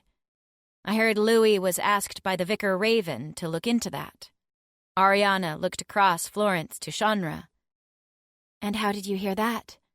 Chandra arched her eyebrows. Louis isn't the only one who has his ways. Florence's chest filled with an odd sort of pride for Ariana's ability to uncover information. But there was also a twinge of frustration at the fact that she was only just hearing about it. Ariana continued to stare down Chandra. Well, does he have a solution for it? Sounds like an excellent discussion for the tribunal. Chandra smiled at them both. In a display of boldness, she grabbed Florence's hand, squeezed it tightly before stepping away. Then, speaking only to Florence, I'll see you later, yes? Florence could feel Ariana's stare creeping between her vertebrae. Perhaps. We'll see. Chandra nodded and strode ahead into the main atrium. Florence, Ariana's voice was full of caution. We have to be careful about her. I know, Ari. She's one of Louis'. Ari, I know. Florence rearranged her words so maybe they'd sink in better. What sort of things has she been asking you? Don't worry so much. Louis is on our side. Flor. Ari, let it drop. Florence demanded with a hard stare. Ariana opened her mouth to protest, but quickly abandoned the idea. I know what I'm doing. Trust me. I do trust you. But I don't think you know what you're doing. Florence finished silently. What did she have to do to prove she was capable of organizing herself and others, of defending Loom, of being an active contributor to their future? The more time that passed, the more Florence began to feel like nothing would do it. She would forever be a student in Ariana's eyes. A ward. Florence adjusted her top hat and tilted her face downward. She needed this time to compose herself. The tribunal room was mostly full by the time she arrived. Florence tugged at her pocket watch as she descended the stairs, popping open the repaired latch to look at the hands within. Ah, Florence, what time are we supposed to start again? Powell asked from where he sat. She pulled out the pocket watch again. About another 2 minutes. Like I told you. The vicar revolver folded his arms where he sat. Don't know why you felt the need to ask her. Just getting another data point, Vicar Gregory. No need to get so bothered. Powell waved off the other man's short fuse. Florence, take your seat, her vicar demanded. I had a question about today's agenda. Powell still hadn't sat down. Question you can ask me as another vicar. The Gregory insisted. Florence glanced between the two men and finally ended with a long look at Powell. She hated the feeling of being relegated to the corner when she had something worthwhile to contribute. At least, she thought she did. Very well. Powell spoke as Florence stepped up the risers to where journeyman Revos sat. She should be grateful. Technically, she shouldn't even be in the room. What are we talking about today, Vicar Gregory? There's only one thing we need to discuss. Gregory nodded in Ariana's direction. The lack of schematics in her hands. Perhaps we can discuss the lack of a manufacturing line that would necessitate the need for schematics. Ariana's remark was dry. You will need to share them with us eventually. The vicar grew more relentless by the day. Florence could only do so much to quell Ariana's frustration at the fact. If only Gregory would listen to her. And if not her, then Ariana at least. In all my years, I have never seen a revolver so interested in a rivet's work. Willard jumped into the fray as he entered the room. Warms my heart to see you taking such an interest. Now that we are reverting the guilds back to a system of choice, perhaps you wish to come have a seat in the back behind me and allow another revolver to assume command. You seem to have a promising student with a talent for uniting us. Just there, in the back row. Gregory looked over his shoulder directly at her. Florence leveled her eyes against him and fought every urge to look away. She was not going to be submissive, not when she'd done nothing wrong, and especially not when another vicar was standing up for her. Vicar Dove. Powell spoke loudly the second Gregory opened his mouth, cutting off whatever remark the man had been ready to levy against her. Not a moment too soon. The vicar Raven waved her hand, assuming her seat with a yawn. Don't wait on my account. Florence resisted the urge to point out that it wasn't much of a vicar tribunal if all the vicars were not present at each meeting. Well, I have a question for you, so waiting was a necessity. It's with regards to harvesting these magical flowers. Powell started. As I have said previously, the Ravens are glad to assist. Assist how? Florence wanted to ask. She expected some resistance. Not everything would go smoothly, but she had foolishly believed that all those present on Loom would band together. It still seemed that the selfish nature of mortals won out from time to time, even in the face of certain devastation.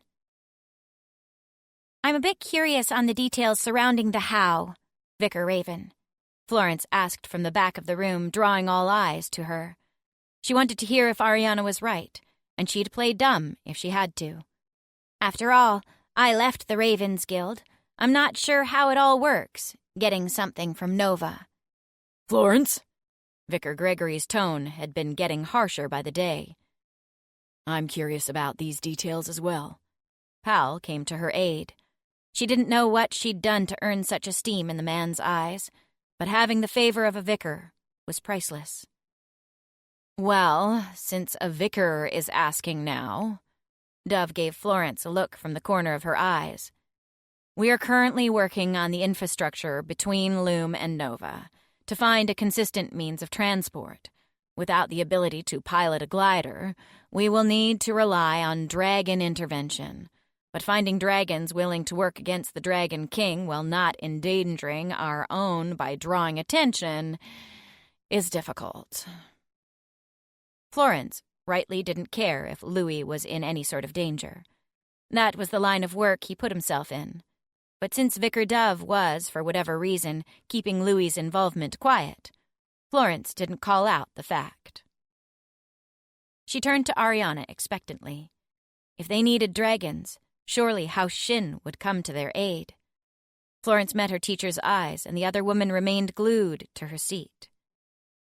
And silent. "Perhaps the harvesters have some inroads with the dragons that we could use." Vicar Dove continued to speak with Powell, but the words were distant. Why wasn't Ariana saying anything? She looked over to the vicar alchemist and promptly realized that Svare had held his meetings with Sophie, not the vicar that Florence had ushered in by creating a sudden vacancy in the position. No one else really knew the depth of Svare's involvement beyond her and Ari. "Perhaps," Powell replied, "but most of our organ seeds—" He didn't even acknowledge the dragons as people, Florence noticed. "were given to us to cultivate legally by the Dragon King, an avenue I do not think is available to us any longer." He turned to the masters behind him. "Would any of you—" Ariana still was immobile.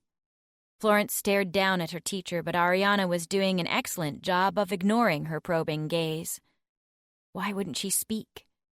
It was for the good of Loom. They had the solution neatly. They could move on from the topic. What exactly happened between her and Svare on Nova? The question from the first time she had laid eyes on her teacher again crept back to her. Now more than ever, she was sure of it. Frustration found its way like a billow of steam up the flue of her throat. If Ariana wasn't going to say anything, then she would. Vicar Gregory's growing ire toward her be damned. Somewhere in her, Florence felt bad for outing Ariana, but there wasn't any other choice. If Ariana wouldn't do what was best for Loom, Florence would. The doors to the room were pulled open, and a breathless man ran halfway down the stairs before loudly proclaiming, "Rainbows in the sky!" No one breathed. Then, chaos. "What do we do?" Vicar Powell asked no one in particular, typical harvester. "Revolvers, arm yourself and to vantages." Vicar Gregory jumped into motion. "Masters, summon the other journeymen. All revolvers are to take to positions." "Vicar Gregory, can my ravens assist your guns in flying to their stations?" The prior hesitation to work together melted away from Vicar Dove in a moment. "Yes, while masters convene." Vicar Gregory gave a firm nod to the other vicar, and then continued to bark orders. Florence stood. She hadn't been given a position, but she was going to fight anyway. "Where are you going, Florence?" the vicar revolver demanded. "To where I can be of use." "Just stay here. Only Revos were informed of what to do in such a contingency." Vicar Gregory called back, leaving and taking half the room with him. Only Revos. The words echoed and Florence scowled. She adjusted her hat and started for the door. "He said to stay here," Powell called after her. Florence spun in place, looking at the 3 of the 5 guilds who had yet to move. "I am not going to sit here, waiting to die while we are under attack." She drew her gun, pointing it to the doorway. "We all thrive, or we all perish, together. There's no other option for us now." "You received an order from the vicar revolver." One of the still lingering masters with a revolver chamber tattooed on his cheek cautioned her. Good thing I'm apparently not a revolver, then. Florence grinned, tapped her own cheek, and left the room behind her. A pair of hasty footsteps caught up to her, slowing to fall into step with her own strides. Florence looked to her right, instinctively tilting her head upward so that the brim of her hat didn't hide Ariana's face. The other woman gripped her shoulder, stopping her in place. Florence's appreciation quickly melted into the frustration from earlier. What will it be, Ari? Florence looked to the doors before them that led to the waste of Tier Zero in all its crumbling glory. Are you my enemy or my ally? Will you try to keep me from fighting as well? She gave a huff of amusement and lightly took off Florence's top hat. People moved around them, rushing, shouting, cowering, drawing weapons, and steeling their resolve. But for a brief moment, everything seemed to slow. You'll shoot better if you don't have to tilt your head funny to look up. Ariana deposited the hat on the window ledge of one of the inner stairwells. You'll be upset if it gets damaged, too. Not too many hatteries around here. It was madness. The world could be moments from ending, and Florence wore a smile at the gesture of her teacher and friend. Let's go fight some dragons. Florence began moving again. Let's hope we don't have to, Ariana murmured under her breath. And just like that, Florence was once more confused by the woman. Did she want to protect dragons now? What had happened on Nova? They emerged from the doors of the 5-towered hall and into the rubble and chaos of the ground below. Men and women scampered to find places to hide. Revolvers held their backs against stones and beams of steel, loaded guns in hand. Florence looked up behind her at the tower, seeing the glint of gun barrels sticking from windows. The Vicar revolver stood atop the sloping road that led into the hall of Tier Zero, his arms folded across his chest and his eyes squinted at the sky. He was not the same man who had occupied the tribunal. Gregory was gone, and only the Vicar remained in his place. You don't listen, do you? The man glanced over his shoulder at her. I think my petulance is endearing. Florence grinned, selecting a few canisters she had made that morning. At least someone does. Gregory frowned disapprovingly. Get back inside. I can't have you being a liability. Don't worry about me. I'm only here to help. She drew her gun. She knew she was pushing the limits, but she wasn't about to be ordered away and pushed around. She squinted up at the whitewashed sky, speaking before the Vicar could. What are they doing? Flying out of range. Ariana responded, sparing Florence from having to endure another response from Gregory. One glider broke away from the other two, veering down and away from the wide loop it had been making. The Vicar rose a hand as it descended about halfway, just within range. The world was suddenly so heavy with silence that she could hear the collective chorus of guns cocking. Listen to me, girl, the Vicar muttered. Don't get us all killed now. Florence barely refrained from pointing out that she may have been the one who saved Loom by uniting them all. It was a hard line to walk, being a nobody but aspiring to be a someone. The rider looped around a few times, looking down at the terrain, each time a little lower. It started its final descent on a trajectory that had them landing with an explosion of color on the dusty ground as the glider touched down lightly. The dragon didn't move. She stayed exactly where she was, hands on the golden handles of the glider. It was those handles that funneled magic strategically through and around the dragon's body, into her feet, and the gold platform on which she stood. A shimmer of gold, like the scales of one of the great southeastern sea snakes, lit up across the rider's body, forming a corona. It was only the second time Florence had ever seen one, the first being the last time riders had descended on Mercury Town and brought chaos with them. It was a field medal, and bullets could not penetrate. A field only broken by the strongest of magic, more than any Fen3 had ever mustered. And just like that, It made them all helpless before the rider. Ariana took a half-step closer in her direction.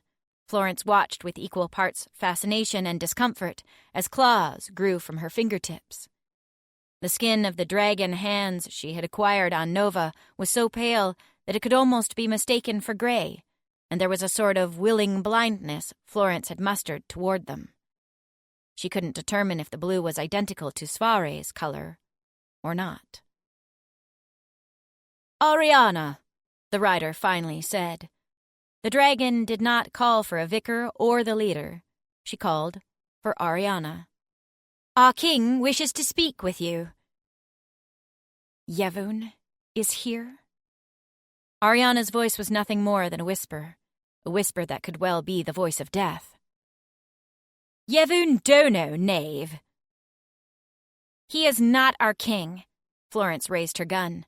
She didn't care if her shot would be pointless. She would distract the woman while Ariana attacked. She would catch the corona the second it exhausted. She would have the satisfaction of finally pulling the trigger on a dragon, if nothing else. "He is yours, and he is not welcome on Loom." "Florence," the vicar hissed, "do not act out of turn." Florence didn't move, keeping her stance. Someone had to threaten the dragons, had to show Loom's claws. The woman tilted her head with an unnerving jilt to sweep her eyes from Ariana to Florence. Her mouth spread wide, like a crescent moon, and gleamed with razor-sharp teeth. "What a bold child!" "I am not a child," Florence insisted. "Spoken like a child," the rider scoffed and looked back to Ariana. "Tell your warriors to put down their weapons." "Not my call." Ariana still held up her hand, claws out. "Interesting." The rider's attention turned back to Florence rather than the vicar at her side. "Is it yours?" "It's mine." Vicar Gregory took a step. Sure, now he wanted to be threatening. The rider tilted their head in the other direction and made a noise that could be interpreted as a snort at the vicar. "What is your name, girl?" "Florence." She hated answering to girl, but the sooner she gave the rider a name, the sooner she could hope for her to use it. Without warning, the glider sparked back to life, magic flashing through the air with an array of colors. The rider took to the sky once more, quickly ascending to where the other two gliders continued their wide, slow loops over top the guild hall. Florence looked back at the men and women stuck on the ground. A dragon could fight against 3-4 fenthri without the help of anything. Enabled by a glider protected by a corona, and bolstered by any weaponry pilfered or given from the revolvers, and Florence suddenly knew why Loom had fallen so quickly, why it took so little for the dragons to keep them under their thumb. "Coming back," Gregory muttered. Sure enough, all 3 gliders were descending now. The main road was only wide enough for 2 to land side by side, so the third touched down just behind. To the right of the dragon Florence had just been speaking to was possibly the largest dragon she'd ever seen. Easily twice her height, he was made of pure muscle, if muscle was sculpted from rocks. The Dragon King, or so she assumed, wore next to nothing, so Florence and every other fenthri could see every stretch of skin across the bulging curves of his arms and legs. His flesh was the color of fire, his eyes molten steel, and his shoulder-length hair as red as fenthri blood. She hadn't been a chimera for very long, but he radiated 10 times the power she had ever felt, easily double the most powerful person she'd ever known. Ariana. "Yevon," Ariana whispered. "Good to see you again, Ariana." The Dragon King pulled his lips back into a smile that was half snarl. "I have come to offer peace to Loom." "Peace," Florence repeated. "You." She'd never known an anger so vicious. "You, who destroyed our world, is offering peace?" His head shifted to look at her. A piercing pang shot right between Florence's eyes the second his met hers. It was a dull ache in the back of her mind that spread like venom. Her whole body felt stiff, succumbing to the pressure. Her jaw locked. You are Florence, yes or no? Yes. You lead this rebellion, yes or no? Yes. She spoke on command like a trained animal, the word drawn out by force from the well of truth deep within her. What? She barely heard Gregory whisper at her audacity, even though he stood right beside her. Florence tried to peel her eyes away from the Dragon King, but she couldn't. She couldn't do anything unless he told her first. Even breathing without his blessing was currently laborious. Of course. The king chuckled, sending sparks of magic off his corona like raindrops that dissipated before they hit the ground. It would be a child who would have no memory of the last time Loom fell. Yevon shifted his attention to Gregory. But you're old enough to remember. The vicar was afflicted with the same sort of rigor mortis that had overcome Florence. She saw the panicked look in his eyes, the stiffness in his limbs. Florence knew the sensation was like taking a visit into a nightmare, but she made no motion to release him from it. Her relief at the Dragon King's attention being off her was too great. Tell me true. As Loom is now, can you stand against us in another war? The king continued. As we are now? The words were forced between tight lips. No. The whispering she heard on the wind was the sound of Loom's resolve wavering. She saw Fenthree look to each other in confusion.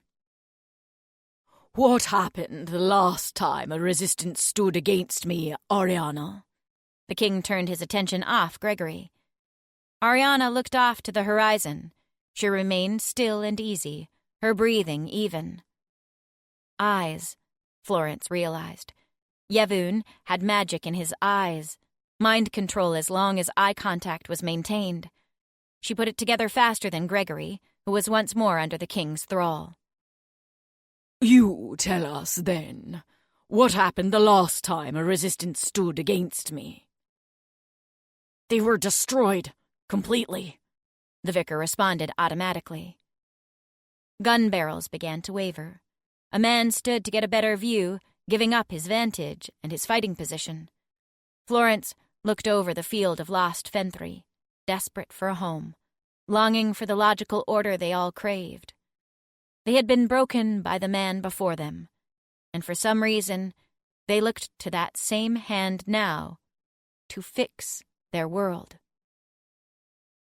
How many perished? The king pressed. Countless. Loom was never the same, Gregory responded. Eye contact.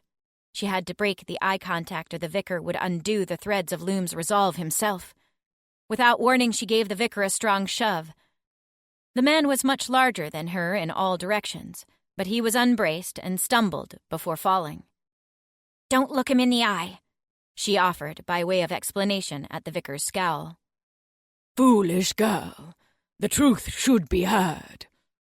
The king drew her attention again, but Florence made it a point to look just above his head. His magic kept out of her mind and off her skin as a result. Every man and woman standing here, brandishing their pathetic weapons at my greatness, should know only death awaits. It does not. Florence took a bold step forward. Ariana is proof of that. Florence, I am not the example to use, Ariana hissed. She knew Ariana hated having the attention on her, but that was what Loom needed right now. And for all Florence loved Ariana, she loved Loom even more. You are right. We cannot stand against your dragons as we are now. But as perfect chimera, we are even stronger than your riders. We can be more complete than even you. We can have all magics, flying gliders, and use corona.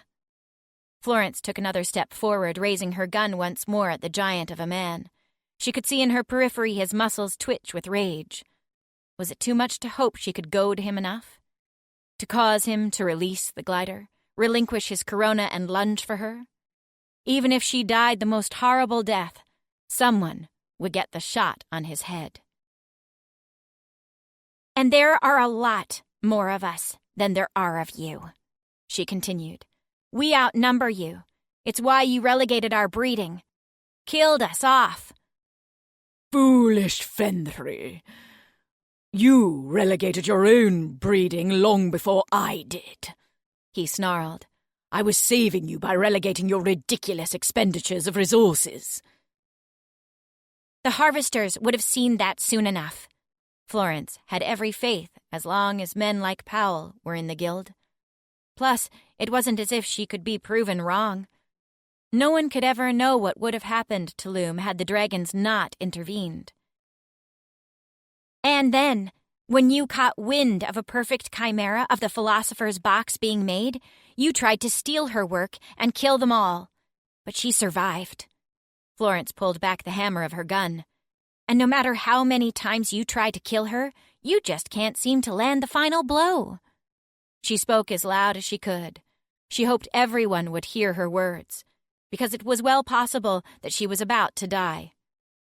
This is the power of one perfect chimera. Now, what do you think will happen if you face an entire world of them? Perhaps you're right in wanting to talk peace. You shouldn't be offering it. You should be asking us for it.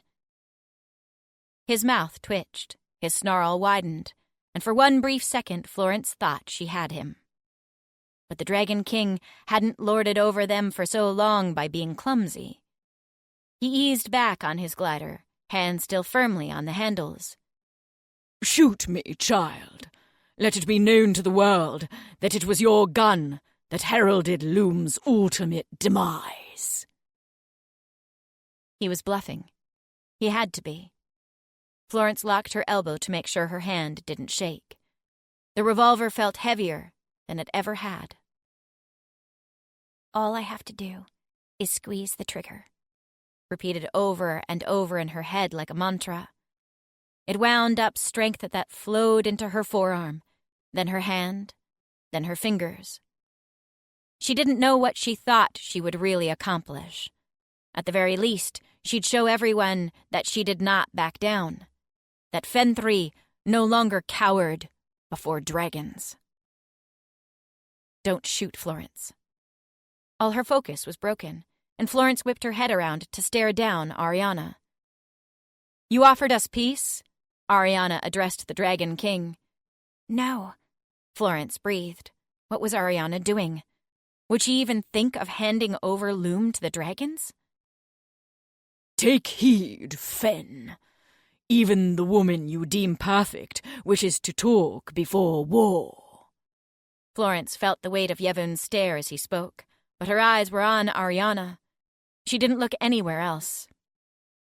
Yes, I offer you peace as long as you subject utterly to me. Give us 3 days to destroy our weapons and return to our respective guilds.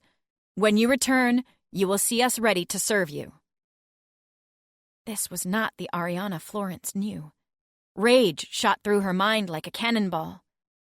Very well. Let it be known that I am a most merciful god.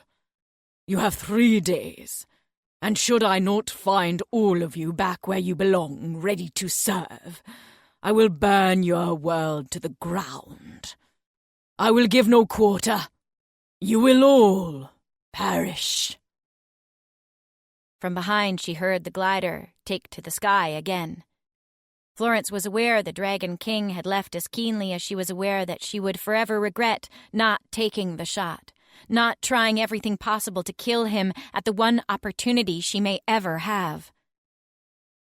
Florence stared at the woman who had been her mentor, her role model, her friend, and saw someone she no longer recognized.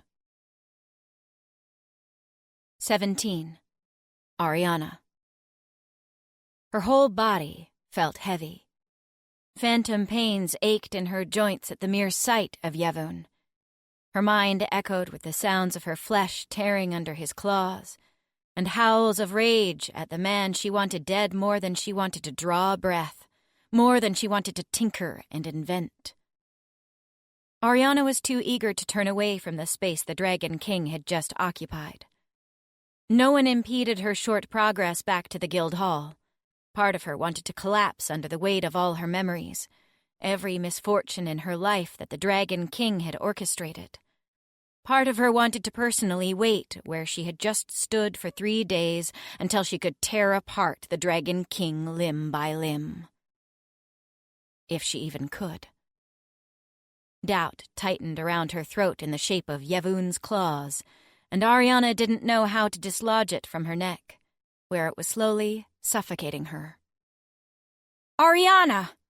Florence's voice was the only thing sharp enough to pierce the shell that encased the vortex of her thoughts. She turned to see the girl sprinting toward her. Florence skidded and half-skipped to a stop. Her fist shot out, grabbing Ariana's coat, jerking her away from the staircase she'd been about to use for escape. It felt like being thrown back on a stage she'd been trying to avoid for days. What in the 5 guilds was that? Florence panted. Let me go, Flor.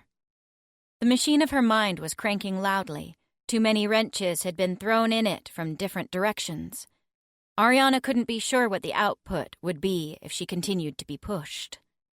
No, not until you give me some explanation. Ariana stared down at the girl who was holding her in place. In half a second, she could wrest herself free by breaking or severing Florence's arm in the process. But Ariana would never intentionally hurt Florence. Explanation of what? Why did you tell me not to shoot? Why did you offer peace? Florence shook her head. Ariana knew she wouldn't like the next words out of Florence's mouth by the look the girl gave her. Whose side are you on? I'd like to hear this answer as well. Gregory and 2 other vicars stood with a small but growing group who had made it in from the outside. I owe none of you an explanation. They were putting her under a dangerous amount of tension with their demands and their idiocy. If you can't see the logic behind my actions, then none of you are fit to lead Loom. When he spoke again, Gregory's voice was loud enough for all those assembled to hear. How dare you! You've been nothing but unhelpful this entire time. If you're on our side, help us. Ariana stared stubbornly back at him, her mouth pressed shut. As the Vicar Revolver, I want to know why you told Erivo not to take her mark. Florence's eyes were torn away from Ariana at being called a revolver by the vicar himself. Don't call her a revolver when it suits you to do so. Ariana sneered. Her rage compounded. That's low, even for you, Gregory. Excuse me. Do you really want to have this conversation? I know the rumors about the shots you take in practice, the faulty canisters you'd claim were made by your colleagues. Ariana had carefully vetted revolvers from the moment she knew Florence would need a teacher, and Gregory's name had come up as a master with some flexible perceptions of morality, especially when it came to dragons. He'd been a little too flexible for Ariana's comfort then and now. Lies, the vicar whispered. Say it a bit stronger so maybe someone will believe you. Ariana shook her head at the sad little man. If Florence had fired, it would have done nothing but provoke the king's wrath. Something we already had. And now we have something more. 3 days assured, when we don't have to worry about a dragon attack. Powell, ever the voice of reason. Ariana liked him more and more by the second. She used the distraction to jerk free of Florence's grasp. The girl didn't make a move to recover her. We have a timeline for when our preparations need to be complete. Ready may be a generous word, Willard interjected. Nothing can be made in 3 days with regards to the philosopher's box. 3 days to plan. Fortify. She'd have to spell it out, apparently. Fortify with what? Gregory snapped back. There are no weapons.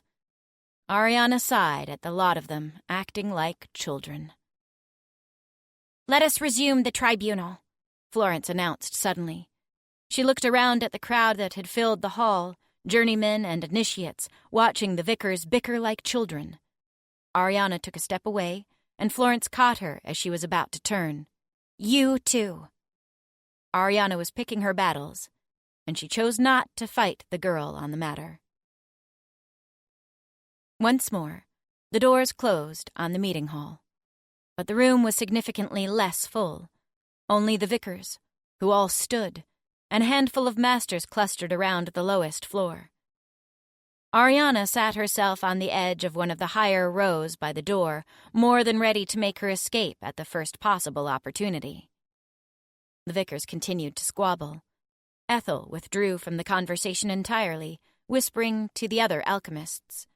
Willard tried to appeal to everyone's collective sense of logic. Dove preached action, backed up by Gregory, until she refused to agree to let him train all ravens with a weapon. Powell looked lost and frustrated every time he failed as a peacemaker. Ariana rested her elbow on her knee, her chin in her palm, watching the chaos unfold. None of this would be an issue if she... Gregory threw a finger in her direction, and with it reminded everyone else that she was still in the room. Had merely given us the schematics for the box from the beginning. Ariana wondered if his accusation was reason enough to kill him where he stood. How many times will you take that shot at me before you realize it's missing? Ariana quipped. Gregory's hand was at his gun. Let him fight her. She'd taken down dragons twice his size and skill. Even if she had, Willard started. Even if I had, we would be in the same spot. Ariana spoke over the man who was well her senior in years and experience. But she had no remorse. She didn't want to be at the forefront, but if she was to be thrust there, then she would speak for herself. Gregory opened his mouth to speak, and she spoke over him as well. If I had given you the schematics from the first day, it would have taken weeks to set up any kind of manufacturing to roll out on the scale we need. And that's ignoring the fact that a key component cannot even be found on our world. A problem that the Vicar Raven still has not solved. The room had been effectively silenced, but Ariana didn't want to stop. This here is the reason I have held the box for years. This is what I tried to caution you against. Ariana looked down on them all like the children they were. From the first minute, it was all you focused on, to the neglect of other necessities. She gave a nod to Powell, who seemed surprised to be addressed directly. The philosopher's box is powerful. I can't deny it. Likely more powerful than any of you realize. But the box is a tool that strengthens people. Loom can have all the power in the world, and if we are divided and squabbling, it will matter little, as the Dragon King makes sport of our disorganization. Even a perfect chimera can be picked off with little issue by a trained dragon. There has to be a system around making perfect chimera, training them to fight, giving them as many organs as possible. Systems we just don't have. She's right. Florence was finally on the same page, and the relief of it was like cool water on fiery flesh. Here we are, proving her right. Vicar Willard, how long to set up some kind of manufacturing for the box? The vicar looked back to her, but Ariana stayed silent. If they wanted her input, they'd have to ask. Well, Ariana said weeks, so I would estimate 2 months. But only after we have the flowers, and only if we can use the remaining machinery in Tier 3. Vicar Dove, you have 3 weeks to figure out a secure way to get us flowers, and hopefully some stock. 3 weeks? The vicar balked at Florence. I don't know. I'm not asking you. I'm telling you. Florence silenced the vicar from further objection with a look that Ariana didn't know she could make. Vicar Gregory, are there any weapons left? That was the moment Florence's voice softened, and the whole atmosphere of the room with it. It would take some time before the mere mention of the Revolvers Guild would not fill every man and woman on Loom with pangs of loss and sorrow.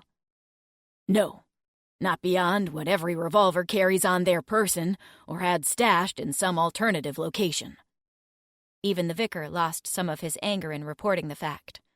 Not unless there were any in transit through the Raven's routes. If possible, there'd be a record at the guild hall. A record. Speaking of, she needed to get the copy of Louis's ledger to Florence. Good. We're all headed there anyway. Florence continued in the wake of everyone's surprise. The king expects to find us here. He knows all of Loom has assembled. I have no doubt that when he comes back, he will do so with force, ready to attack the instant he finds us non-compliant. So we move. Willard finally sat, a hand on his knees as he eased himself down. We take Loom underground. Underground? Vicar Dove repeated. Florence, you cannot possibly mean... The dragons are a threat to us as long as they can use their gliders. If they cannot do that, our bullets can reach them.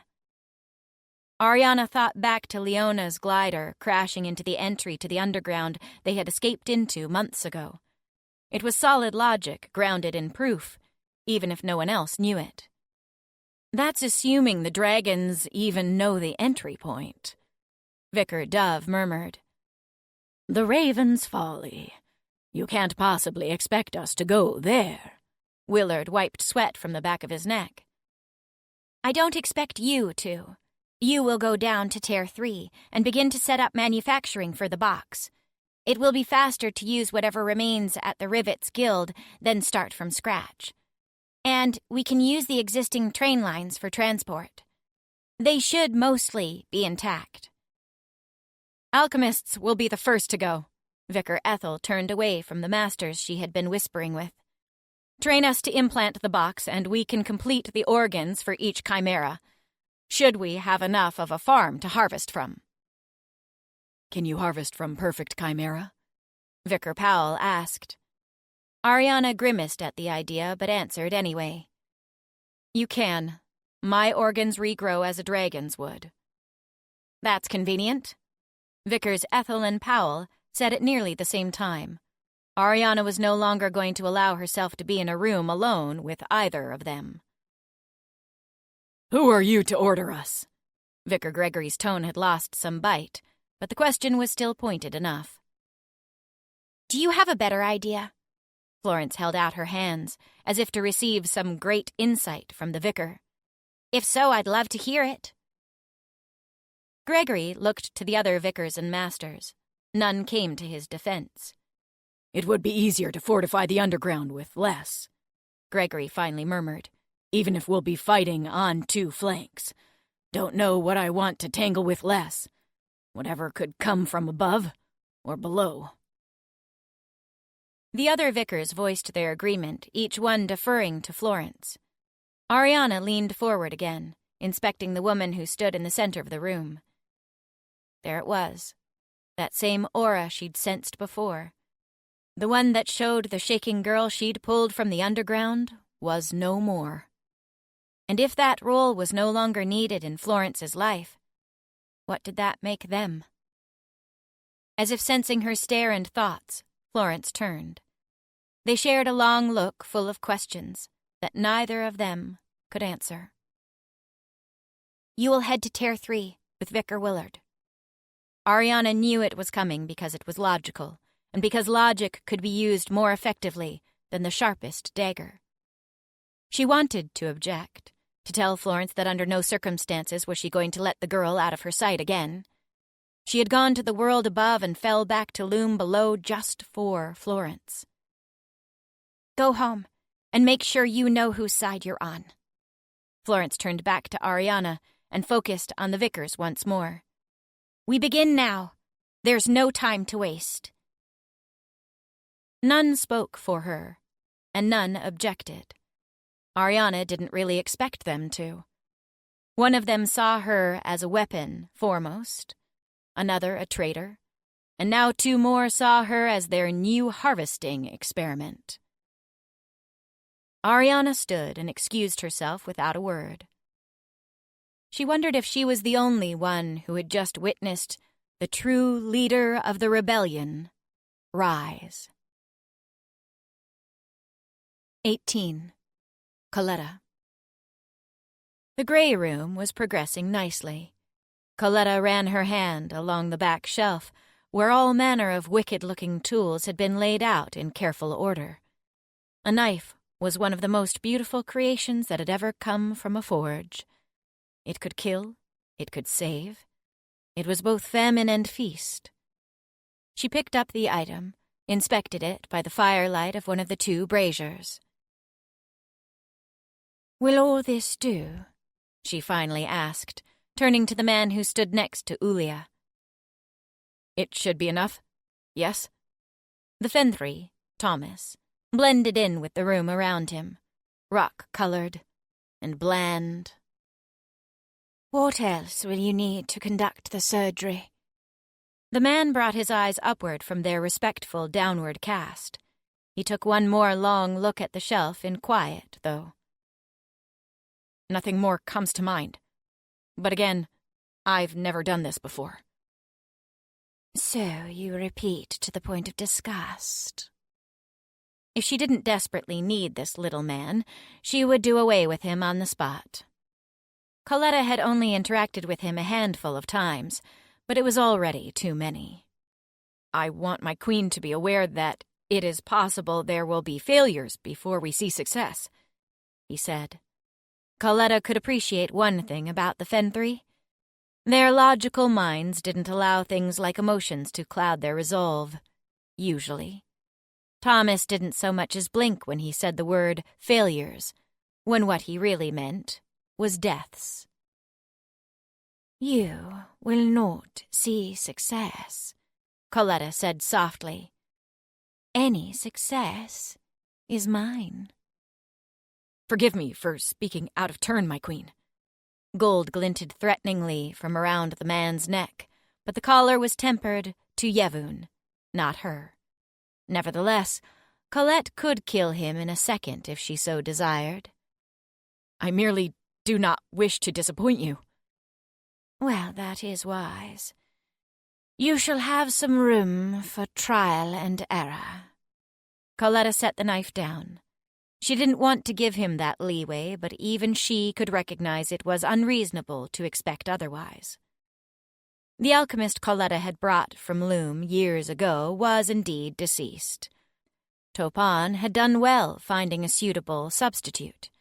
He was older, but his black hair was only sprinkled with salt, rather than completely white. Thomas was old enough, however, to be born before the segregation of guilds, and he had spent time in his early years studying with the intent to become an alchemist. When that no longer interested him, he switched to the rivets. Between his knowledge and the information Coletta could acquire through her contact on Loom, she had faith that their research would yield fruit. How hard could it really be to stitch up some organs in a dragon? There was no need to worry about decay, and they had ample power to heal. "When will we begin?" Coletta eyed the man.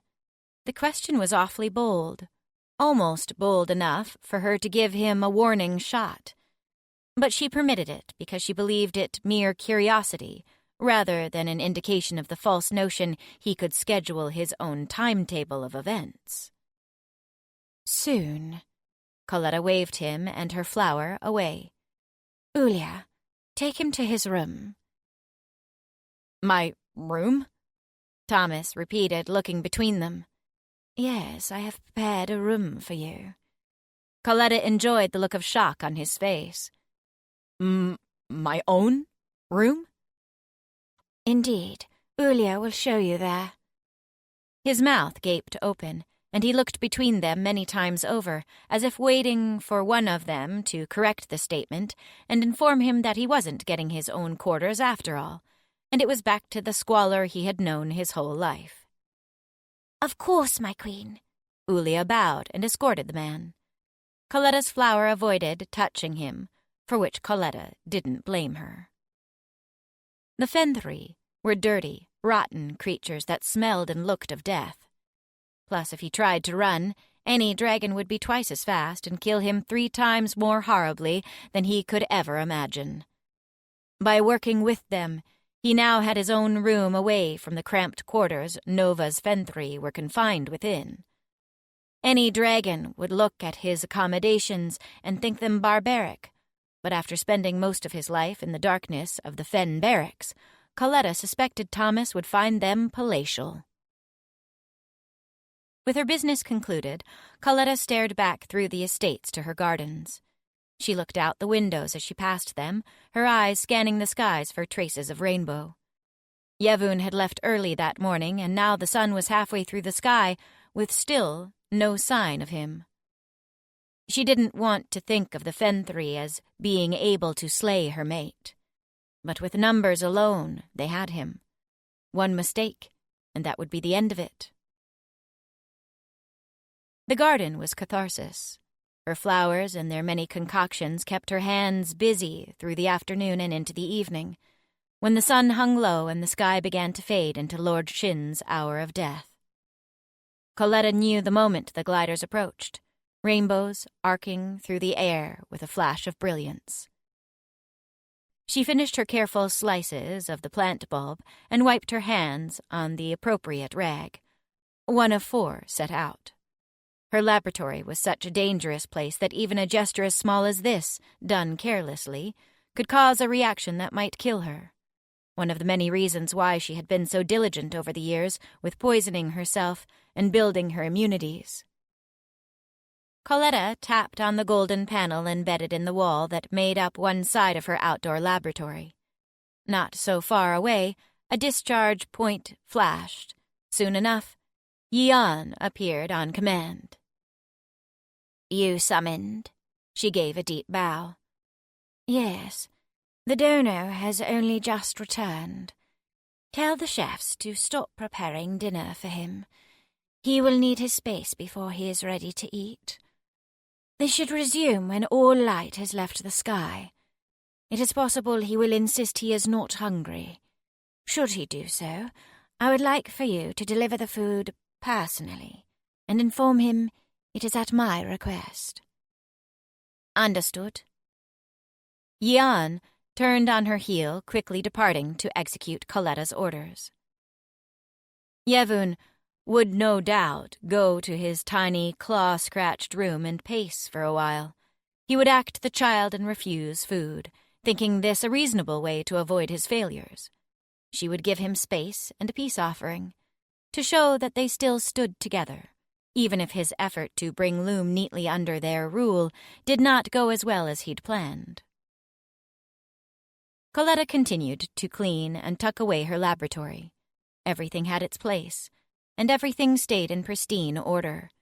Success wasn't found in mayhem, but a strict maintenance of structure. She looked up expectantly, her ears picking up the click of the door that led to Yevun's quarters and the main part of the rock estate. Sure enough, Topan appeared from around the corner. Coletta quickly assessed her from head to toe, her eyes falling on the small bound book in the woman's hands. Yevun? She asked first. The donor is well, Topan reported. In a less than pleasurable mood, but there were no shots fired. And Loom?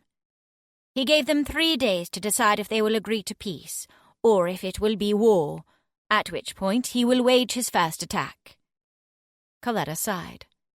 Yevun was growing distracted by daydreams of fanfare and an arrival on Loom met with love, where they cherished him for all his contributions to their industrial world. He didn't just want to be the king in function, he wanted to be it in form as well. He wanted the same affection and devotion that he enjoyed on Nova, which simply he would never find from an oppressed people. Then it shall be war. She had no doubt. Loom would fight, until the only ones left of their abysmal race were chained in gold and kept in perfect servitude to dragons who guided them with a firm hand. It's how it should have been done from the start, but there wasn't enough space on Nova for all the Fen. The best solution would be for the dragons to colonize Loom and manage those that remained. But finding dragons willing to live on Loom may be just as hard as squelching the spirit of rebellion. Coletta let go of the thoughts for now. That was all planning, which needed to occur later when Loom was once more under their thumb. Now she needed to remain focused on getting matters firmly in hand. Is that from our Fen King? Coletta held out her hand for the journal. It is, but it's odd. Topan's voice was hesitant. But she wasted no time imparting the journal to her queen. Coletta knew exactly what her flower meant from the moment she opened to a page at random. The little man said it was Raven code. Can you read it? She couldn't. Coletta had many areas of expertise, but every manner of language from the Fen was not one of them. She snapped the ledger closed. What other information did you get from him? The rebellion is led by a child named Florence, Topan began. Coletta knew that Loom was in a dire state, but it must be truly on its final threads if they were appointing children as their leaders. A very petulant girl. She brandished a weapon at the donor himself. Did she? If the name hadn't been imprinted on her mind previously, it was now. Coletta wanted the satisfaction of orchestrating the girl's ultimate demise herself. As I said, the donor is fine. He did not step off his glider, so his corona protected him the whole time. But the girl no doubt wanted him to. Knowing Yevun, the Fen's affront had made his kingly blood boil so hot that he was tempted to do so to wring her neck. She could not afford to let Yevun off Nova again. Coletta decided then. And Oriana? She was there, but did little. Topan thought a moment. I heard the riders say she actually called off Florence. Interesting. Perhaps the fall back to Loom had knocked the inventor down in more ways than one. The king says weapons are scarce since the revolvers blew themselves up, and I'm not inclined to believe him. Coletta wasn't either. After all, she opened the ledger again. Even if she couldn't understand it, the ledger was a record of where gold was being kept on Loom, moved from secret storehouse to storehouse. If Loom had squirreled away gold, Coletta was certain they'd done the same with weapons, and that meant Yevun should brace himself for a greater attack than anticipated. There was one more thing. Topan summoned Coletta's thoughts back from the ledger. The Fen King was grateful for the organs you provided in exchange for the ledger, but he mentioned something new he would be negotiating for. Flowers of Agendi. Coletta paused, closing the ledger and setting it aside. Her mind pegged the information as important instantly. It was oddly specific, and necessary enough to risk the request. The flowers grew only on Nova, and Coletta didn't think it chanced that the man who had only dealt in organs for years was suddenly asking for something new mere weeks after Ariana had returned from the sky world. Why these flowers? They had no medicinal properties and no poisons that she knew of. They weren't even especially beautiful. Some dragons held their pollen, made their magic feel stronger, but surely that wouldn't be enough to help chimeras stand against dragons. He didn't say. Topan bowed her head. Forgive me, my lady. The gliders were leaving, and I had to be subtle. Rise, Topan. Coletta extended her hand, and the woman scooped it up, kissing it firmly, no doubt grateful to still be in her queen's favor. You have done well to acquire this information. Now we must act upon it. Coletta looked out over the leafy foliage that surrounded her outdoor laboratory. I have none of this particular flower. Head to the fields on the north side of the estate where they grow, and bring me 10. 10, yes. Then, when you have done this, I need you and Yeon to collect all offshoots of our great vine. Coletta herself was the great vine, and every offshoot was where a tendril crept in the form of one of her flowers. You will find everywhere this flower grows, and you will destroy them all. How would you like them destroyed? Coletta appreciated so very much that such was the woman's only question. Uproot them, and take them to some remote place to burn. Do it with as much discretion as you can muster. Always, my queen. One more thing, Topan. Coletta thought aloud. Have them bring wine to my chambers this night. No food. I trust you to pick a worthwhile vintage on my behalf. Understood. Go, now. Make it so. By the time Coletta finished cleaning up her laboratory, the wine was waiting for her on a bronze platter in the central room of her quarters. None dared go beyond that point, for if they did, it was well whispered that they weren't long for service in House Rock, or the world. Coletta picked up the glass, strolling into her study. The room was rectangular, with towers of bookshelves filled with all manner of odd knowledge she'd acquired throughout the years. Some volumes were rare, some commonplace, and some would only be important to the authors whose hands had scribbled the words, believing they would never be read. At the far end, past a chaise and table with a single chair, was a large desk that matched a second in Yevun's side of the study. Coletta set the ledger down there, but kept wine in hand as she walked over to the wall of windows. Far beneath her, the gods' line was a swirling sea of gray, masking Loom and all its secrets. She took a long sip, allowing the crimson nectar to sit on her tongue, one of the few things she could still taste. She debated if she would crack this raven code or learn all about the flowers of Agendi first. Coletta turned back into the room with purpose, heading toward her books on plants and herbology. It didn't matter where she started. It would all be torn apart, secrets exposed, by the time she was done. 19. Florence. It seemed as though she had just managed to gather everyone together, only to see them scattered to the wind once more.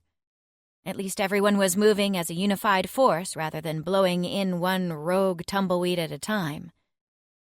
Her goal for the tribunal had been accomplished. Even still, it was exhausting to take all of Loom, who had only just been transported en masse to Tier 0, and move them again. The Vicar Raven was no doubt more annoyed than she let on about the great exodus, but if the woman was disgruntled, she did a good job of not betraying the fact. Are you really going to stay here? Shanra asked. Only as long as it takes to clear Tier 0, Florence replied. She was so very tired of cleaning out her laboratories, one after the other, but having done it multiple times in her life made it pretty short work. The experience equipped her to make simple decisions on what was the most important to take with her, and what could be left behind if needed. It was simple logic where everything went, and Florence knew it all by heart by now. Every canister, vial, gun part, and jar went in its place easily. I'll wait for you. No, you won't. Florence didn't know if it was Louis's influence on the girl or if she genuinely wanted to stay. It was a question she was unexpectedly afraid of asking, or rather, she feared the answer. I need you to help organize defenses at the Ravens Guild. There are plenty of people who can help organize defenses. I want to protect you. There are not plenty of people, and in fact, there are precious few Revos left. Furthermore, I can protect myself. Despite the tattoo on my cheek, I am no raven.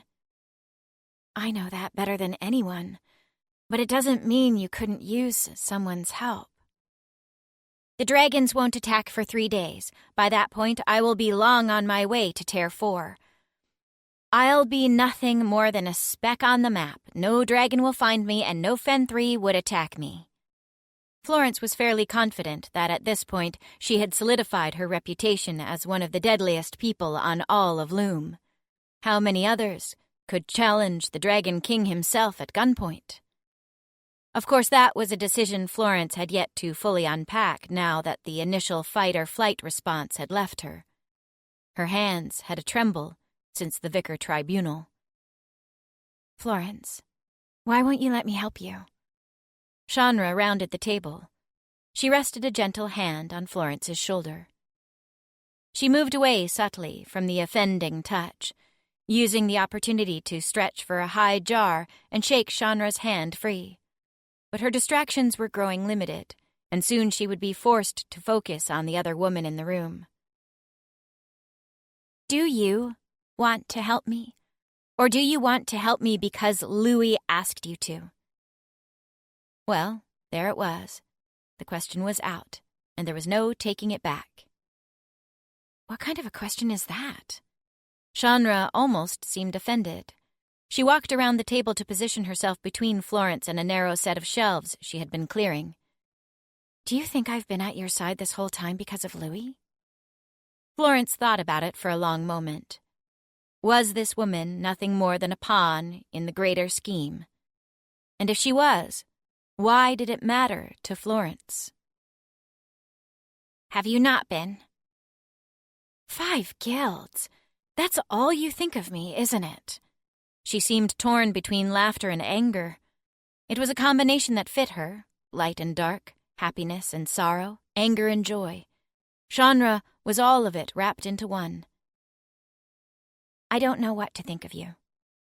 Florence answered honestly, at last looking her in the eye. Florence. The woman's whole demeanor changed.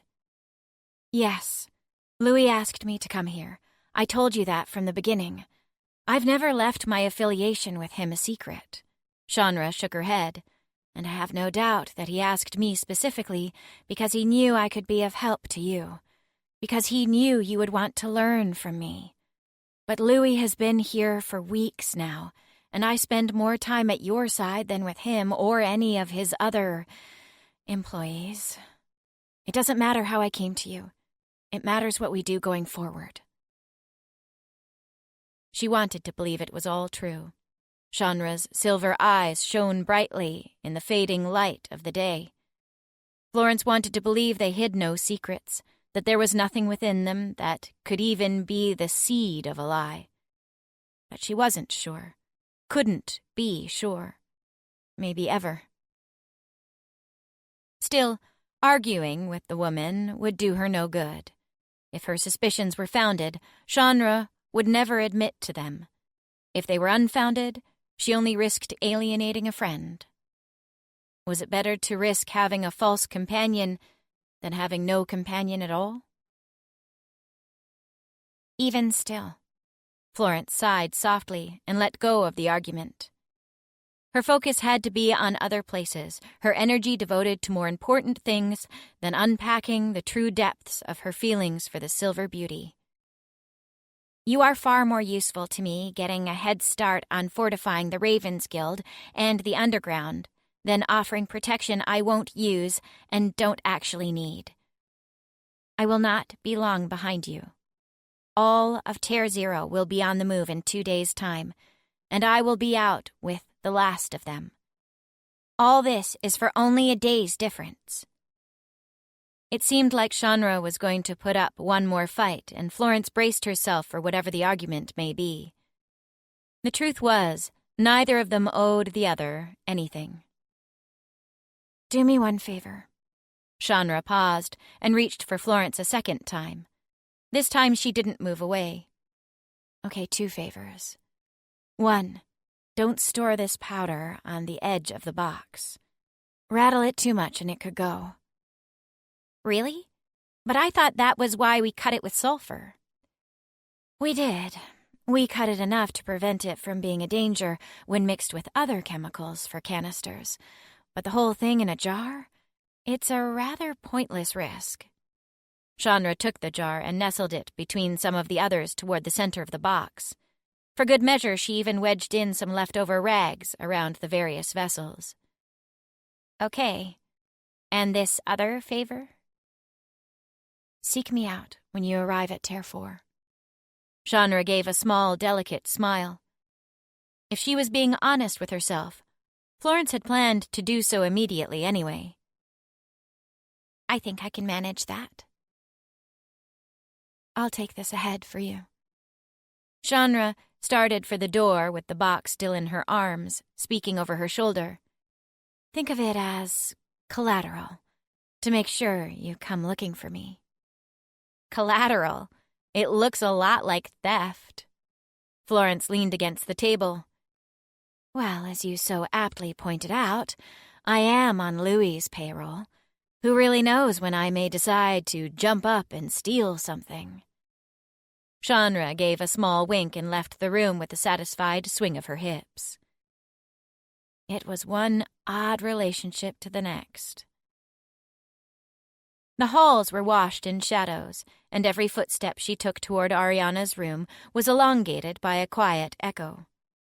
All the chaos was happening downstairs, people uprooting themselves from what fragile peace they had managed to scrape together in a few days since everyone had amassed on Tier 0.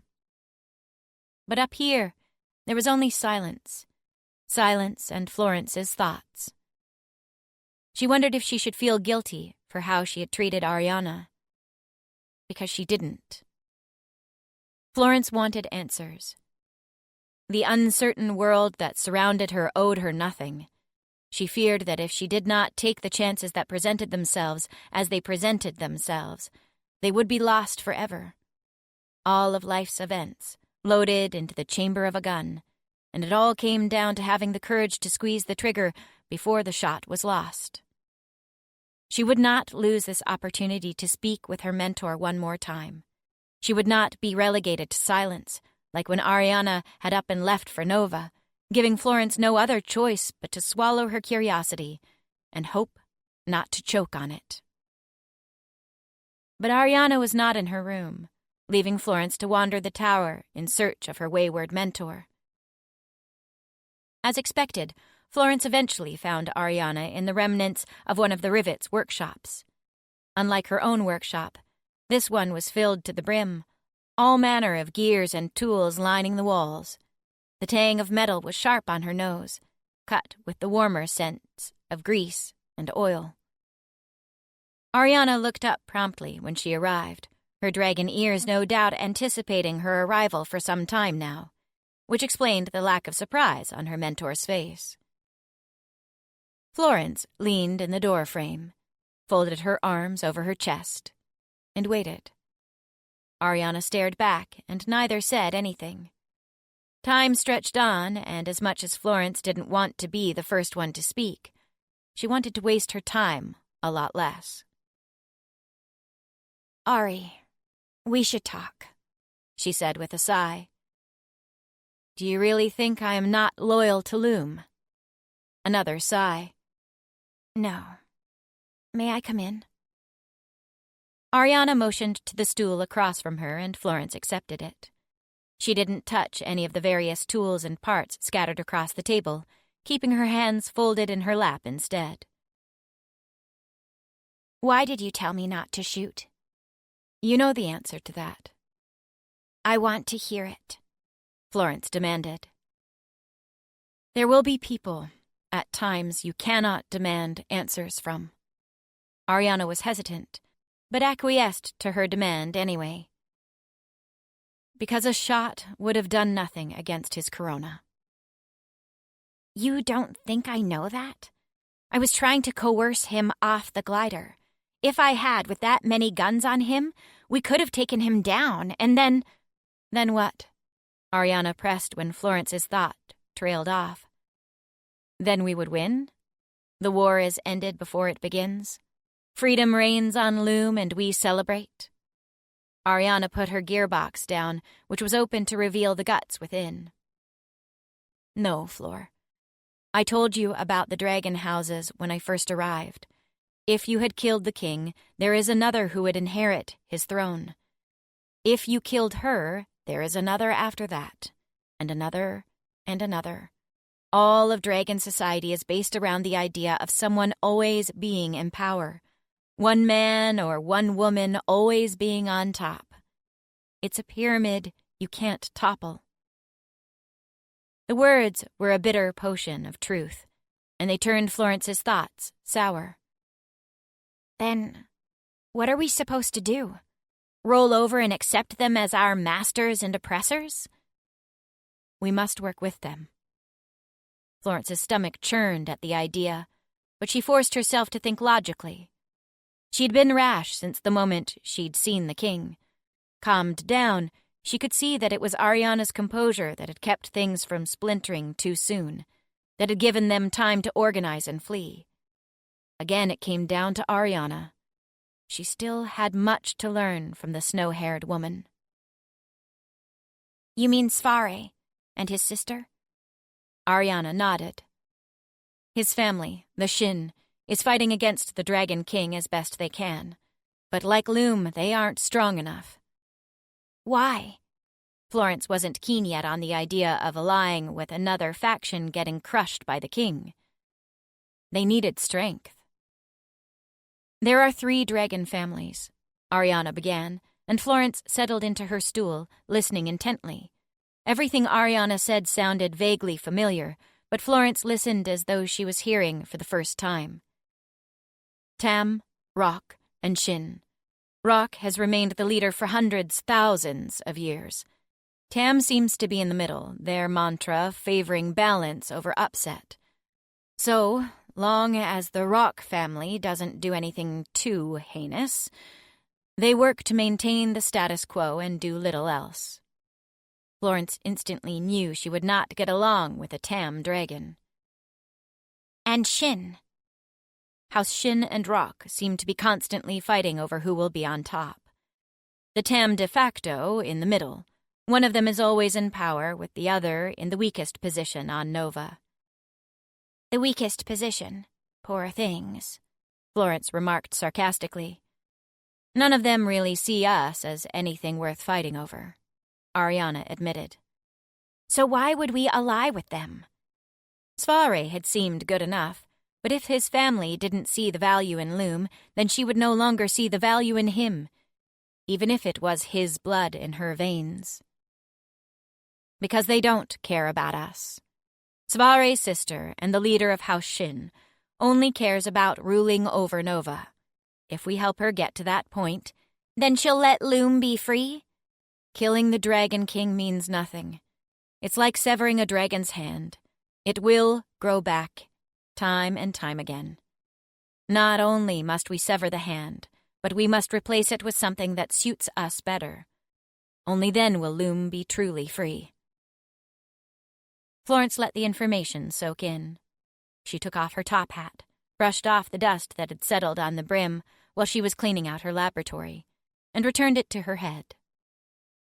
If everything you say is true, we must work with House Shin. Ariana was quiet, prompting Florence's attention. The woman had that same far-away look. Ari, what happened up there? The Dragon King knew you by name. She tried to be gentle, but it was a topic as sharp as a scalpel. Why? Still, Ari was silent. How did you crash land with a glider in Dordom? Florence pushed a little harder. Nothing. Ariana, please, I need to know. Why? Why did she need to know so badly?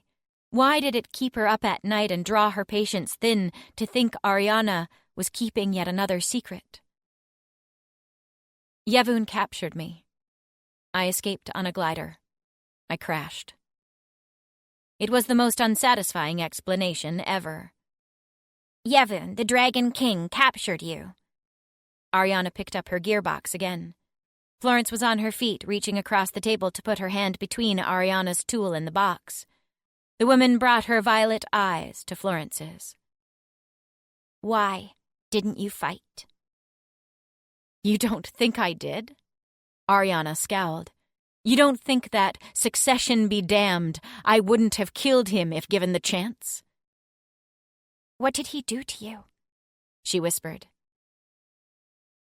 He made me weak. Ariana cursed, throwing down her tool. It was a fit of passion Florence had never seen from the usually reserved woman. He made me feel weak and vulnerable and helpless. Again. Again, I could not stand against him or his agents to defend what and who I love. Ariana looked back to Florence. For the first time ever, her eyes beseeched her student for answers. Answers that no one had. I am loyal to Loom and our fight with every breath I have. I am loyal to you, Flor. But no matter how hard I try, I cannot kill him. If I face him again, I will fall. I fear I will take Loom down with me. Florence felt a dull ache of sympathy for the woman who clearly harbored so much pain and self-loathing. Slowly, as though she was trying not to startle a wounded animal, Florence stood. She rounded the table and reached to clasp one of Ariana's tall shoulders. Under her fingers, she knew there was a tattoo, a mark signifying the day they'd met, and a bond that would exist no matter what paths they traveled. You do not have to strike him down, Ariana. Go to Tier 3. Go home and realize that your strength has not left you. And when you see the truth of that, as I do, give me the greatest canister this world has ever known. Give me the perfect chimera, and I will hone it as a weapon to deal the final blow. Ariana's hand clasped Florence's opposite shoulder. And give me House Shin to see that this chain of succession the dragons so value puts someone we want on their throne. Florence continued. How could Ariana think she needed to have the strength to vanquish their foe when she was already the linchpin holding the entire fate of Loom in place? The woman who wanted nothing more than to sit locked away in a workshop had saved them time and again. Load the gun, Ariana, and then rest. I'll pull the trigger. Florence saw hesitation in the woman's eyes. Or maybe it was nostalgia. But it hardened like molten steel into a resolve that would hopefully last long enough for them to abolish the scourge of dragons that plagued Loom once and for all. I will, Fleur. I will do this one final act of rebellion. For you. Florence knew the most important thing was that Ariana had agreed to do what they needed. Which made it all the more confusing that her heart clenched at the notion she was doing it all for her, alone. 20.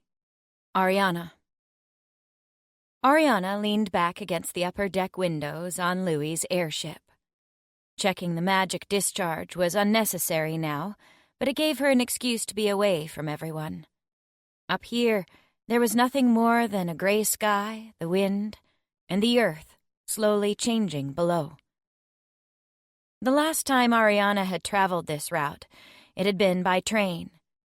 She had sat next to Master Oliver, pressed up against the window of the train car, watching Loom unfold before her in a way it never had before. She had pressed forward, hungry for the vast unknown the world seemed to offer. But this time was different. This time, she watched the spiraling trails of magic fade away into the dusky morning over the back of the airship. The world wasn't unfolding before her, but collapsing in her wake. It slipped away, like a ribbon running wild, and the spool was nearly out. She knew her body had changed from becoming a perfect chimera at such a young age.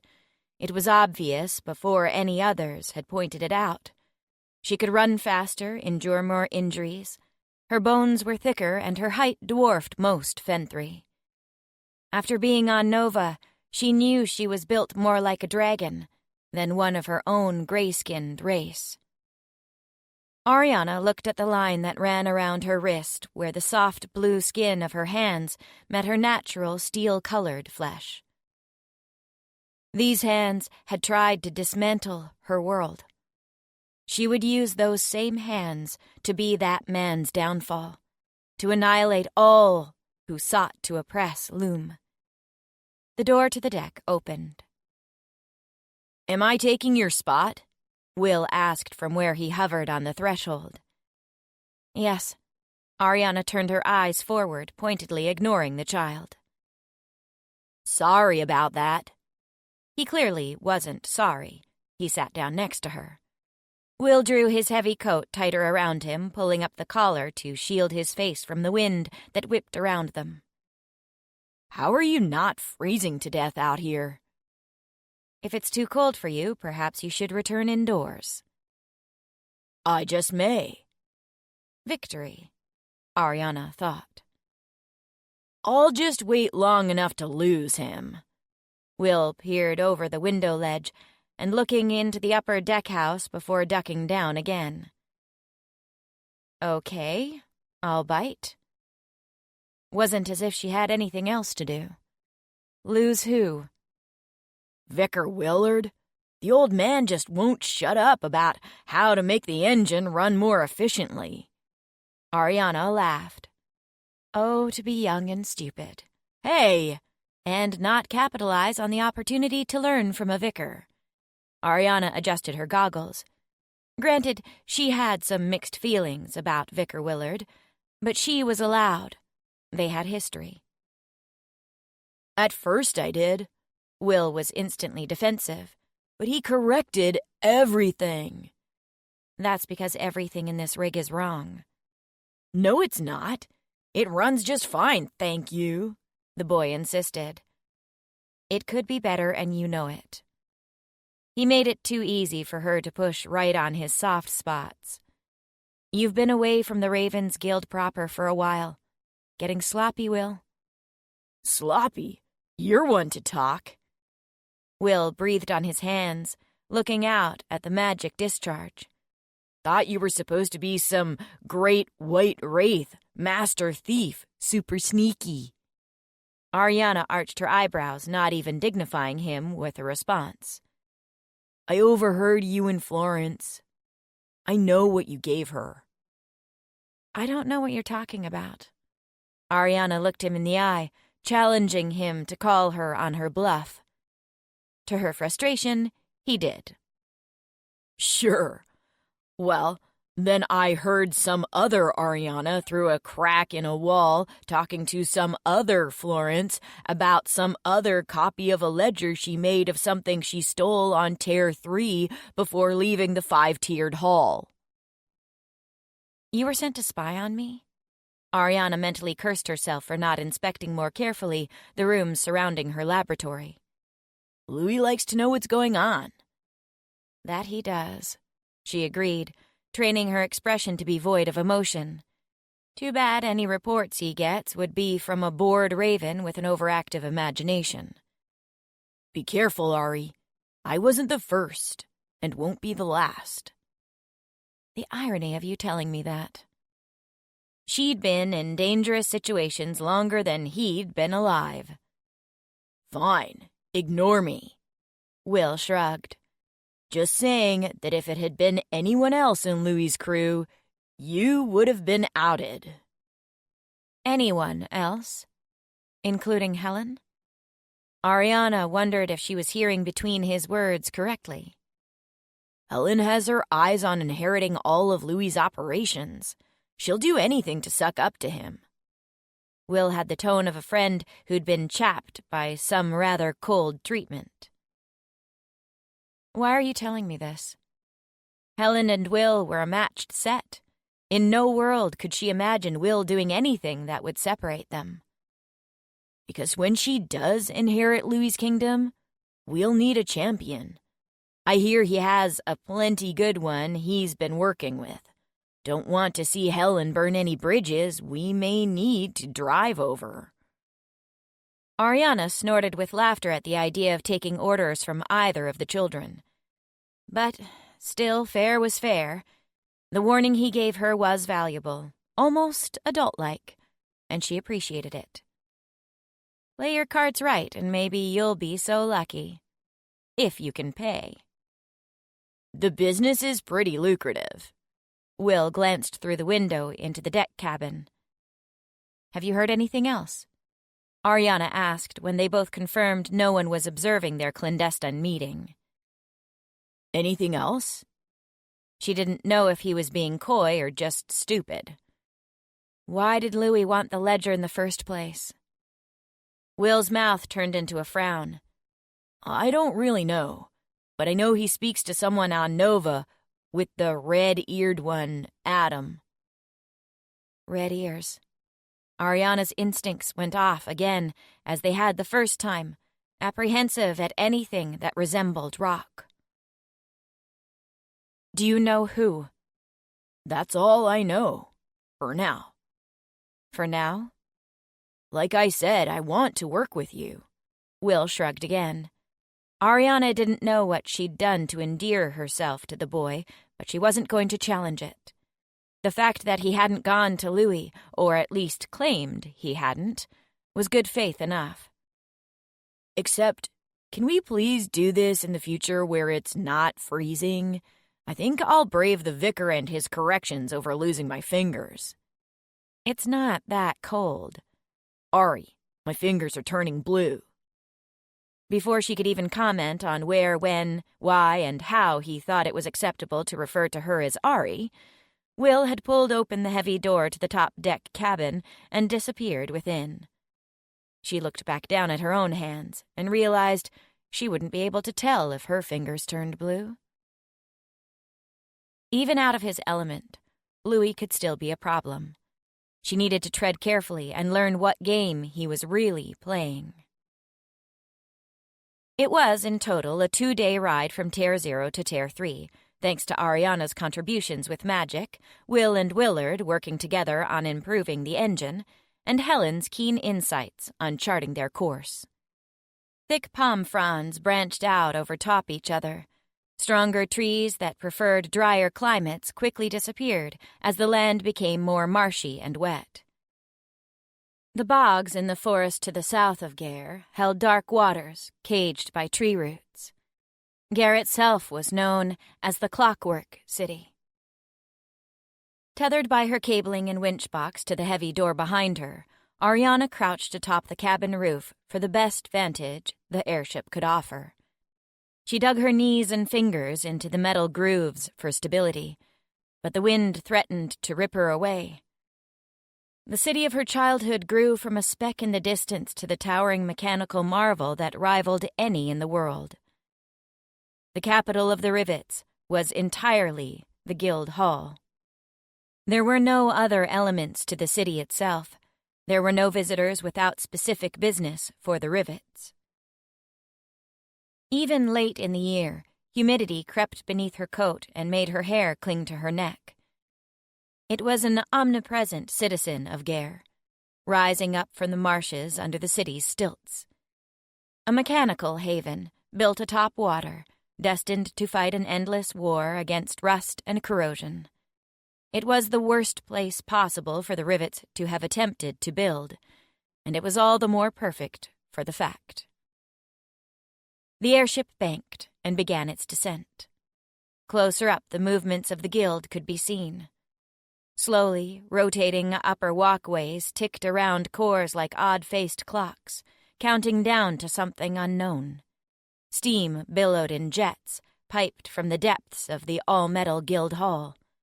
Giant gears showed their teeth proudly on the outside of walls, perpetually churning against equally sized counterparts within. Ariana had never seen her guild from the air before, and it was quite the sight. There was an undeniably breathtaking quality to its spectrum of metallic colors and carefully constructed pathways and structures that formed one tight, singular city. A city that changed before her own eyes on their descent, as walkways moved with the groaning of gears and various windows and doorways opened and closed. It was also a vantage by which she could clearly see the remnants of the dragon's attack. wounds that could not be healed with the limited hands available. An entire wing seemed to have been hit hard, the metal jagged and oddly bent, pulled apart by blasts that Ariana could still imagine the echoes of. The whole of Gare was spotted with such damages, but it persisted. The airship looped 3 times before finally finding a landing that would fit their wingspan. As soon as they touched down, Ariana leapt from the roof, tumbling into the metal below with a clang. She sprinted for the doorway into the guild. Locked. This was not like the usual locks she faced. She was back in the Rivets Guild. Here, everything was designed as a challenge. A mental puzzle where success often hung opposite bodily harm. Right now, she suspected that harm took the form of a collapsing platform beneath their feet if she couldn't open the door in time. Ariana ran her fingers along the lock. There were a series of pictures and numerals on its spinners. She could either solve the puzzle or break her way in. Ariana of the past would have delighted in the former. But she was too old for games. Ariana unclipped and unrolled a bag of tools from her belt, quickly selecting a narrow, flat-headed screwdriver. Fortunately for her, the designer of this particular lock expected her to revel in solving the puzzle, not dismantling the thing entirely. Its seams were well exposed, and screws easy to access. Ariana had the box apart in a mere minute, manually unlatching the heavy curved bolt that affixed the lock to the door. The room within crackled with electricity. Ariana could hear it humming in the wires that draped from the ceiling like moss off swamp trees. She flipped a switch next to her, funneling that energy into a bulb in the center of the room. Ariana blinked at the light. The last time she had been at the guild, electricity was new, and only in a few areas. She looked around the room, finding a series of levers on one of the side walls, nestled between 2 bookcases. Lock, raise, release. She read the labels scribbled on each of the handles. Ariana tugged on the one labeled lock. The release lever raised slightly in reply, a soft click engaging it in place. "You're much faster than I," a weathered voice spoke from the doorway. I should be. Ariana turned to face Willard, rolling up her tools. You have a good 15 years on me, old man. "You're back in the hall. You'd think you'd show a little more respect to your vicar." Just honoring what would have been the wishes of my master. Ariana couldn't fight a small smile at the idea of being back in the Rivets Guild, but her face fell at the thought of Master Oliver. He had never been able to return. "Your work alone honors him." Ariana didn't have a chance to comment one way or another, for the door to the inside of the hall opened, revealing a man with a filled bolt and wrench tattoo on his cheek. The journeyman crossed his forearms in an X, a gesture of respect within the guild for the vicar. Willard promptly settled them in what would become their new quarters. "Should they require anything, see that they receive it, within reason," Willard said after Louis and his crew had been closed away behind the doors of their new rooms. Ariana appreciated the vicar's foresight to add the final caveat. "And go tell Charles to meet me in my office in 1 hour." "Understood, vicar." The journeyman departed promptly. "This way, Ariana." Willard motioned for her to follow him. She ran her fingertips along the metal walls that encased her. They pulsed with the omnipresent movement of the hall itself. Behind every wall there were gears churning, shifting, pushing something into a new design. Every panel could be removed and tinkered with, and every rivet was encouraged to leave their mark by doing so. "What is it?" Willard paused, noticing her palm flat against the wall. "It's unlike Hulk's," she observed. "The Ravens Guild was so quiet from everyone being gone. How many people are still here?" I believe about 50 journeymen stayed behind, and I left one master, Master Charles, to oversee them. And in case something happened to you, Ariana finished mentally. Nearly empty, and the guild still moves, still lives.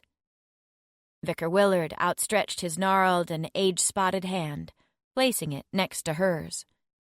And it will continue to tick, long after we are all dead. That much was true.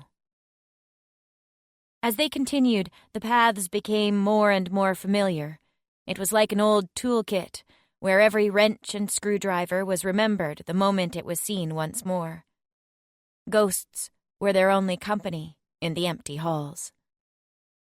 "Wait, Willard, my room is that way." Ariana pointed down a hall at one of the forks. "Your room has long since been given away." Willard progressed forward, and Ariana did the same, ignoring the stab of pain she felt at his words.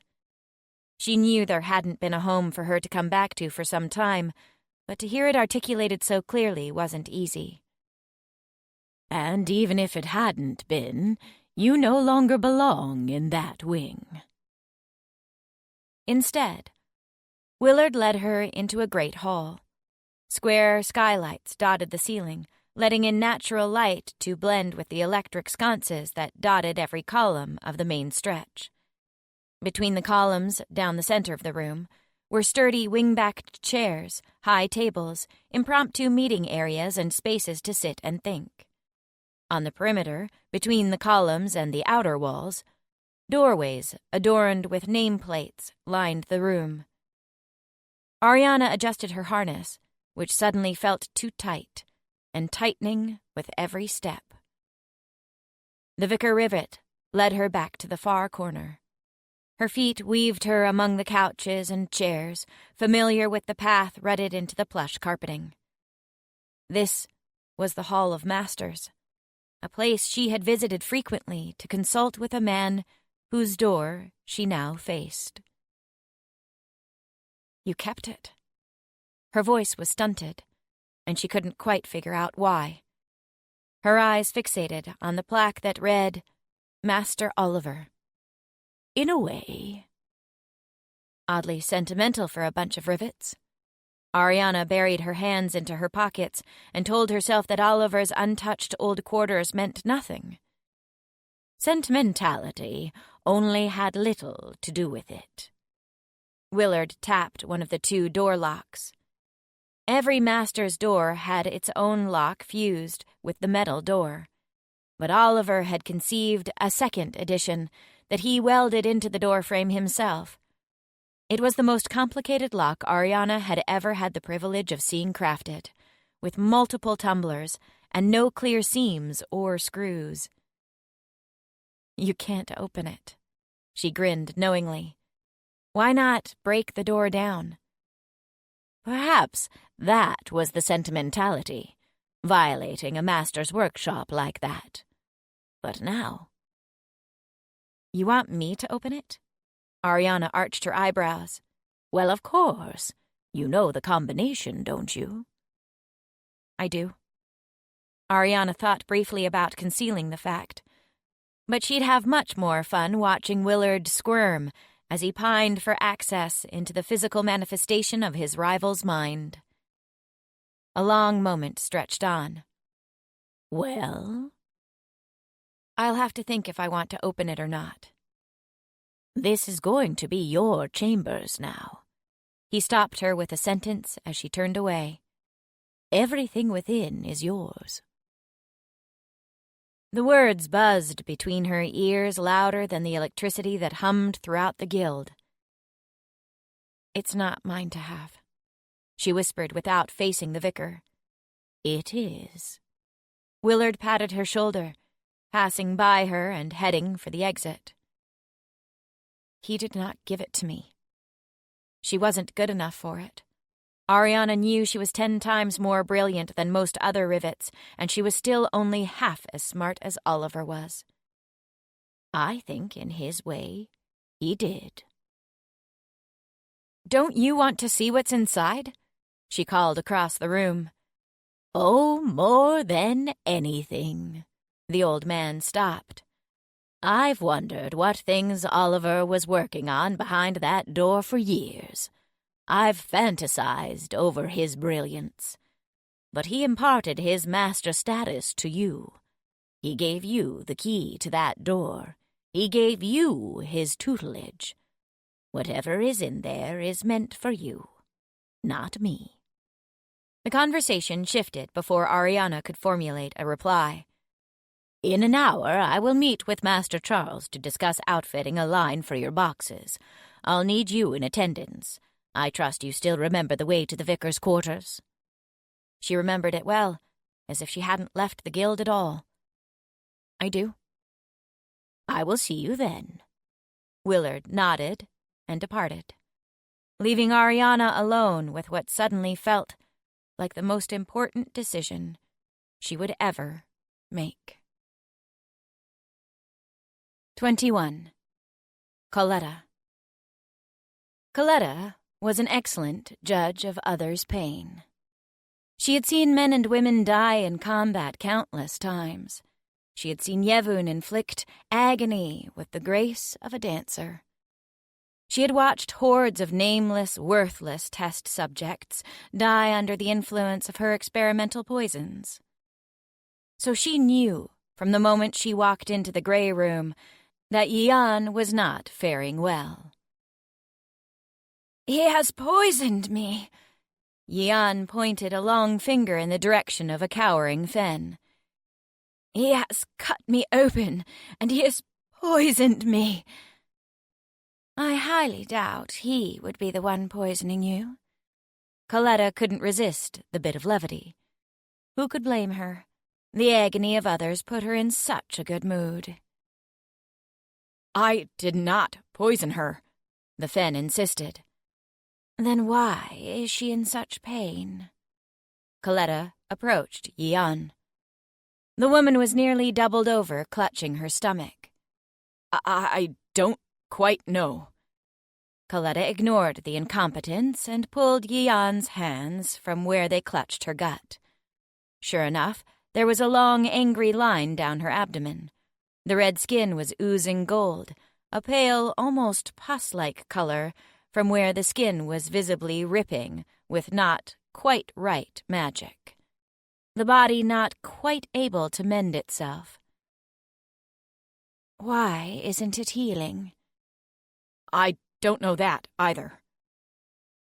"What do you know?" Coletta asked quietly, letting her whispering tones express every ounce of discontent she felt. I tried to implant a stomach, as you asked. I used the organs you provided me. He eased some as he spoke. I implanted them, clumsily, perhaps, but I did everything right. It's fairly straightforward, actually, and unlike a Fenthri, I didn't have to adjust other organs' positioning to make the size fit. Coletta frowned at the incision. "Take it out of her." My queen, if I do, she will have to regrow her own. I would rather that than this agony. Yian bared her teeth in a snarl. "Do it. She's useless to me like this." Coletta cupped Yian's cheek gently, comfort amid pain. Cling to me, she wanted the touch to say. Let me be your rock in this storm. For the more her flowers saw her as their foundation, the less likely they would stray. "I will find you better organs next time, from among the sun. I will not try to force lesser scraps of meat from underneath the island into you." "Thank you, Coletta Ryu. Thank you." The woman took Coletta's hand from her cheek, bringing it to her mouth, kissing it gently. "Stay strong for me, my flower." Coletta turned to the Fen. "See that she is stronger than before." No excuses," Coletta snapped, punctuating the demand with a forceful slam of the door. Her day was filled with flowers. The wilting one that needed attendance had consumed her morning, and now she returned to her garden, full of life in many forms. Topan patiently waited by her laboratory, hands folded and back straight, poised. "How is your progress with the flowers of Agendi?" Coletta asked, headed right for her work table. There was no time for pleasantries. "We have almost finished burning all of Lisp," Topan reported. "We shall move to Guaero to look for any next." Coletta paused at the mention of the island where House Tam made its home. "See it done with the utmost caution." If they played their cards right, it shouldn't matter if the flowers of Agendi were on that island or not. "I will." "That's not all I need you to see, Topan. I require your attentions elsewhere." "My queen?" She stood when Coletta motioned for her to approach. "I have taken the time to translate this ledger for your benefit." She placed the book Louis had acquired on the table between them. "Head to Loom with the riders Yevon is sending to suss out the location of this resistance, and bring gold back with you." "How much?" "All of it." "All of it?" Topan repeated, surprised. "We require it." Coletta tapped the table in thought. The last missive from House Tam had not gone well. They were growing impatient, and the refineries on Nova were a grand idea by Yevon, but an utter failure in practice. They didn't possess enough resources or manpower to make them effective. "Then I shall bring as much as I can." "Leverage the riders and anyone else you see fit." "Should this be my priority, above the flowers?" It was a fair question. "Yes. I'll see that Yian assists with them." "Very well. I shall begin my preparations with haste." When Coletta said nothing more, Topan gave a bow and departed. 22. Florence. She was back in the underground once more. It was a place she couldn't escape no matter how hard she tried or how far she ran. The force of it was too much. She kept being drawn back in. The oppressive blackness and heavy feeling of stone all around her were now almost like familiar friends. That may have been too strong of a word, but at the very least, the underground had become a familiar acquaintance that Florence was required to interact with by some unspoken law. Returning this time felt different. This time the underground was filled to the brim with life and noise. Activity echoed through the caverns, filling every available space and making the unseen terrors lurking in the shadows slightly less terrifying. Those terrors were the first thing Florence had asked after when she had arrived on Terre 4. Had there been any wretch attacks? She had been surprised to hear that the answer was no. Usually, the wretches used sound to track easy prey. The Fenthri that now occupied the tunnels and pathways of the underground were anything but. They were armed to the teeth and settling in better than Florence could have expected. If anything, she wondered if the wretches were afraid of them. After all, she reasoned, the influx of Fenthri might sound to a wretch like one giant beast. If they could be fearsome to wretches, then perhaps all of them together might add up to something strong enough to slay dragons, too. Florence started up the sloping walkway. The new inhabitants of the underground had made fairly quick work of setting up the rocky tunnels and antechambers as home. Most of the main tunnels had been outfitted with a patchwork of illumination, from Glovis eyes to bioluminescence. She had been given a lantern that now guided her through the dark tunnel. Those building out the infrastructure, no doubt rivets, hadn't made it to this corner of the underground yet. Florence suspected it would take some time, if they ever reached this far at all. The eerie glow of another lantern winked into existence from the darkness before her. It grew into the shape of a man with a revolver tattoo on his cheek. He nodded and continued onward. It was the only assurance Florence had that she was headed in the right direction. After what seemed like forever, but was likely only about 3 minutes, darkness distorted time in weird ways. The tunnel opened into a large cavern. The ceiling was obscured by blackness that clung to it like heavy clouds, but Florence was struck by a sensation of spaciousness above her, a rare commodity in the underground.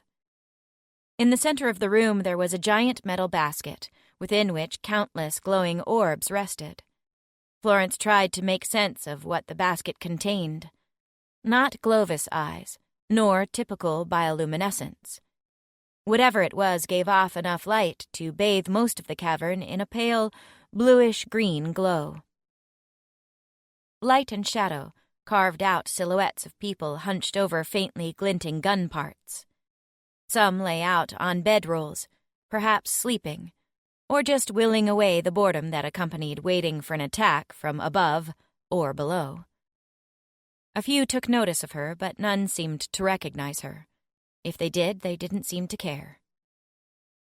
Florence progressed through the room, looking for someone familiar. A few of the faces she recognized, though none by name.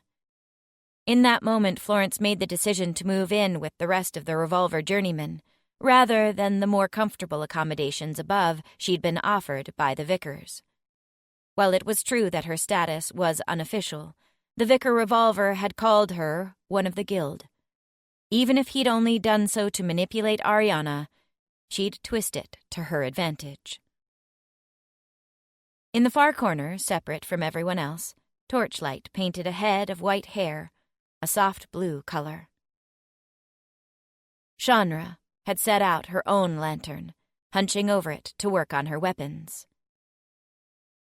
I'm sorry I'm late for today's lesson. The other woman jolted as if she'd received a physical shock. Her head whipped around and she looked up at Florence. Careful you don't break your neck. Or have a heart attack. Neither are implausible when one sees a ghost. Shanra's mouth cracked into a smile. The woman with the moonlit hair stood, embracing Florence without hesitation. I was worried about you. I told you, you have nothing to worry about. It was awkward to leave her arms by her sides, so Florence wrapped them around Shanra's waist. So it would seem, Shanra admitted. How was the journey here? No issues? No issues. It was easy to get lost in the concern so evident in the other woman's eyes, a mix of both elation and relief. I have something I need to ask you. It sounds important. Shanra sat, motioning for Florence to join her. I would like you to tell me if it is. Florence debated where to start. In her satchel, she carried a notebook, one Ariana had meticulously transcribed for her. It was the copy of a ledger Louis had her steal from Holk's, a ledger containing information on gold storage across Loom. Florence thought about going directly to the Dove with the information, and she still might. But she first wanted to see if Shanra knew anything about the matter. How much do you know about Louis' operations? This again? Shanra's mouth fell into a frown. Is it too much to ask if you will ever be capable of putting aside my affiliation with Louis?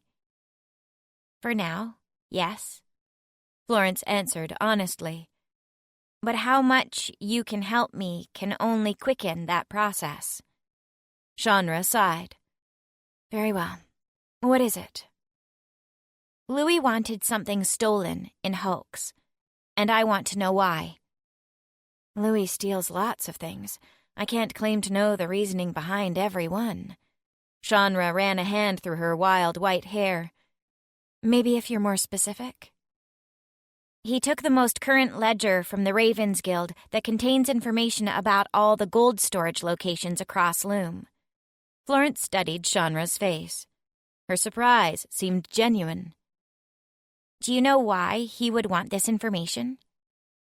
For Louis, it doesn't seem abnormal for him to go after gold. Shanra shrugged. I have no doubt that he saw an opportunity and capitalized on it. The same idea had crossed Florence's mind. While she wanted to believe that Louis would not use the current situation to his advantage, if doing so would be detrimental to Loom, She had all evidence to prove otherwise. Still, the request sat uneasy with her. Louis had always been obsessed with organs and magic. He had never once shown much of an interest in gold. Reagents, sure, but never gold. Very well, but I will still bring this to the attention of the Vicar Raven. Shanra sighed. Do you really want to risk alienating Louis? After all, the Vicar Raven herself knew who she was getting into bed with. She went to him personally to ask him to acquire organs and these magic flowers Ariana seems to need. Ariana can take care of herself, and unlike Louis, I believe her when she says she's on our side. Very well. Shanra waved away the unappealing notion. It's not my business anyway. Are you still in touch with one of Louis's men through Whisper? Shanra merely shrugged. The lack of answer was the distance between them embodied.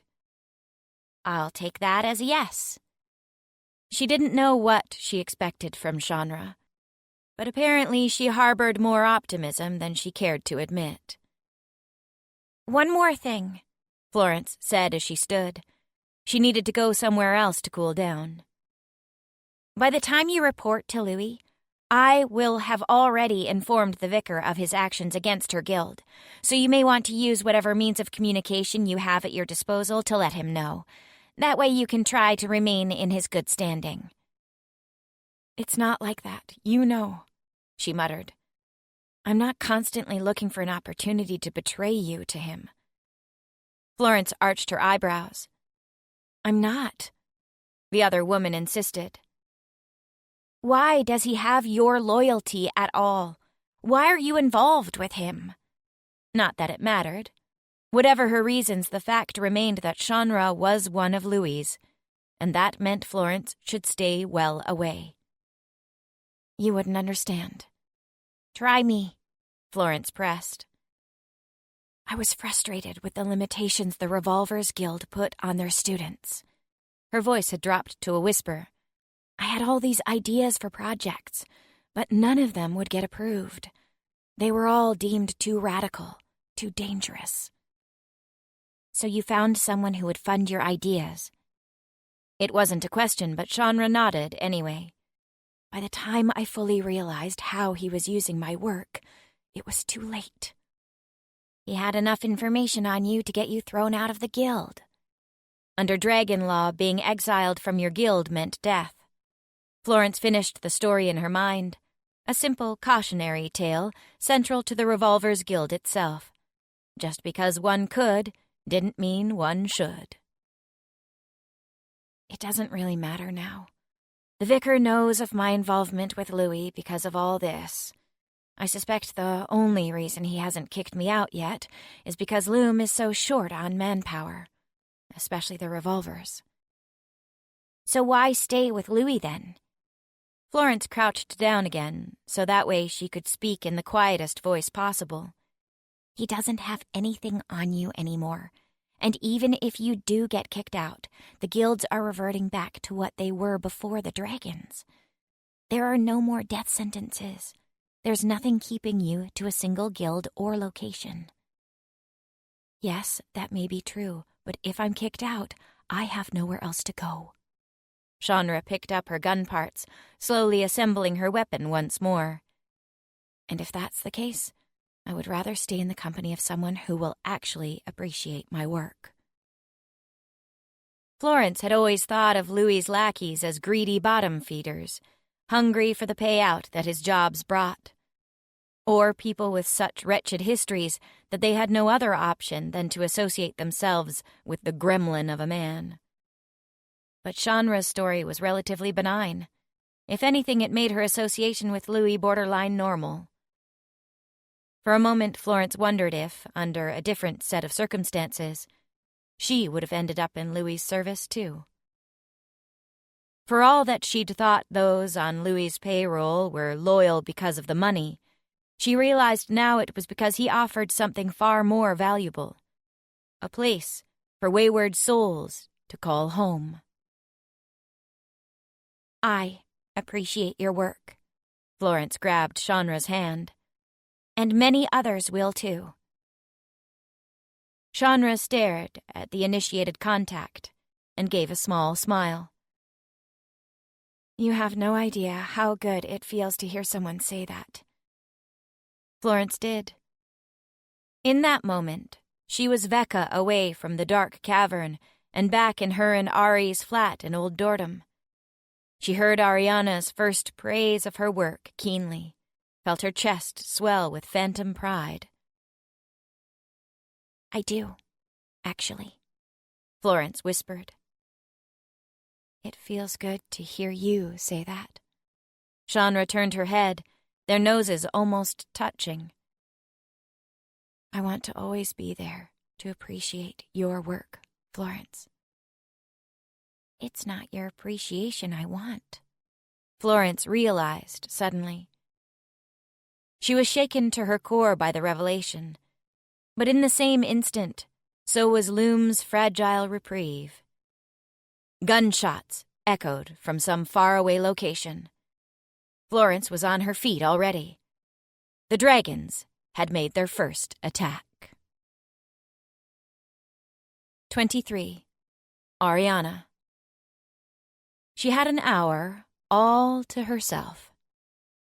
There was no one around her, nowhere to be, no one to interrupt her. Ariana laid out on one of the couches, worn to the perfect softness by countless hours of occupation over the years. She closed her eyes and breathed deeply. The smell of leather, the size and shape of the furniture, vaguely reminded her of what she had procured for her and Florence's home in Old Dordom. She'd chosen those beaten-up sofas more carefully than she'd ever admit. The hours they'd spent on them, discussing, debating, reading quietly. Ariana opened her eyes, returning to the here and now. Here was the master's wing of the Rivets Guild. Now saw Florence no longer a girl, nor a wayward student in need of an educational guide and protector.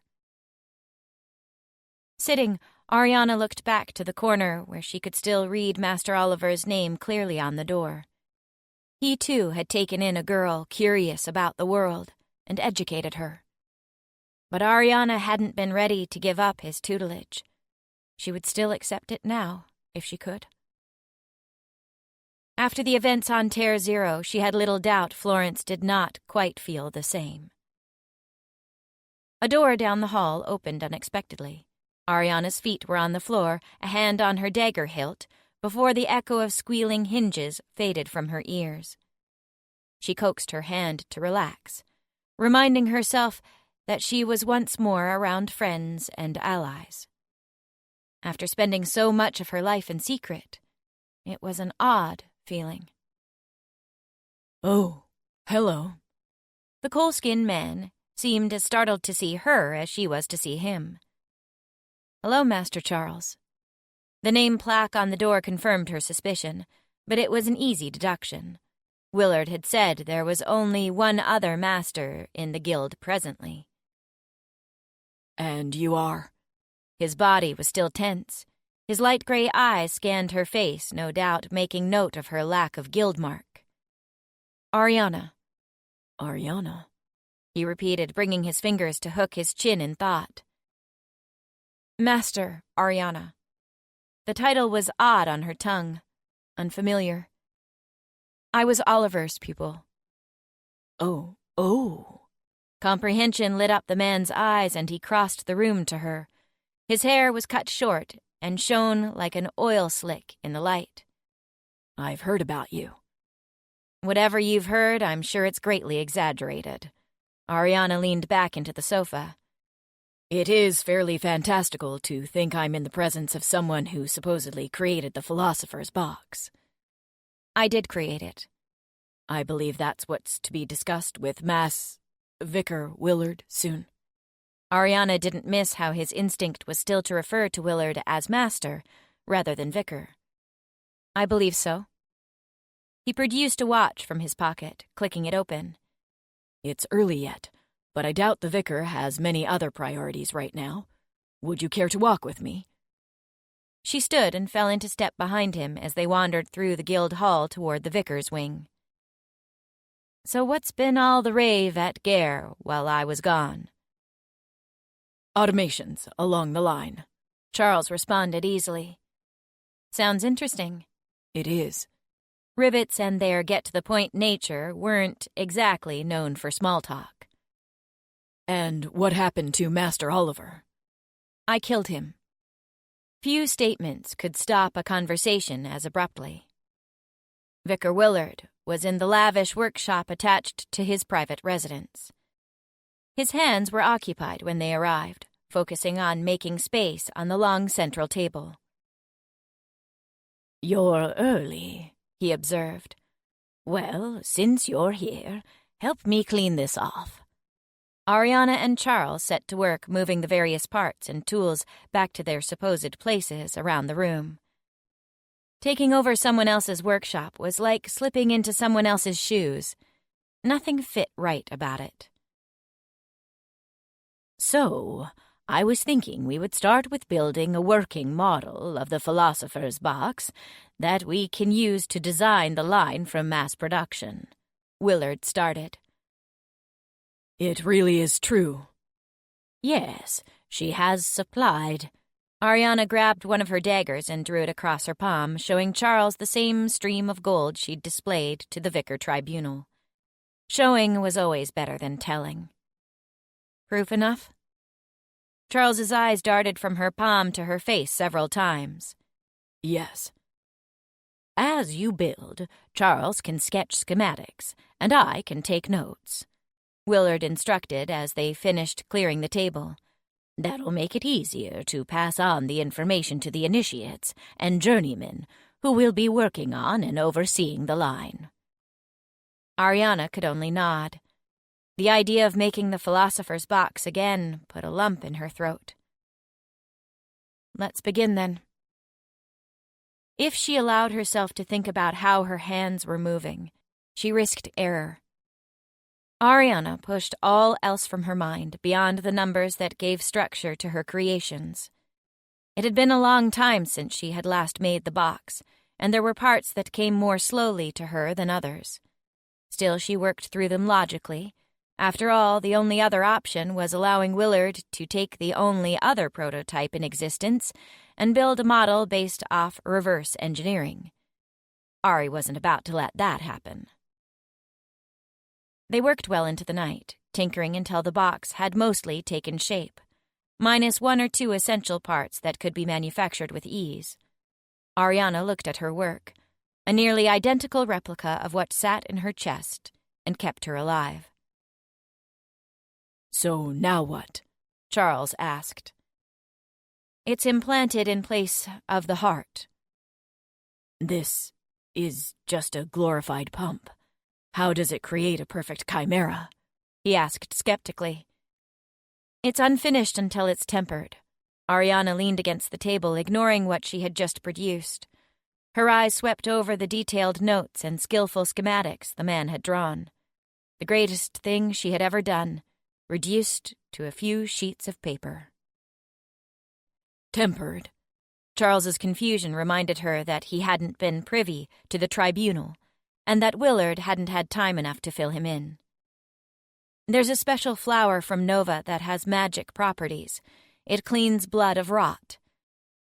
Judging from Charles's facial shift, she didn't need to explain the rest. "So, when do we get our hands on it?" He looked to Willard. "Louis, the man whose airship I arrived on, has been asked by the Vicar Raven to procure it, along with the necessary organs." Ariana folded her arms over her chest as a physical reminder to keep things close. She wasn't ready to expose her whisper link with Svare yet. Not until she had to. Purely because it was an advantage, and those were best kept as secret as possible for as long as possible. There were no other concerns, Ariana assured herself. She'd see if Louis could do it first, and then step in as necessary. "I see," Charles hummed. "Well, if it's what the tribunal decided." The man chuckled, shaking his head at himself. Things I never thought I'd say or hear. Indeed, friend, indeed, Willard agreed. For now, it's been a long day. We'll resume tomorrow, setting up the journeyman on building out a manufacturing line for this. Can the metal be tempered after the fact, or is it a high heat tempering that will warp? It can be. Good. Then we'll produce as many as we can while we're waiting for the supplies to finish them. Rest well, you two. We have a lot of work ahead of us. Dismissed, she and Charles wandered back through the empty guild. He made no attempts at conversation until they were back at the master's hall. What you said about killing Oliver. She'd commended him for holding in the need to clarify for as long as he had. It's not a lie. Ariana sighed when she saw the spectrum of emotions run across his face. But it's not entirely the truth, either. Why? I had my reasons. That I will not divulge. She'd had enough of baring her soul to strangers. Well, if the vicar is unconcerned, then I am too. Charles let the matter go. After all, no one held Oliver in higher esteem than Willard. Before Ariana could ask him to elaborate, he started for his chambers. I'll see you in the morning, Master Ariana. In the morning, Master Charles, she murmured. Ariana looked toward the back of the room for a door that was now completely shrouded.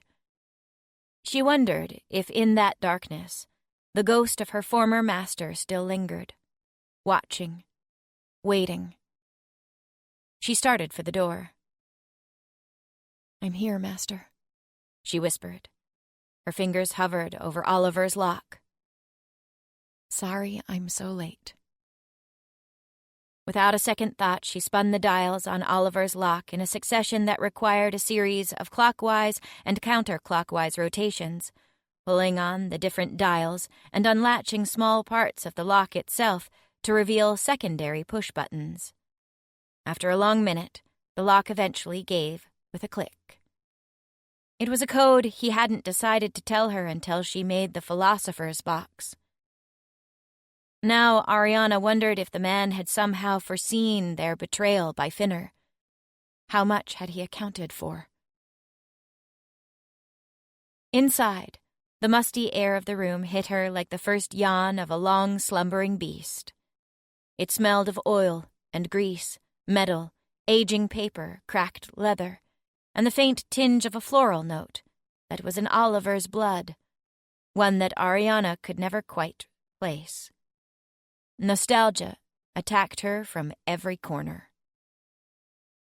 Understandably, the room hadn't been fitted with electricity, but Ariana knew exactly where he kept his oil lamps and matches. Illumination did little to scare away the lingering memories clinging to every wall, book, and unfinished piece of creation that still sat out, waiting for its master to return. She walked over to his desk, drawn by a familiar set of scribbles. Ariana lifted up her own schematics, done in a rough hand years ago when she was little more than a child. "Why did you keep these?" she whispered. Her heart knew the answer. It was the same reason why she would always carry a canister marked with the notches of a clumsy revolver in the making. Speaking of revolvers, letters with the vicar revolver? She pushed papers aside, skimming through about a month's worth of missives. They went back and forth about ideas, about dragon bone density and how coronas worked. The words, "in a purely hypothetical question for intellectual pursuits," were scrawled multiple times over, safeguarding each page against potential accusations of treason. Intellectual pursuits. Ariana scoffed at the idea. This was talk of methods to kill dragons. She'd always known Oliver to be a revolutionary, but it seemed to extend into his entire history. Her hand shifted a letter to the side and exposed a very different schematic than the childish one she'd held earlier. This was done with a graceful, steady hand, lines built on each other, coming together to form what Ariana could only describe as a masterpiece of death. And just perhaps, Loom's salvation. 24. Florence. If there was some test in the Revolvers Guild that involved running through pitch-black corridors toward certain danger, gun in hand, and nothing more than a makeshift plan, Florence would have already achieved master status. Nothing good ever comes of the underground. She couldn't stop repeating to herself. It was still the most logical place to have collected the majority of Loom. But that didn't change its innate nature. A gaping black hole, filled with nothing but misfortune and bad luck, especially every time she was in it. More gunfire echoed as her hands counted the canisters that ran along her belts and shoulder harness. She had a good 20 made, ready to go. Those, combined with the one disc bomb she also had tucked away, should be enough ammunition. Should be. If it wasn't, she would just have to improvise, as she had done so many times before. "All non-combatants," one raven stood at a crossroads shouting, "head down to the lower halls. This is not a drill. All non-combatants should retreat down to the safety of the lower halls. This is not a drill. Do as you are instructed." Florence broke free of the startled and cowering masses and continued to head upward toward the gunfire. The potent smell of sulfur in the air guided her, like a hound attracted to the scent of its quarry. But when she emerged at last into one of the uppermost tunnels, a rare exit topside, ready for a fight, she found none to be had. A dragon lay prone on the floor. Gold blood still oozed from his gaping chest and from the forearm that had been torn off at the elbow. 4 Fenthri lay dead, scattered around the dragon. 2 chimera nursed slowly healing wounds. They bled black, which was lucky, but would be out of commission for however long it took their bodies to mend. "Press forward," Vicar Gregory ordered from just ahead. "Reseal the doors." Florence strode past the deceased dragon toward the vicar. Just around the bend where he stood, Florence saw 2 heavy steel doors warped open. Wedged between them, like tree limbs through walls after windstorm, were the remnants of a glider. "The bloody rider slammed right into them," Gregory explained unnecessarily. "Are there more?" Florence asked, trying to catch a glimpse of the sky through the sliver of an opening. "Likely." How did he even get through? The doors were thick and sturdy. There should have been no way to penetrate them, even sacrificing a glider. What was more, the dragon shouldn't have known about the entrance at all. Florence only recognized it as the one major access point to the underground because it was fairly infamous in the Ravens Guild. But because it was so notable, no one had ever used it. "Came out of nowhere. We didn't even see him until it was too late." Her confusion still apparent, Vicar Gregory continued. "I had taken a small party out through the gates in an effort to help fortify them." Oh, the irony. Did it not go without saying that they should not be opening gates and letting the dragons know of their location? "Florence, I don't know what you're aspiring for, but do be mindful that I am still the Vicar Revolver," Gregory said in a cautionary tone. Yes, you are.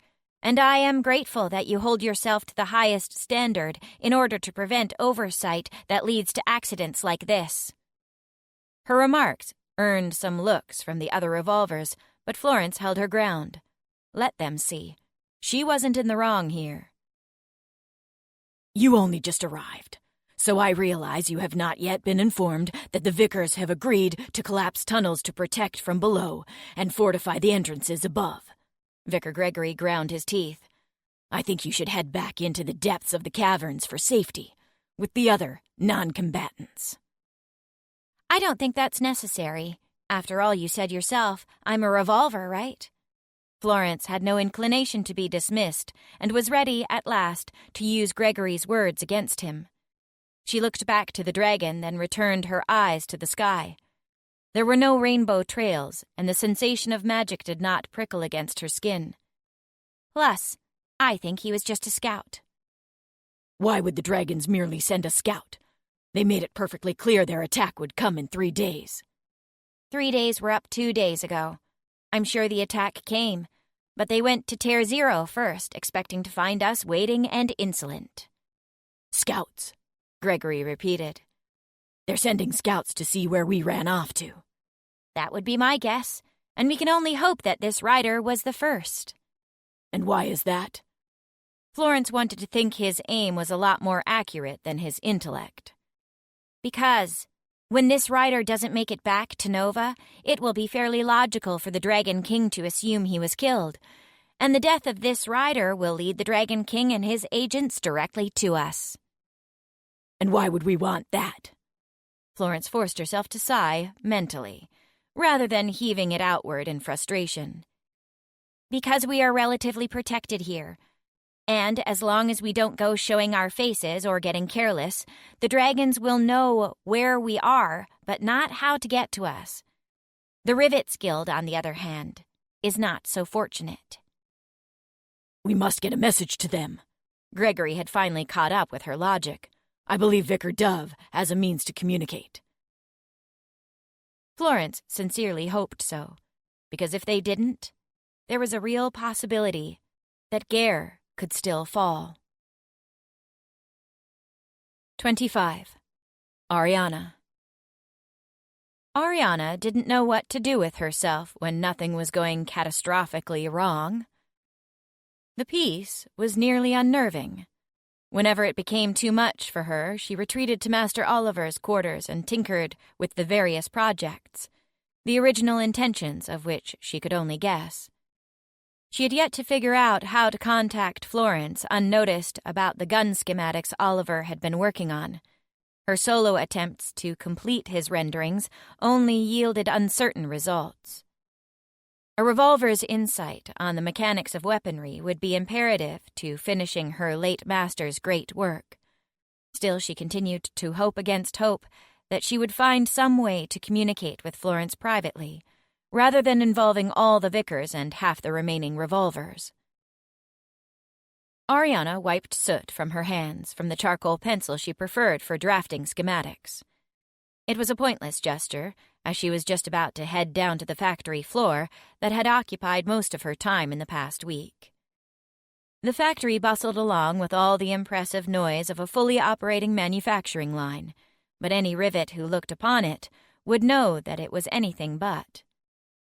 They were grossly understaffed for the technical nature of what they were trying to produce. The tooling workshops had only completed 1 out of 3 specialized machines required.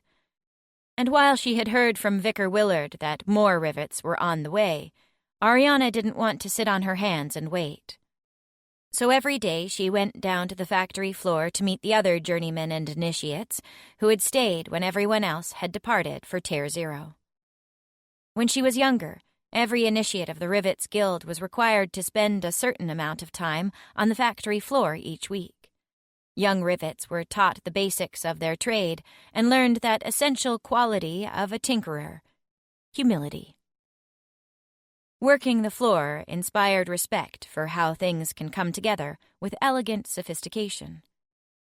But the pedagogy had been abandoned in the wake of the dragons. Young men and women, children really, with soft, delicate hands, who had never seen a manufacturing line before, stood before Ariana each day at dawn. Each day she critiqued their work from the day prior. Even though they had yet to produce a fully functioning philosopher's box to her specifications, she permitted the better prototypes a place of honor on the shelves along the back wall of the factory for a day or two before getting dismantled and smelted. The gesture served both as an opportunity to raise the spirits of her workers and function as a red herring for Louis. Ariana had no doubt that upon seeing all the yet imperfect boxes lined up on the shelves the other day, Louis immediately assumed the rivets were further along in production than they actually were. It was this assumption that she would use against him, For if knowledge of stockpiled philosophers' boxes was to make its way to any third party, Ariana would know immediately who the false information came from. It wasn't as though any of the initiates spoke to Louis. Ariana had gleaned great pleasure so far at seeing the haughty man on the edge of all interactions, never able to penetrate closer. She glanced up at the catwalk where Louis had appeared the other day. Today, like most days, it was empty. Ariana put it from her mind to focus on the floor. The boxes wouldn't become perfect with her mind busy elsewhere. They worked until lunch, breaking to head to the mess hall on the floor above. The food wasn't glamorous, but it was consistent, and it was what Ariana was accustomed to from her childhood. It seems like you're doing well with them. Charles sat across from her, startling Ariana from her thoughts. He usually sat with the young rivets. With Louis?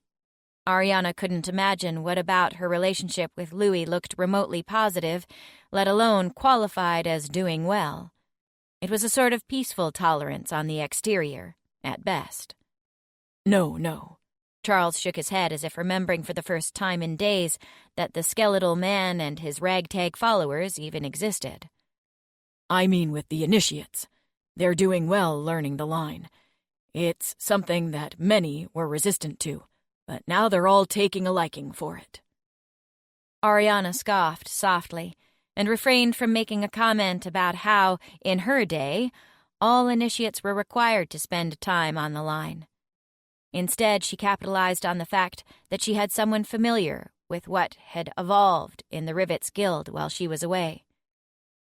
Why is it that the initiates don't work on the line anymore?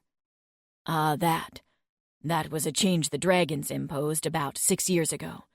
They wanted most initiates focused on refining. Charles shook his head, expressing in a single gesture that he felt much the same as Ariana on the matter. Short-sighted creatures, she muttered.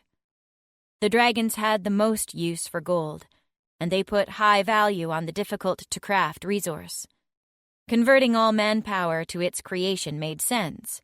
It was, after all, nearly impossible to produce without a lot of time and manpower. Well, made sense if a child was the one calling the shots. Yevun's face appeared in the forefront of her thoughts, and Ariana shook her head to relieve herself of the memory.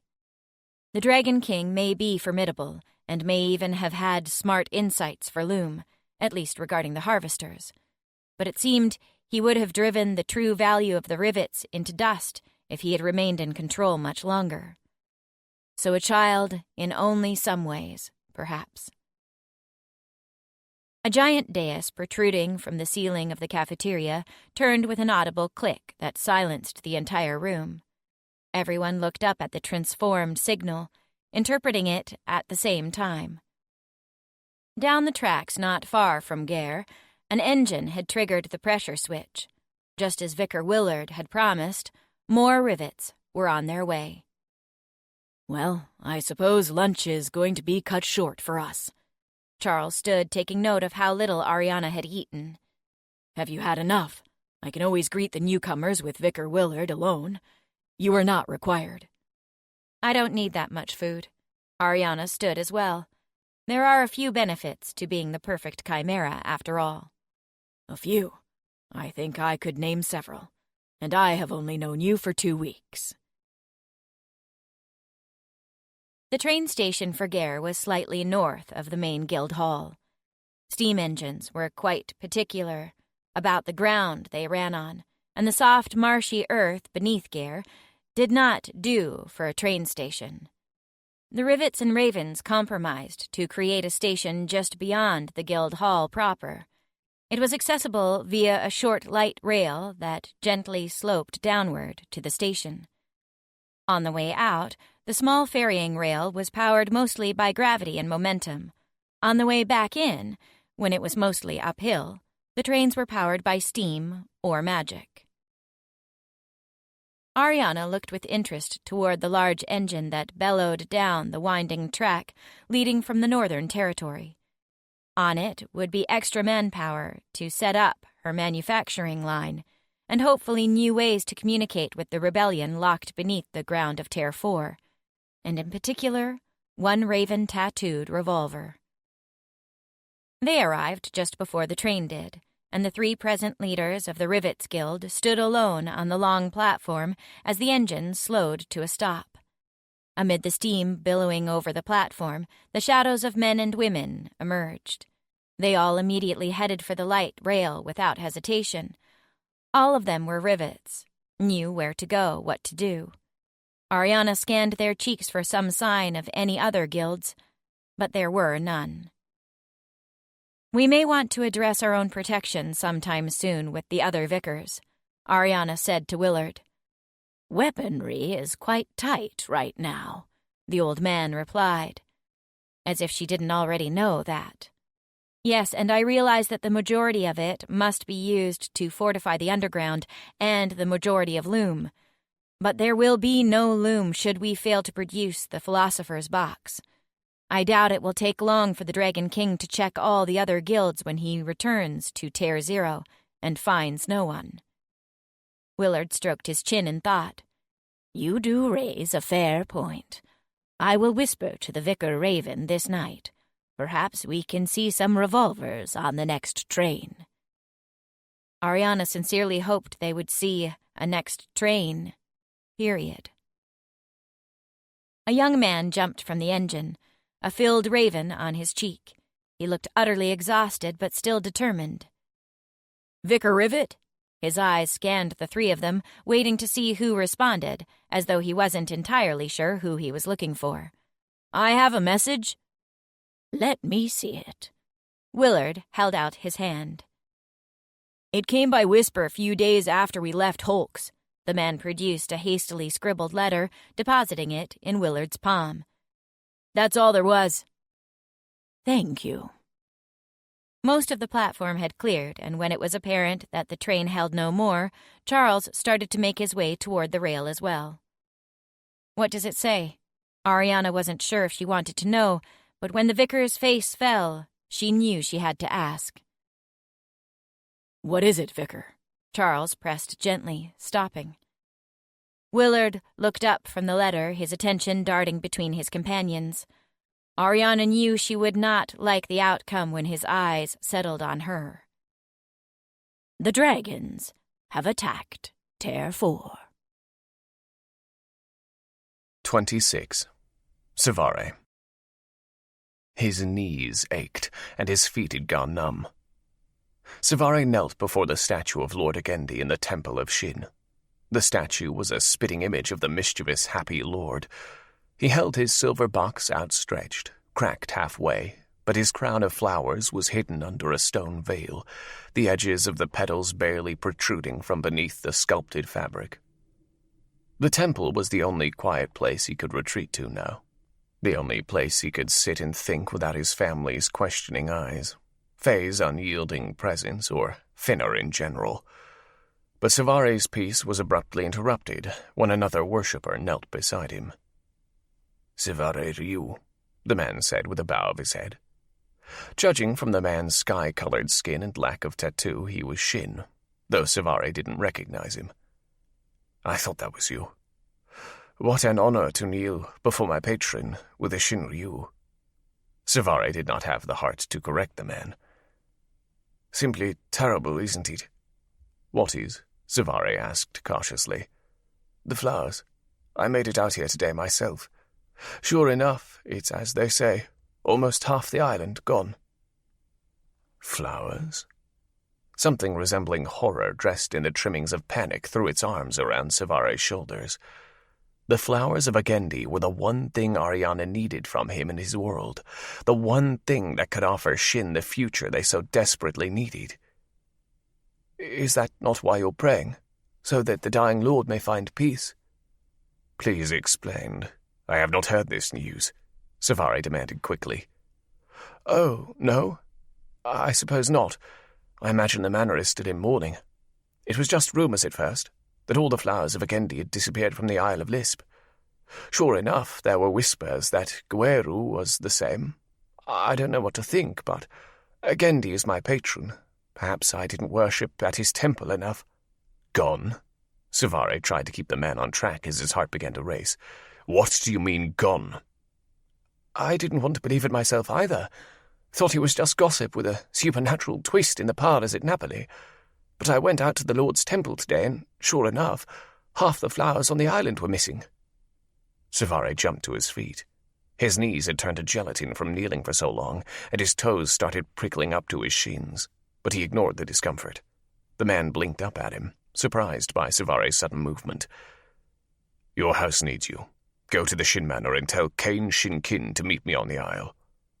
The man pulled himself to his feet, confused but obedient. Anything else? No, that's enough. For now, Savare added in his head. He was working on a plan as he went. He had been silent in the face of Ariana's demand, holding back, waiting for her signal. It was a natural role for him, the same one Petra had carved for him. But Ariana was not here. Petra was not here, which meant if he didn't act, no one would. Savare mounted Saran, who had been perched on one of the high ledges around the Temple of Shin, and took to the skies. The small pebble islands that floated between outposts and tethered the 3 main islands of Nova together whizzed under him, blurring into a line. Savare squinted ahead, looking against the setting sun for the island he knew well. Even among the howling wind, the buffet of wings, and his own racing thoughts, his heart reminded him that the last time he had flown to this island, Ariana's arms were around him. A dark speck appeared in the distant sky. Savare pushed the boko harder with a short, urging shout. He wanted to be wrong. He wanted to get to the island and see that the man's report had been nothing more than tea-parlor gossip. His shadow crossed over the edge of the island, soaring over greenery until... nothing. The island, once filled completely with the tall stalks of the flowers of Agendi, was nothing more than bare earth on one side. Savare landed his boko on the platform that was now only halfway surrounded by foliage. He dismounted, crossing to the dirt in a few long strides. The cry of another bird distracted him, and Savare turned on instinct, claws ready. But he recognized the creature as well as its rider. "Raku lets you ride him?" Savare phrased it as a question to Kane, but the answer was obvious. "He does." There was an apologetic note to Kane's voice. "He came to me the other day and began roosting on my balcony." "I'm glad he returned home, and I'm glad you're the one to ride him," Savare said honestly, hoping to allay the guilt Kane clearly felt over being chosen by Petra's mount. "What is happening?" Kane looked around the island, the question layering in more ways than one. "Rock," Savare scowled. "Why would Rock attack the temple of the Lord of Luck? To get back at you?" "No, Rock isn't quite so small-minded, unfortunately. The Resistance needs these flowers." "The Resistance? On Loom? Needs flowers?" "There's something about them. They're used to make perfect chimera." Ariana could have explained it far better than him, but the point seemed to be made well enough. "I didn't want to move for them too early, for fear of identifying them as important. Furthermore, they're needed fresh. If the rebellion isn't ready, we waste this resource." "Damn Rock is wasting them for us. Yevon must have discovered something during his trip below." The parlors in Napoli had been abuzz with rumors of the Dragon King descending to parley with the Fenthri, but no rumors had mentioned flowers. "We have to save as many as we can." "How?" "We have to move them, replant them somewhere on Ruana where Rock won't find them, but they can still grow." Savare was formulating plans as he spoke. "Do you have any idea for where?" Kane gripped Raku's feathers, and Savare could sense the ripple of movement about to turn into a wave of feathers. "No, but it seems you do." "I'm going to return with help," Kane vowed. Savare gave a solemn nod. "See that you do." Raku took to the skies and soared higher and higher, before becoming nothing more than a speck. The boko was almost as fast as a glider, and they needed that speed now. Savare dropped his eyes back to the earth. Divots where the flowers had been rooted nestled between ridges of upturned earth. They'd been uprooted, not trampled, not burned. Why? Why would Rock remove them? Why waste the time when total destruction was so much more efficient? Savare tried to make sense of it. Was it possible that Ariana had negotiated with someone else? He suddenly imagined the flowers already in her possession, acquired via whisper link with some other dragon. He couldn't stop himself from looking to where they had made love on the stone steps of the temple, before his patron in the pantheon above. She wouldn't, he whispered, needing more than anything to believe it was true. Saran, take to the skies. Savare gave a whistle and gestured the command. The bird took off. Savare raised a hand to his ear, still staring at that spot. She had given herself to him, and he to her. He uttered a specific magic word and felt the tension spring up between them. I told you not to contact me. The snappish words were the first he'd heard of her voice in months, and somehow, despite their edge, he found them lovely. I know. Don't break the link. The subtle hum of magic filled his ears. There was no retort, and the connection between them didn't drop. Savare took a deep breath. It's important. It must be. Her voice had already softened. The flowers of Agendi are being uprooted. What? By whom? Her surprise reassured him that there was no auxiliary method she'd used to acquire them. Who else? Rock? I think so. I'm at the temple now. I'll wait and see who comes. Savare leaned against one of the pillars at the top of the stone steps, looking over half the barren earth. Do you know anyone who could have betrayed us? There was a long pause that said more than her actual answer. I'm not sure. But you suspect. I do. He was impressed at how well their conversation was going, though everything in him told him not to push things too far. I'm going to do everything in my power to protect the flowers, but you need to get them sooner rather than later. Understood. There it was, the end of their interaction, the moment when everything was going to drop. One more thing, he added hastily. What? He was relieved to hear more curiosity than annoyance in her voice. What was he going to say? I love you still? Savare knew better. She had no interest in such professions. Be careful. You too. The connection ended. Savare walked under the shade of the temple's roof, proceeded to the far wall, and wedged himself in the corner behind the statue of Lord Agendi.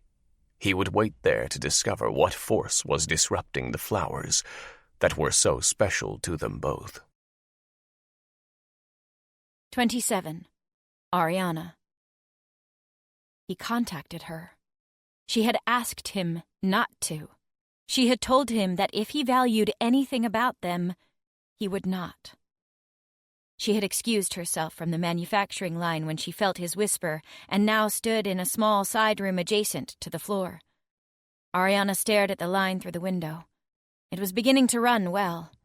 Their defect rate was almost low enough now to call it a proper line, but it would be worth nothing if they didn't have the flowers. Her dragon had paid attention to that. As dense and inept as he was at a great many things, he truly understood how critical the flowers were for them. A smile crept on her lips. She shouldn't be smiling.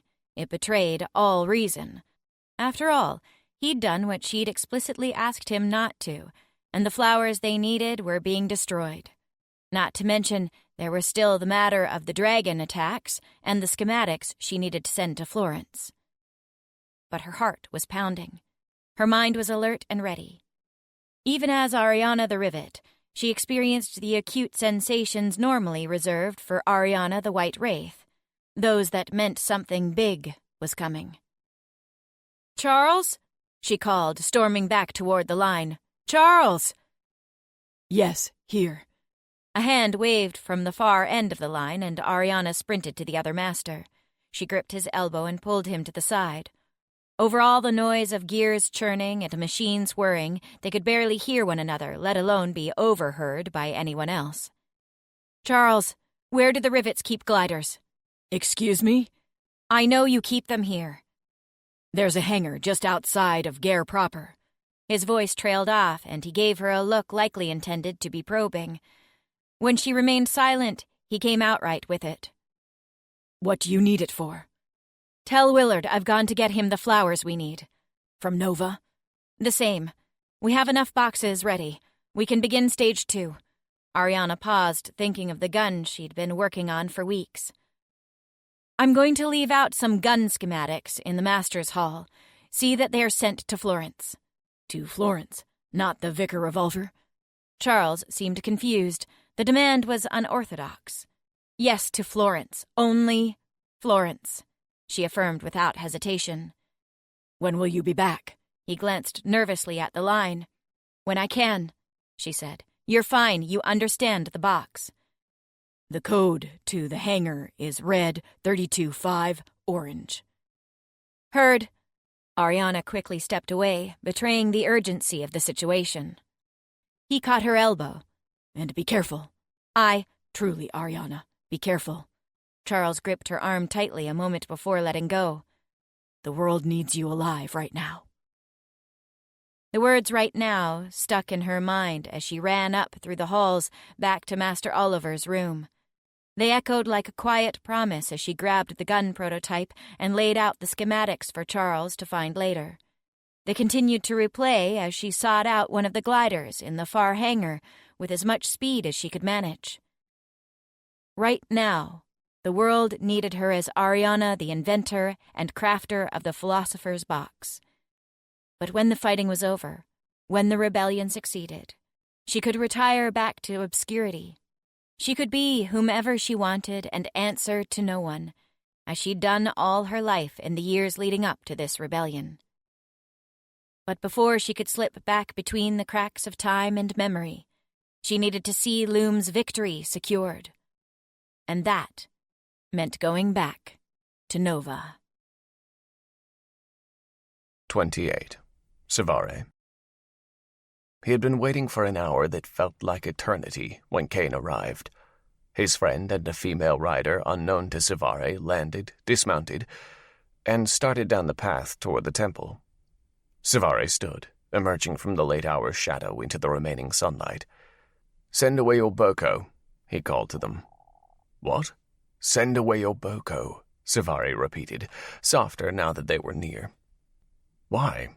Kane asked skeptically. "Aren't we moving flowers?" "Not yet." Savare looked over the horizon for anyone approaching. "We're going to wait to find out who is taking them." "Savare, we should try to save some first." It was sound advice, but the idea of leaving the island and possibly missing the perpetrators behind the flowers' disappearance was unthinkable. "We will wait," Savare said, weighting the last word with a note of finality. To really drive the point home, he looked to the woman who had been otherwise silent and changed the topic. "Who are you?" "Dawn Shinan Beck," the sapphire-skinned woman answered. She had long, golden hair that cascaded in waves, not unlike Petra's curls, but just different enough that it didn't hurt to look on her. "Do you know why you're here?"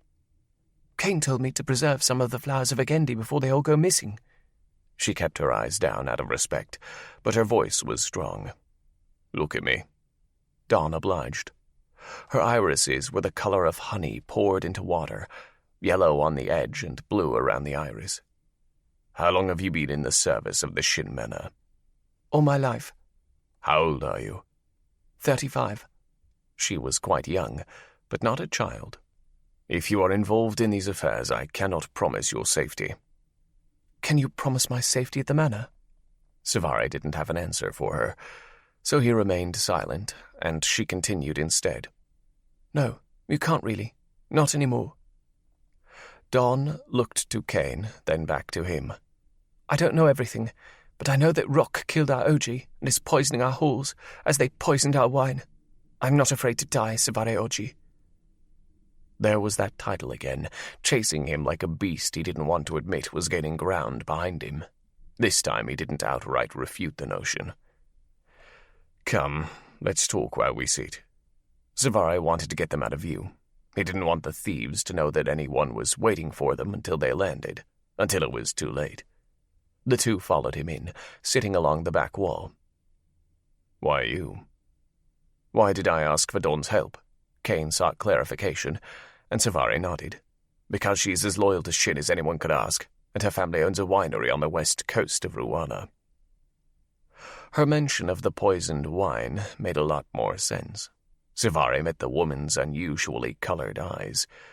This was loyalty to her house, and it was also personal.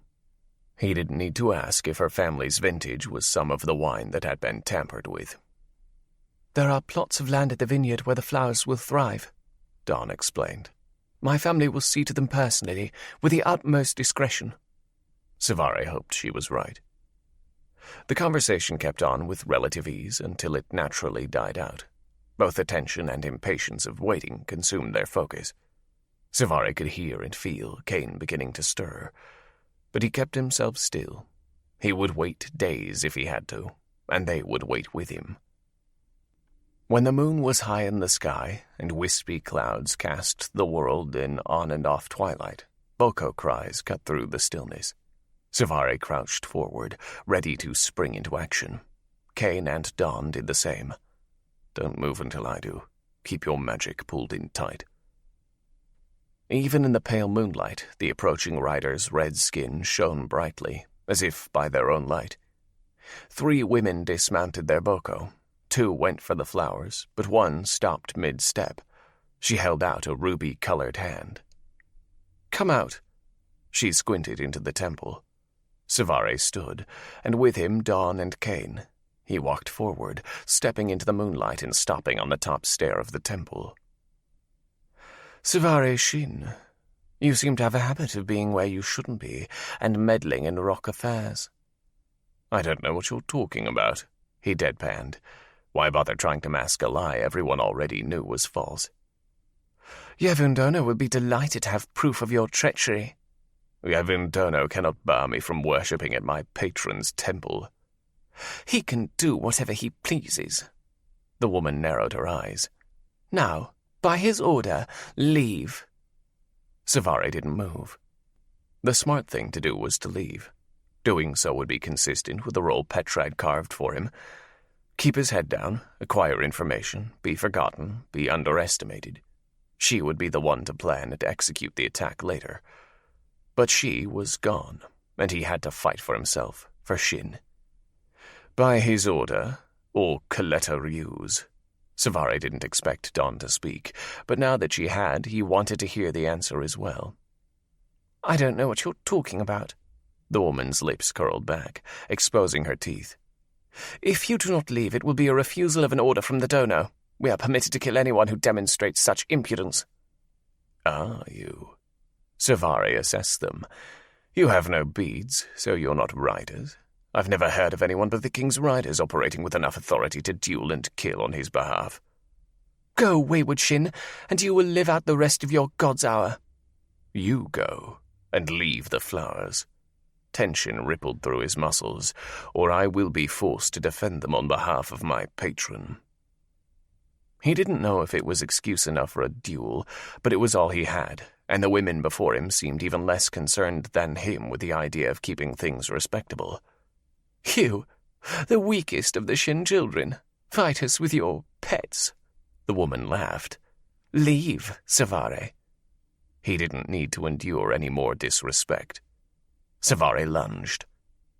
The woman was ready for him and darted forward, claws out, taking the first swipe as they met halfway. Savari dodged widely, forced to step back and avoid a second attack from one of the other women. Kane and Dawn weren't far behind, however, and quickly engaged the other rock fighters 1-to-1. This won't last long.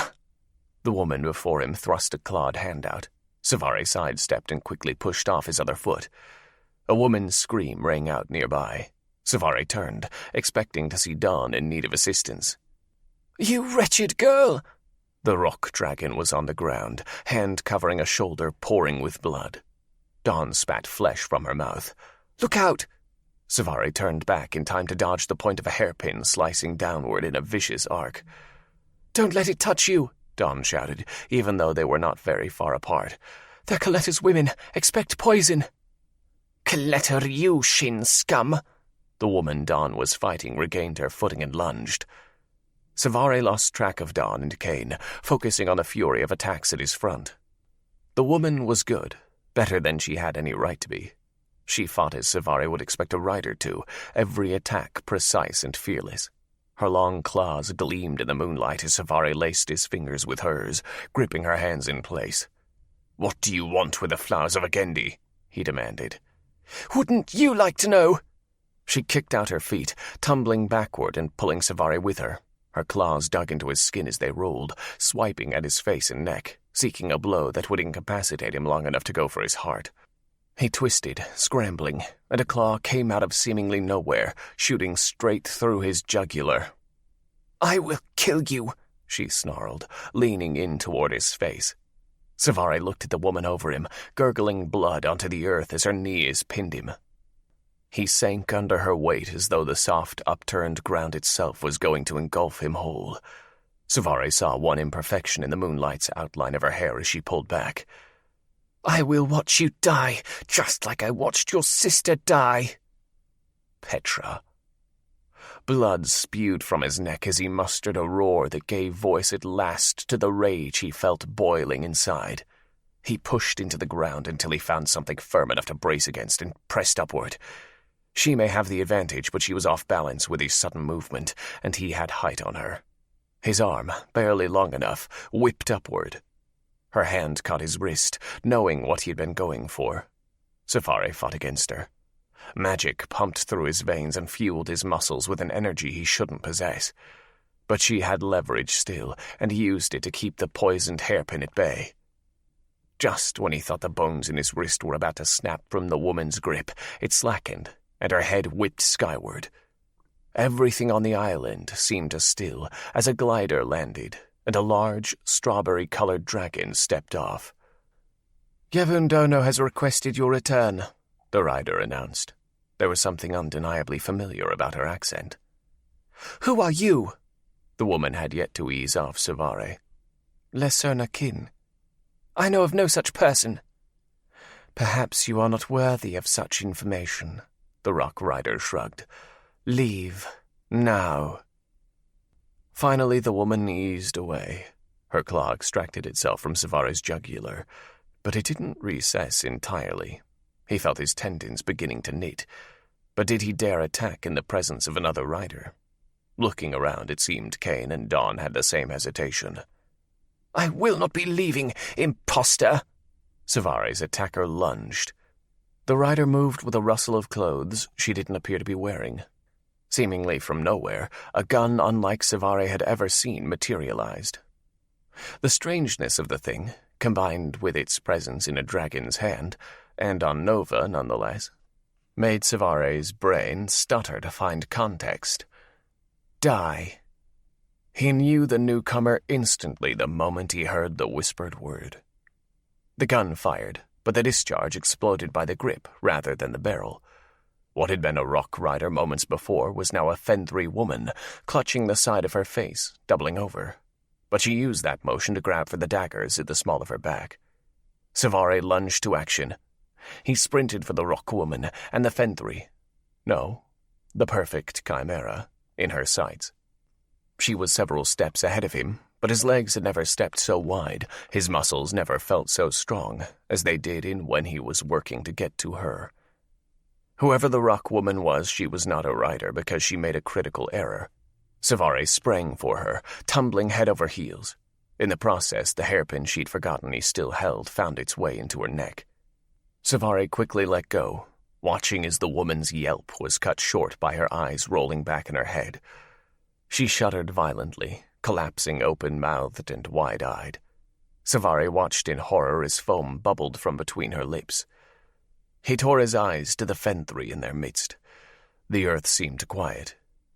He trusted the silence to mean that Kane and Dawn had won their respective battles, and now stood in as much shock as Savare. Well, that rescue really blew up in my face. Ariana rubbed her knitting skin, washed white in the pale moonlight. Savare couldn't stop his mirth, and roared with laughter for the first time in what felt like forever. 29. Ariana. Her dragon had finally snapped. Ariana picked the remaining shrapnel out from her shoulder, flicking it to the ground. Svare was busy laughing like a fool, and she waited until he stopped to take a breath. "Are you quite done?" Ariana muttered. "The joke wasn't that funny." "It was, and you know it." Svare steadily approached. She could smell him more keenly, see him more clearly, with every confident step. Ariana regarded him warily. Half of her screamed for him, the other half against. Svare was exactly the same as he'd been, the same as he'd always be. He was a dragon. A few months apart was a not-so-insufficient portion of her life as a Fenthri. For him, it was a blink. "Svare, what are you—" He cut her short, with arms around her, wrapping her up with bone-crushing force. Ariana felt every ripple of his muscles as he tensed against her. She breathed him in as his mouth covered hers. He tasted of daydreams and foolishness. He smelled of sweet nostalgia. The combination silenced the irritated voice, trying to remind her that she should be cross with him. He made her so soft. "Enough," she whispered across his mouth when he came up for air. Svare pulled his head back, noses still touching, questions in his eyes. "That's enough for now." "For now?" "For now." At that, he finally pulled away, leaving a hulking vacuum of space where his dragon form once was.